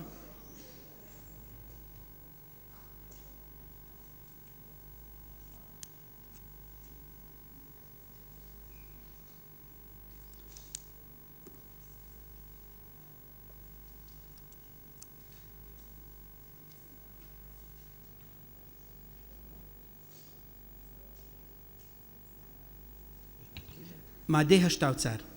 دیسان ئەو مادەیەشی تێبینیکی ئەو تۆی لەسەر نەبووە یەک ئەو پرۆژە یاسا و بڕیارانەی کە لەلایەن حکومت پێشکەش دەکرێن ڕاستەوخۆ لە یەکەمین کۆبوونەوەی دوای گەیشتنیان بۆ پەرلەمان خوێندنەوەی یەکەمیان بۆ دەکرێت دوو ئەگەر پرۆژەکە یان پێشنیازەکە لە تایبەتمەندی زیاتر لە یەک لیژ نەبوو سەرۆکایەتی پەرلەمان بە هەماهەنگی لەگەڵ لیژنەی یاسایی بڕیار دەدات بە بەشکردنی پرۆژە یان پێشنیازەکە و ناردنی هەر بەشە بۆ لیژنەی تایبەتمەند لیژنەش تەنها لەسەر ئەو بەشە راپۆرت ئامادە دەکات کە ئاراستەی کراوە بەڕێزانە مادەیە پێشتر مناقشە کراوە بەو شێوازەی خوێندرایەوە دەخەینە دەنگدان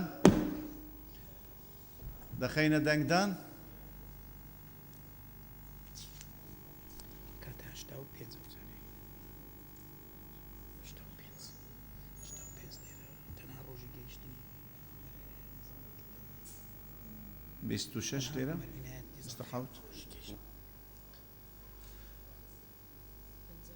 58 کەس بە پەسەند دەزانن ئەوەی دژە کەس نییە بە کۆی دەنگ پەسەند کرا بەڕێزان بەردەوام دەبین مادەی 85 گۆڕانکاری بچووکی تێکراوە تەنها ئەوە لە دوو بڕگەی ئیزافە کراوە لە بڕگەی یەکەم و بڕگەی چوارەم لە ڕۆژی گەیشتنی بەم شێوەیە لێدێت مادەی 85 یەک دەبێت لیژنەی تایبەتمەند لە ماوەی 21 ڕۆژ لە بەرواری گەیشتنی لە بەرواری گەیشتنی راپۆرتی خۆی لەسەر پرۆژە یان پێشنیاز یاسا و بڕیارەکە ئامادە بکات دوو ئەگەر پرۆژە یان پێشنیاز یاسا و بڕیارەکان بە شێوەی بەپەلا ئاراستەی لیژنەی تایبەتمەند کرابێت دەبێت لە ماوەی 7 ڕۆژ راپۆرتی خۆی پێشکەش بکات سێ لیژنەی تایبەتمەند بۆی هەیە هەماهەنگی لەگەڵ لایانی پەیوەنددار بکات بۆ ئامادەکردنی راپۆرت لەسەر پرۆژە یان پێشنیاز یاسا و بڕیارەکان چوار ئەگەر لە ماوەی دیاریکراو لیژنەی تایبەتمەند راپۆرتی ئامادە نەکرد جێگری سەرۆکی پەرلەمان سەرۆکی لیژنە ئاگادار دەکاتەوە دەبێت لیژنە لە ماوە 4 ڕۆژ لە ڕۆژی گەیشتنی راپۆرتی هۆداری خۆی پێشکەش بکات و بڕیاری دەستەی گشتی لەم بارەوە یەکلاکەرەوە دەبێت ئەو مادەیە پێشتر مناقشەکراوە بەو شێوازەی خوێندرایەوە دەخەینە دەنگدان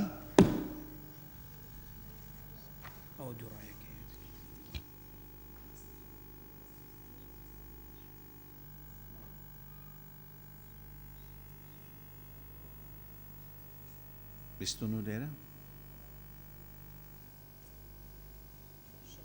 60 کەس بە پەسەند دەزانیت ئەوەی دژە کەس نییە بە کۆی دەنگ پەسەند کرا ئەم بەشە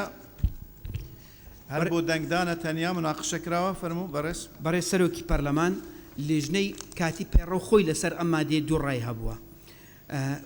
ئێمە سیستەمێکی نوێی یاسادانان ینی گۆڕانکاری تێدا کراوە ڕایەک کە ڕای یەکەمە دەیخێنە دەنگدان پێی وایە کاتێک کە خوێندنەوەی یەکەم بۆ قانونێک دەکرێت ئاراستەی لیژنەی تایبەتمەند لەگەڵ لیژنەی یاسایی دەکرێت دوو لیژنە سێ لیژنە بەڵام لیژنە یاسایی هەر لەگەڵە بێ وەکو ئەوەی کە ئێستا هەیە ڕایەکتر پێی وایە کە ڕای دووەمە نەخێر ئاراستەی لیژنەی قانونی ناکرێت تەنها ئەوانە ئاراستەی لیژنەی قانون دەکرێت کە پەیوەندی بە لیژنەی قانونی هەیە ئەوەی تر ئاراستەی لیژنەی تایبەتمەند دەکرێت دواتر بۆ ڕاستاندنی یاسایی بۆ سیاغەی قانونی دەگەڕێتەوە لیژنەی یاسایی ئێمە ئێستا هەردوو ڕایەکە ڕای یەکەم دەخەینە دەنگدان وەکو ئەوەی دەستەمان کرد لە پێشتریش ڕای دووەمیش دەخەین کامە زۆرتری هینە ئەوە تەثبیتە بیت سپاس بۆ بەڕێز دکتۆر فەرسەد سۆفی سەرۆکی لیژنەی کاتی پەیڕە و بەڕێزان هەردوو ڕاکە دەخەینە دەنگدان ئەوەی زۆرترین دەنگێنە ئەوە پەسەند دەبیتن لە ڕای یەکەم دەست پێ دەکەین بەڕێز سەرۆکی پەرلەمان ڕای یەکەم دەخوێنمەوە دەیخەینە دەنگدان فەرموو بەڕێز لەسەر بڕگەی یەکەم لەو مادەیە دوو ڕا هەیە ڕای یەکەم پێی وایە لیژنەی تایبەتمەند و لیژنەی یاسایی بەیەکەوە راپۆرت دەنووسن لە کۆبوونەوەی هاوبەش وەکو ئەوەی ئێستا هەیە ئەوە دەخینە دەنگدان دواتر ڕای دووەم دەخوێنمەوە دەخینە دەنگدان داوا لە زەنابتانەکە ڕای یەکەم ئەوەی ڕای یەکەم بە پەسەند دەزانیتن دەنگدان لەسەر ڕای یەکەم ڕای یەکەم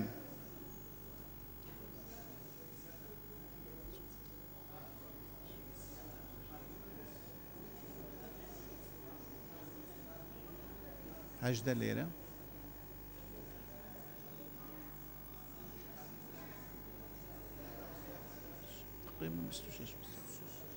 بیست و شەش کەس ڕای یەکەم بە پەسەند دەزانن ڕای دووەم پێویستی بە خوێندنەوە ناکە دیارە بۆ لیژنەی تایبەتمەند لیژنەی یاسایی تەنیا بۆ سیاغا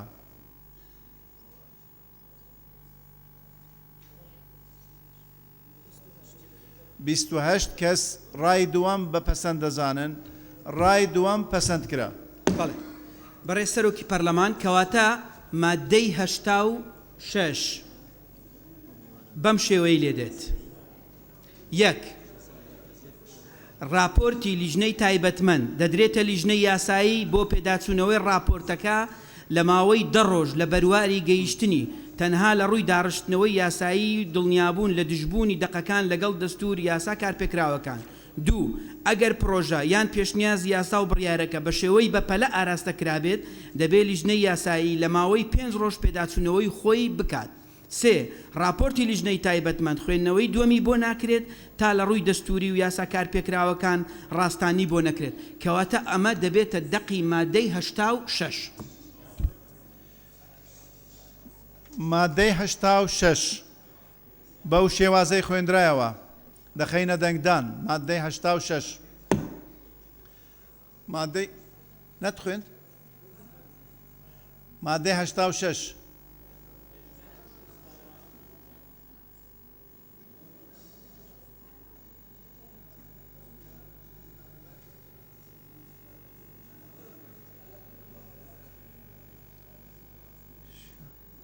شازدە لێرە 38 کەس بە پەسەند دەزانن ئەوەی دژە ئەوەی دژە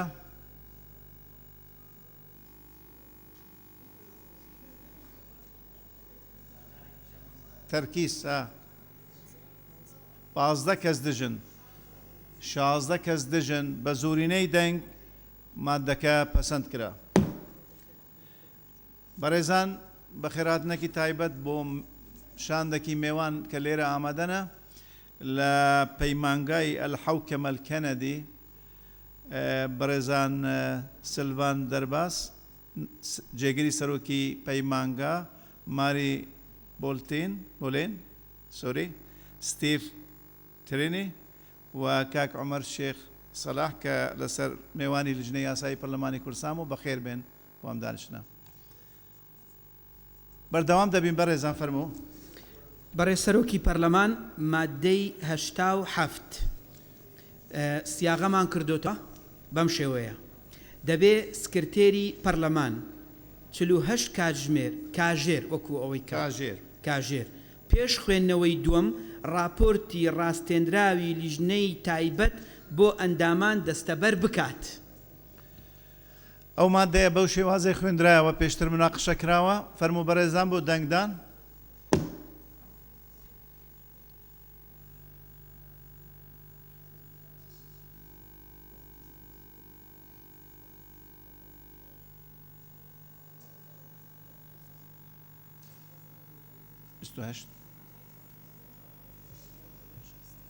شەست کەس بە پەسەند دەزانن ئەوەی دژە کەس نییە یەک کەس دژە بە کۆی دەنگ پەسەند کرا مادەی دواتر سەرۆکی پەرلەمان مادەی 88 تەنها سیاغەیە ئەگینەوەکو خۆیە یەک خوێندنەوەی دووەم بە خوێندنەوەی دەقی پرۆژەیان پێشنیازەکە دەست پێ دەکات دواتر راپۆرتی لیژنەی تایبەتمەند دەخرێتە ڕوو دوو ئەگەر راپۆرتی لیژنەی تایبەتمەند داڕشتنیی نوێی پێشنیاز کردبێت بۆ پرۆژەیان پێشنیازەکە ئەوە بە دەنگدان بڕیار دەدرێت لەسەر وەرگرتنی ئەو داڕشتنە بە بنەما بۆ گفتوگۆکردن. سپاس بەڕێزان ئەو مادەیە بەو شێوازەی خوێندرایەوە دەخینە دەنگدان بەو شێوازەی خوێندرایەوە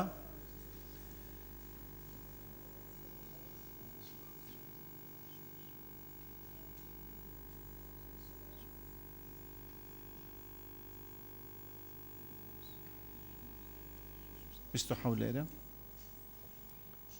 6 کەس بە پەسەند دەزانیت ئەوەی دژە کەس نییە بە کۆی دەنگ پەسەند کرا مادەی دواتر بەڕێسەرۆکی پەرلەمان مادەی هەشتاونەوە وەکو خۆی کە هەیە دەیخوێنینەوە هیچ تێبینیەکی لەسەر نەبووە. یەک ئەو ئەندامەی ناوی تۆمار کراوە بۆی هەیە لەسەر هەر مادێک تەنها یەک جار قسە بکات و نابێت لە 2 خولەک تێپەڕ بکات. 2 ئەگەر لە کاتی گفتوگۆکردنی پرۆژەیان پێشنیازەکە وەزیری پەیوەندیدار ئامادە بوو بۆی هەیە لەسەر هەر مادێک 2 خولەک قسە بکات. ئەو مادەیە بەو شێوازەی خوێندرایەوە دەخینە دەنگدان بەو شێوازەی خوێندرایەوە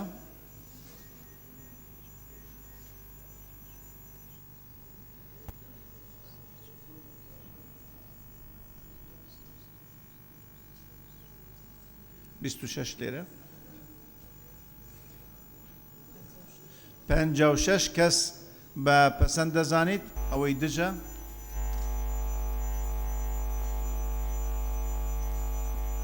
5 کەس دژن ئەم مادەیە بە زۆرینەی دەنگ پەسەند کرا. مادەی دواتر بەڕێسەرۆکی پەرلەمان مادەی نۆهات دیسان هیچ تێبینیەکی لەسەر نەبووە وەکو خۆی کە هەیە دەیخوێنینەوە. یەک لە دانیشتنەی تەرخان کراوە بۆ خوێندنەوەی دووەم دەنگدان لەسەر پرۆژەیان پێشنیازەکە ناکرێت. 2 لیژنەی تایبەتمەند بە هەماهەنگی لەگەڵ لیژنەی یاسایی سەرجەم پێشنیاز و ڕایەکان بە هەند وەردەگرن و سەر لە نوێ داڕشتنەوە بۆ ئەو مادانە دەکەن کە پێویستە دابڕێژێنەوە ئەگەر پێویستی کرد ڕوونکردنەوەش دەدەن. ئەو مادەیە بەو شێوازەی خوێندرایەوە بەڕێزان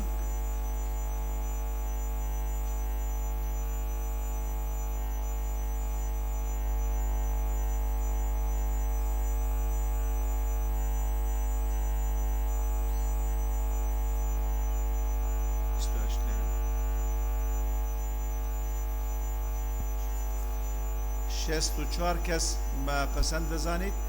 ئەوەی دژە کەس نییە مامۆستا بە کۆی دەنگ پەسەند کرا. مادەی دواتر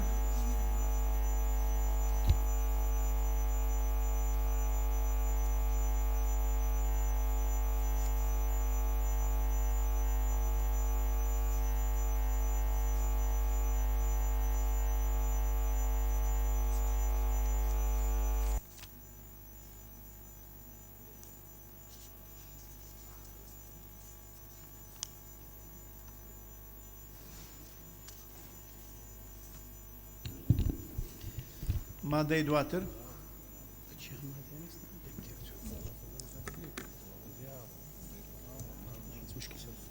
مادەی 91 هیچ تێبینیەکی لەسەر نەبووە وەکو خۆی کە هەیە دەیخوێنینەوە. یەک دانیشتنی دەنگدان لەسەر پرۆژەیان پێشنیازەکە نابێت لە هەفتەیەک زیاتر لە دوای دانیشتنی خوێندنەوەی دووەم تێپەڕ بکات. 2 ئەندامی پەرلەمان لەو ماوەیە بۆی هەیە داوای بینینی داڕشتنەوەی کۆتایی لە سکرتێری پەرلەمان و لیژنەی یاسایی و لیژنەی تایبەتمەند بکات. 3 لە دانیشتنی دەنگدان ڕێگە بە گفتوگۆیان پێشکەشکردنی پێشنیازی تازە نادرێت تەنها دەنگدان دەبێتواتە. ئەو مادەیە بەو شێوازەی خوێندرایەوە دەخینە دەنگدان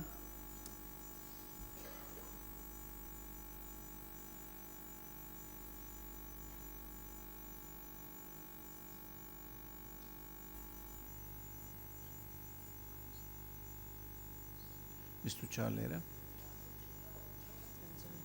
59 کەس بە پەسەند دەزانیت ئەوەی دژە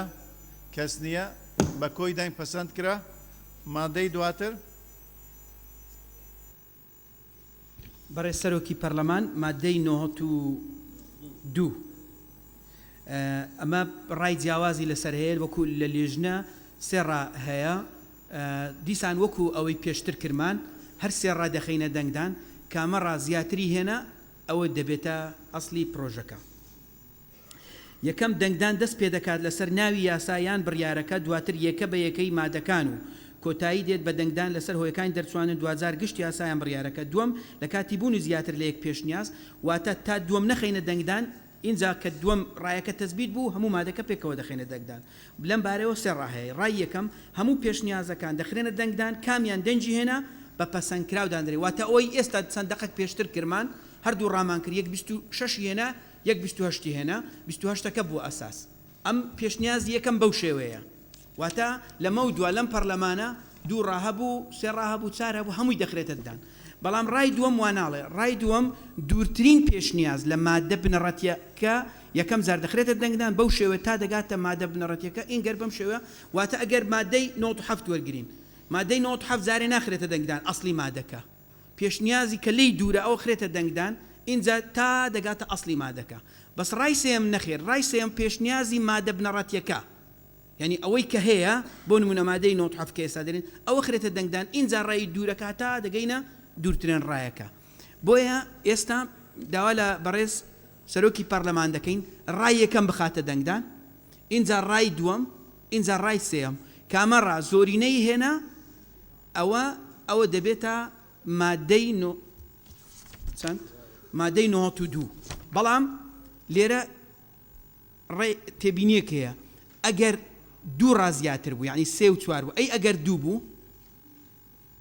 هەردووچی هەر دەخرێتە دەنگدان کەواتە ئەگەر دوو ڕاش هەبوو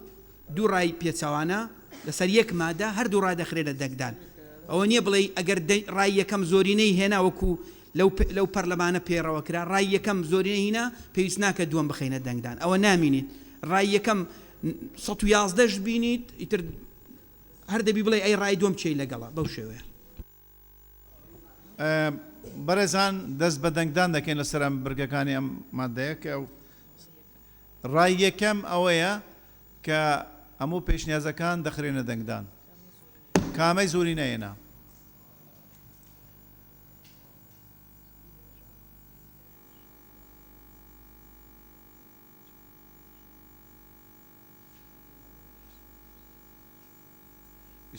لێرە 62 کەس ڕای یەکەم بە پەسەند دەزانیت ڕای دووەم بەڕێز سەرۆکی پەرلەمان ڕای دووەم بخە دەنگدان بزانین کەس لەگەڵ ڕای دووەم ئەوەی لە دوورەوە دەست پێ دەکات پێشنیاری دوورە لەنجا دێتە مادە بنەڕەتیەکە بالضبط ئەو مادەیە دەخەینە دەنگدان کەس لەگەلی نییە یەک کەس مادە لەسەر پێشنیازی دووەم ڕای سێم دەخەینە دەنگدان ڕای سێم لە مادە بنەڕەتیەکە دەست پێ دەکات اینجا بۆ پێشنیازە دوورەکە کەس لەگەل نییە واتە پێشنیاری یەکەم پەسەند کرا با زۆرینەی دەنگ ئەوجا کۆی مادەکە کە بخەنە دەنگدان بەڵێ بەڕێز سەرۆکی پەرلەمان بەم شێوەیە مادەی 92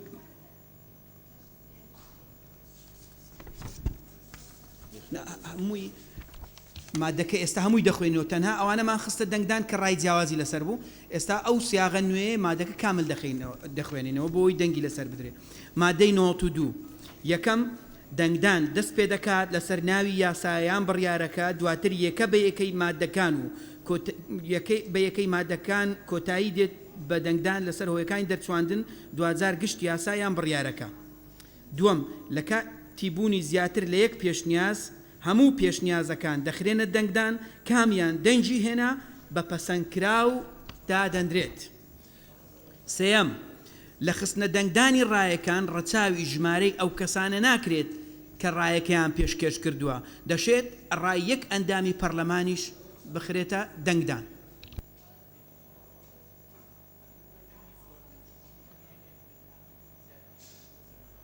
دەنگی زۆرتر هێنا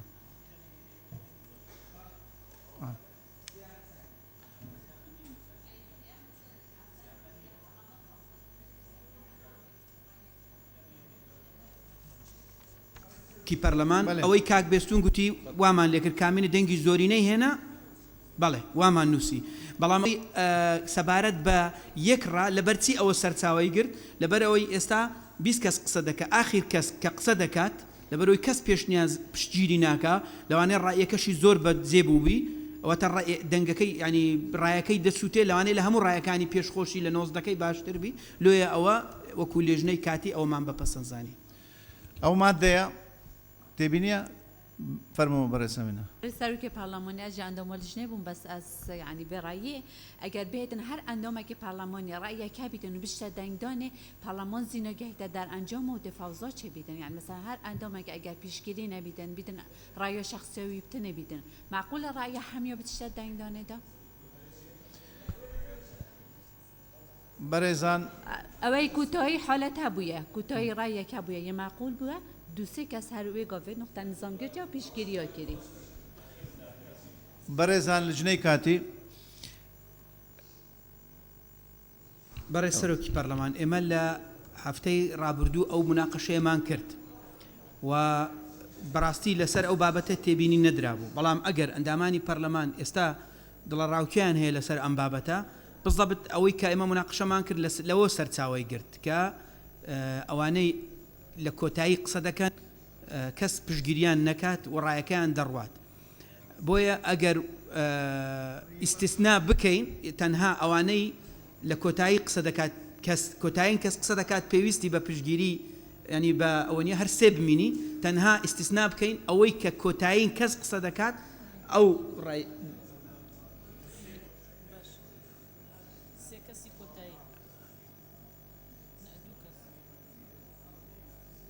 بەڕێز کاک سەهرا بەرێ سەرۆکی پەرلەمانی ئەس بێژم بۆ چارەسەریە vê ئاریشێ ئەوێ دیماهیەت ئاغڤن و پێشنیار هەبن ڕەیا من هەگەر بخنە دەنگدانێ بێژنێ کی پشتەوانی وی بابەتیە خاڵە من دە ئیکلابیت لجنەی کاتی ڕێیەوە لەسەر چییە بۆ ئەوی بخەینە دەنگدان ئێمە دەرگای گفتوگو ناکەینەوە چونکە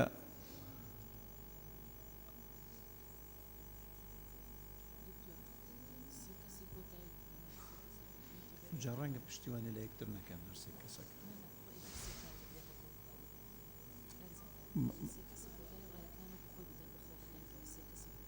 سێ کەسی کوتایی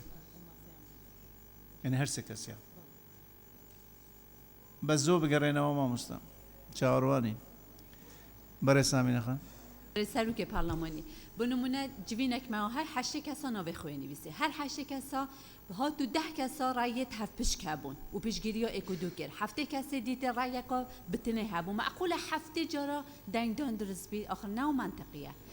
مشكلة كيري دايا وي اندامي دايا اوي ديموهي كي مناقشات كات كاسينا بيشكيريويت كاتن از بوارد كم اف برگاش هندي هاتيا يعني يا جدايك بوي كو كاسنا بويا بيشكيريوان بكاتن ورأيك معقول بويا يا منطقي بويا بس چونكي كاس بيشكيريوان نكري يا مري او راي جبال هندي برأيو من يعني تو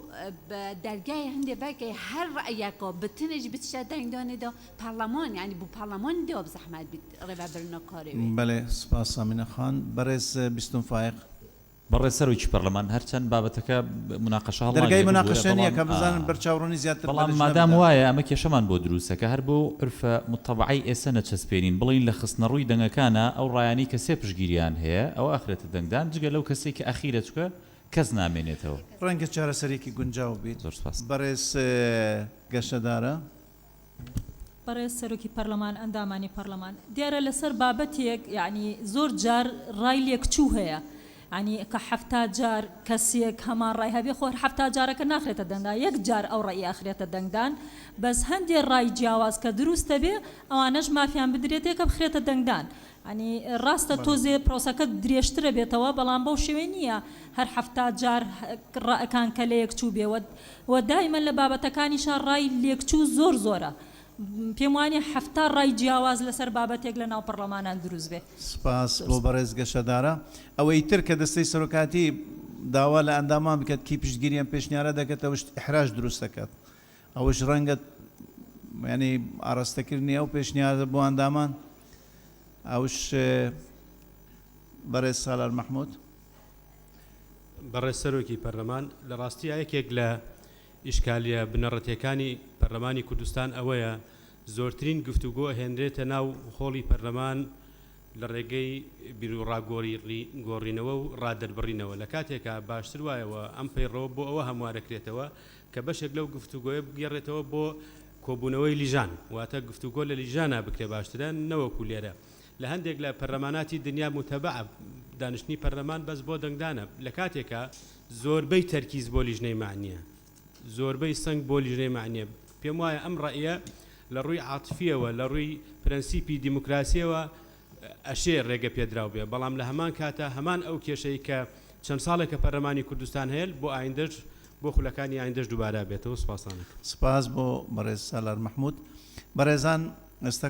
کوتایی بەڕێز پەرلەمان ئێمە لە خۆشمان هێشتا تقریبا نەگەیشتینە ڕایەکی موحد بۆیە وا باشترە لەبەرەوەش فعلەن مەوزوعەکی هەستیاریشە هەردووکی دەخینە دەنگدان ئەگەر ینی وەکو ڕێی شخصی پێشنیازەکەم سیاغەیە کۆکەوەی کە هەیە لە خستنە دەنگدانی ڕایەکان ڕەچاوی ژمارە ئەو کەسانە ناکرێت کە ڕایەکیان پێشکەش کردووە دەشێت ڕای یەک ئەندامی پەرلەمانیش بخرێتە دەنگدان ڕایەکی تر بەو شێوەی لێ بکرێ لە خستە دەنگدانی ڕایەکان پێویستە هەر ڕایەک کە زیاتر پشتگیری کردبێت جگە لەو کەسەی لە ڕیزبەندی کۆتایی قسە دەکات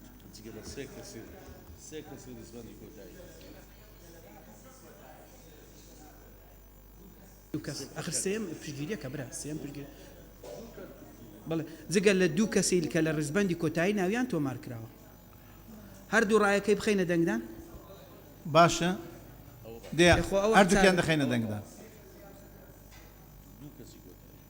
بەڕێز بەهارخان هەر ئەوە بوو بەڕێز سەرۆی پەرلەمان هەر لەسەر ئەوە ئیشکالاتێکی کەش هەیە جاری وا هەیە بۆ بابەتێک دوو کەس ناوە نووسێ موداخەلاکە ئەو دوو کەسە چێ پشگیری بکە سپاس بەڕێز بە ئەم هەردوو ڕایە بخرێتە دەنگدان ئەم هەردوو ڕایە بخەینە دەنگدان بەڕێز شکریا شێخانی بەڕێز سەرۆکی پەرلەمان من حەلێکی وەسەتم پێیە ئەو ئەگەر ئەو ڕای لە کۆتایی یا مەسەن کەسێک یەک بیرۆکەیەکی هێشتێکی جیاوازی وتووە ئەگەر لێژنەی یاسایی پەسەندی کرد بخرێتە دەنگدان ئەگەر لێژنەی یاسایی پەسەندی نەکرد نەخرێتە دەنگدان ئەو پێم وایە حەلێکی وەسەتە سپاس بەڕێز شکریا شێخانی بەڕێزان ئێستا جوو لەو هەردوو ڕایە دەگرین بەڕێز قادر قادر وتمان من لەگەڵەوەم کە سێ کەس نەک سێ کەس زیاتر و جگە لە دوو کەسی ئاخیر نەبێ یعنی ئەوەی کاکتۆر وتی جگە لە دوو کەسی ئاخیر چونکە دوو کەسی ئاخیر کەس نییە پشتگیریان لێ بکە هەرچەندە ئەو هەماهەنگیە لە ناو فراکسیۆنەکاندا نییە ئەگەر ناپێویستە پێش ئەوەی کە فراکسیۆنەکە داخڵی ناو کۆبوونەوە بێ بە مەبەستی گفتوگۆکردن لەسەر پرۆژەیەک ئەم بابەتە یەکلا کاتەوە تەقسیم دەست خۆش ڕاستپار بەڕێز سەرۆکی پەرلەمان لەبەرەوەی جەلسەی دەنگدانە ئێستا هەردوو ڕایەکەوە کە ئەوی پێشتر دەخەینە دەنگدان کامە زۆرتری هێنا ئەوە پەسەند دەکرێت فەرموو ڕای یەکەم کە هەیە لە خستنە دەنگدانی ڕایەکان ڕەچاوی ژمارەی ئەو کەسانە ناکرێت کە ڕایەکەیان پێشکەش کردووە دەشێت ڕای یەک ئەندامی پەرلەمانیش بخرێتە دەنگدان سەرەتا بەڕێز سەرۆکی پەرلەمان ئەوە بخە دەنگدان دواتر سیاغەی ئەوی تریش دەخوێنمەوە دەخێنە ئەوە دەخەینە دەنگدان ڕای یەکەم دەخەینە دەنگدان ڕای یەکەم کەمی نەبوون حەوت کەس ڕای یەکەم بە پەسەند دەزانن ڕای دووەم بخە دەنگدان ڕای دووەم بخوێنە زەحمان نەبێ کاک دکتۆر فەرسەت ڕای دووەم بخوێنە بەڕێز سەرۆکی پەرلەمان ڕای دووەم لە خستنە دەنگدانی ڕایەکان پێویستە ئەو ڕایەی دەخرێتە دەنگدان بەلایەنی کەم سێ کەس پشتیوانی کردبێت جگە لەو ئەندامانەی ناویان لەو دوو ئەندامەی ناوی لە ڕیزبەندی کۆتایی تۆمار کراوە ئەوە دەخەینە دەنگدان ڕای دووەمە ئەمە ڕای دووەم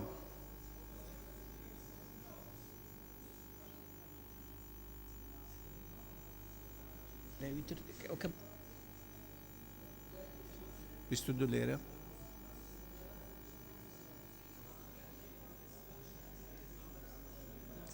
پەنجا و چوار کەس بە پەسەند دەزانێت واتە ڕای دووەم پەسەند کرا بە زۆرینەی دەنگ فەرمە کۆی ماددەکە کۆی ماددەکە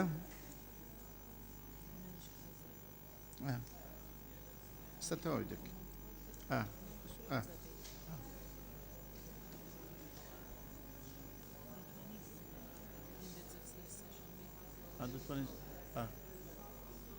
پایانی نەکەین بکەینە سەر شەو.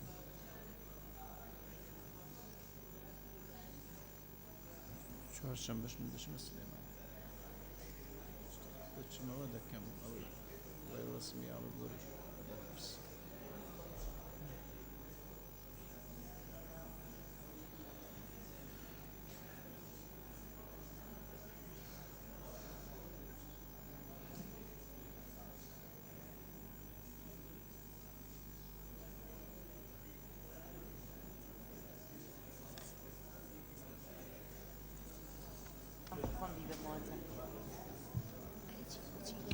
بەڕێز سەرۆکی پەرلەمان مادەی 92 بەم شێوەیە لێدێت. یەکەم دەنگدان دەست پێ دەکات لەسەر ناوی یاسا یان بڕیارەکە، دواتر یەکە بە یەکەی مادەکان کۆتایی دێت بە دەنگدان لەسەر هۆیەکانی دەرچواندن دوجار گشت یاسایان بڕیارەکە لە ڕووی سیاغە خەلەلەکەی چاکی دەکەینەوە. دووەم لە کاتی بوونی زیاتر لە یەک پێشنیاز هەموو پێشنیازەکان دەخرێنە دەنگدان کامیان زۆرینەی دەنگی هێنا بە پەسەندکراو دادەنرێت. سێم لە خستنە دەنگدانی ڕایەکان پێویستە ئەو ڕایەی دەخرێتە دەنگدان بەلایەنی کەم 3 ئەندام پشتگیری ڕایەکە بکات جگە لەو 2 ئەندامەی دەکەونە ڕیزبەندی کۆتایی قسەکردن. ئەو مادەیە بەو شێوازەی خوێندرایەوە دەخینە دەنگدان.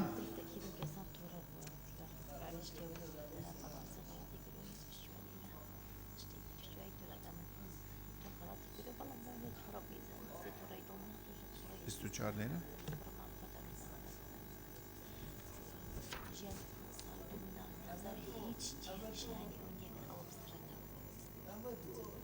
پەنجا و هەشت کەس بە پەسەند دەزانیت ئەوەی دژە 3 کەس دژن بە زورینەی دەنگ پەسەند کرا. مادەی دواتر مادەی 93 بەڕێز سەرۆکی پەرلەمان سیاغە کراوەتەوە بەم شێوەیەی خوارەوە. پەرلەمان بە شێوەی بەپەلە دەڕوانێتە پرۆژە و بڕیاری تایبەت بە بودجە و ئیعتیماداتی زێدەگی و ژمێرەی کۆتایی فاریزە، هەروەها بۆی هەیە بڕیار لەسەر هەر بابەتێکی دیکەی بەپەلە بدات. ئەو مادەیە بە شێوازە خوێنرایەوە دەخینە دەنگدان.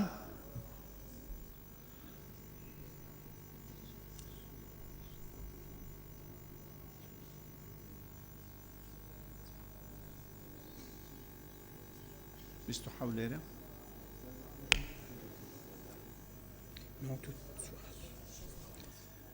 شەست و پێنج کەس بە پەسەند دەزانن ئەوەی دژە کەس نییە بەس کۆی دەنگ پەسەند کرا. مادەی دواتر بەڕێز سەرۆکی پەرلەمان مادەی 94 تەنها سیاغە گۆڕانکاری تێدا کراوە. مادەی 94 یەک یاسا و بڕیارەکان بە زۆرینەی ژمارەی ئامادەبووان پەسەند دەکرێن جگە لەو حاڵەتانەی پێویستیان بە زۆرینەی تایبەت هەیە. دوو سەرۆک بە پێی ئەنجامی دەنگدان بڕیاری پەرلەمان بە ڕەزامەندی یان ڕەتکردنەوە لەسەر یاسا و بڕیارەکان ڕادەگەێنێت. ئەو مادەیە بەو شێوازەی خوێندرایەوە دەخینە دەنگدان.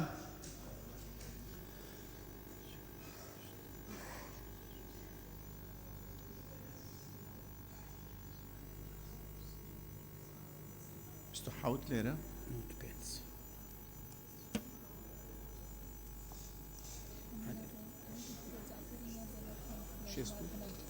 شێست و دوو کەس بە پەسەند دەزانن ئەوەی دژە کەس نییە بە کۆی دەنگ پەسەند کرا. مادەی دواتر بەڕێز سەرۆکی پەرلەمان مادەی 95 تەنها دەستەواژەیەک ئیزافە کراوە. پێویستە یاسا و بڕیارەکان لە ماوەی 15 ڕۆژ لە بەرواری پەسەندکردنیان بنێردرێن بۆ سەرۆکایەتی هەرێم بە مەبەستی دەرچواندنیان. ئەو مادەیە بەو شێوازەی خوێندرایەوە دەخینە دەنگدان.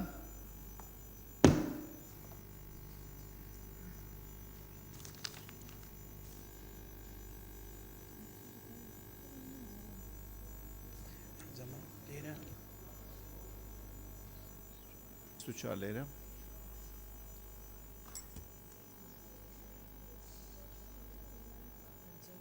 پەنجا و شەش کەس بە پەسەند دەزانن ئەوەی دژە 3 کەس دژن بە زۆرینەی دەنگ پەسەند کرا. مادەی دواتر بەڕێسەرۆکی پەرلەمان مادەی 96 سێ کە زیاتر ڕایەکیان هەبوو لەبەرەوەی لە کۆبوونەوەی ڕابردوش گوتمان سێ کە زیاتر ناچارین بخەینە دەنگدان دەڵێ کاتێک کە پرۆژەی قانونەکە بۆ سەرۆکایەتی دەنێردرێ ئەگەر سەرۆکایەتی ڕەتی کردەوە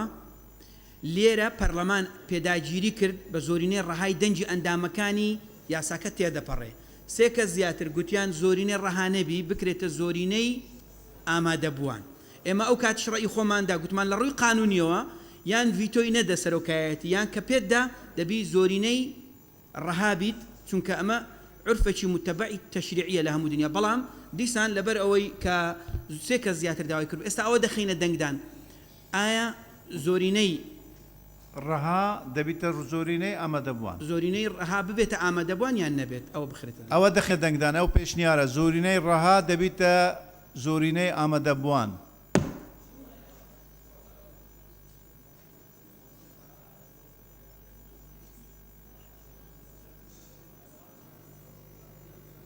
دوازدە لێرە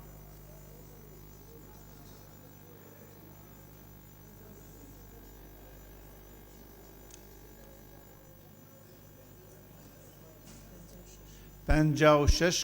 نانە دوازدە لێرە بوون ئەو لا کا زەحمە نەبی جارێکی تر دەستی خۆ بەرزکەنەوەی ئەم لایە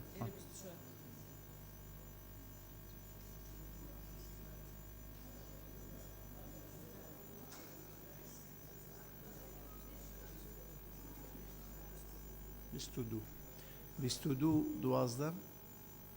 ئەوە بوونە سی و چوار کەس ئەو پێشنیارە بە پەسەند دەزانن ئەوەی دژن ئەوەی دەیانەوێت وەکو خۆ ببینیت زۆرینەی ڕەها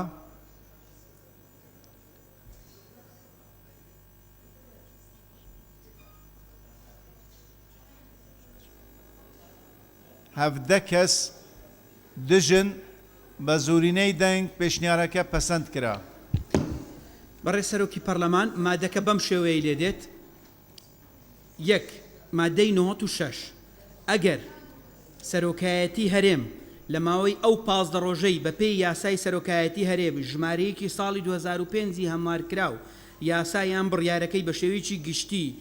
یعنی ناوکەوانە کولیان بە شێوەیەکی جزئی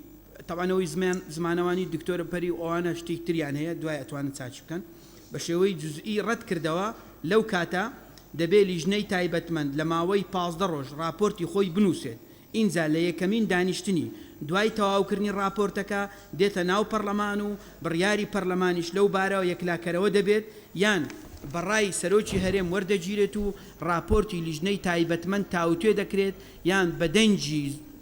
بەدەنجی زۆرینەی ئەندامانی پێداگیری لەسەر ڕای خۆی دەکات و ئەم جارەش ڕای پەرلەمان ڕەت ناکرێتەوە دوو سەرۆکی دیوانی سەرۆکایەتی هەرێم بۆی هەیە ئامادەی دانیشتنەکە ببێت ئەو مادەیە بەو شێوازەی خوێندرایەوە دەخینە دەنگدان زۆرینەی ئامادەبووان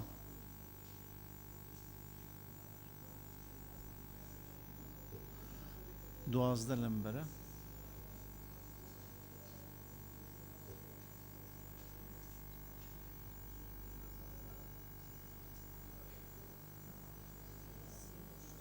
سی و هەشت کەس بە پەسەند دەزانن ئەوەی دژە ئەوەی دژن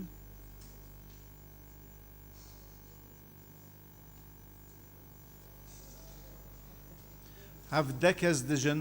ئەم مادەیە بە زۆرینەی دەنگ پەسەند کرا مادەی دواتر ڕێسەرۆکی پەرلەمان مادەی 97 لەسەر داوای زۆر ئەندامانی پەرلەمان ئەو هەڵسان و دانیشتنەمان هەڵگرتیە بەو شێوەی دەدێت ئەگەر گومان لەسەر دەنگدان هەبوو بەلایەنی کەم 5 کەس داوای دووبارەکردنەوەی دەنگدانیان کرد دەبێت دەنگدان دووبارە بکرێتەوە ئەو مادەیە بەو شێوازەی خوێندرایەوە کە پێشتر مناقەشەی زۆری لەسەر بوو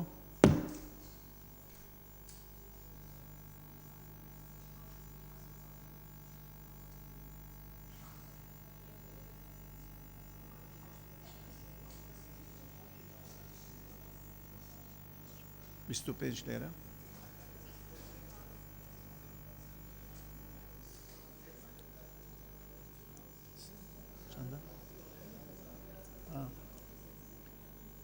لێرە 25 64 کەس بە پەسەند دەزانیت ئەوەی دژە کەس نییە بە زوورینەی دەنگ پەسەند کرا بەڕێ مادەی دواتر پەرلەمان مادەی 98 تەنها دەستەواژەیەک ئیزافە کراوە لە کاتی گفتوگۆکردن لەسەر هەر پرۆژە و پێشنیازی یاسا و بڕیارێک ئەگەر ڕای جیاواز دروست بوو سەبارەت بە پەسەرکردنی ئەوە ئەولەویەت لە دەنگدان بەپێی ئەو ڕیزبەندیەی خوارەوە دەبێت یەک پێشنیازی ڕەتکردنەوەی پرۆژە یان پێشنیازەکە دوو پێشنیازی گەڕانەوەی پرۆژەکە بۆ حکوومەت سێ گەڕانەوەی پرۆژە یان پێشنیازەکە بۆ لیژنەی تایبەتمەند کە راپۆرتی ئامادە کردووە چوار پێشنیازی دواخستنی گفتوگۆ بۆ دانیشتێکی دی ئەو مادەیە بەو شێوازەی خوێنرایەوە دەخینە دەنگدان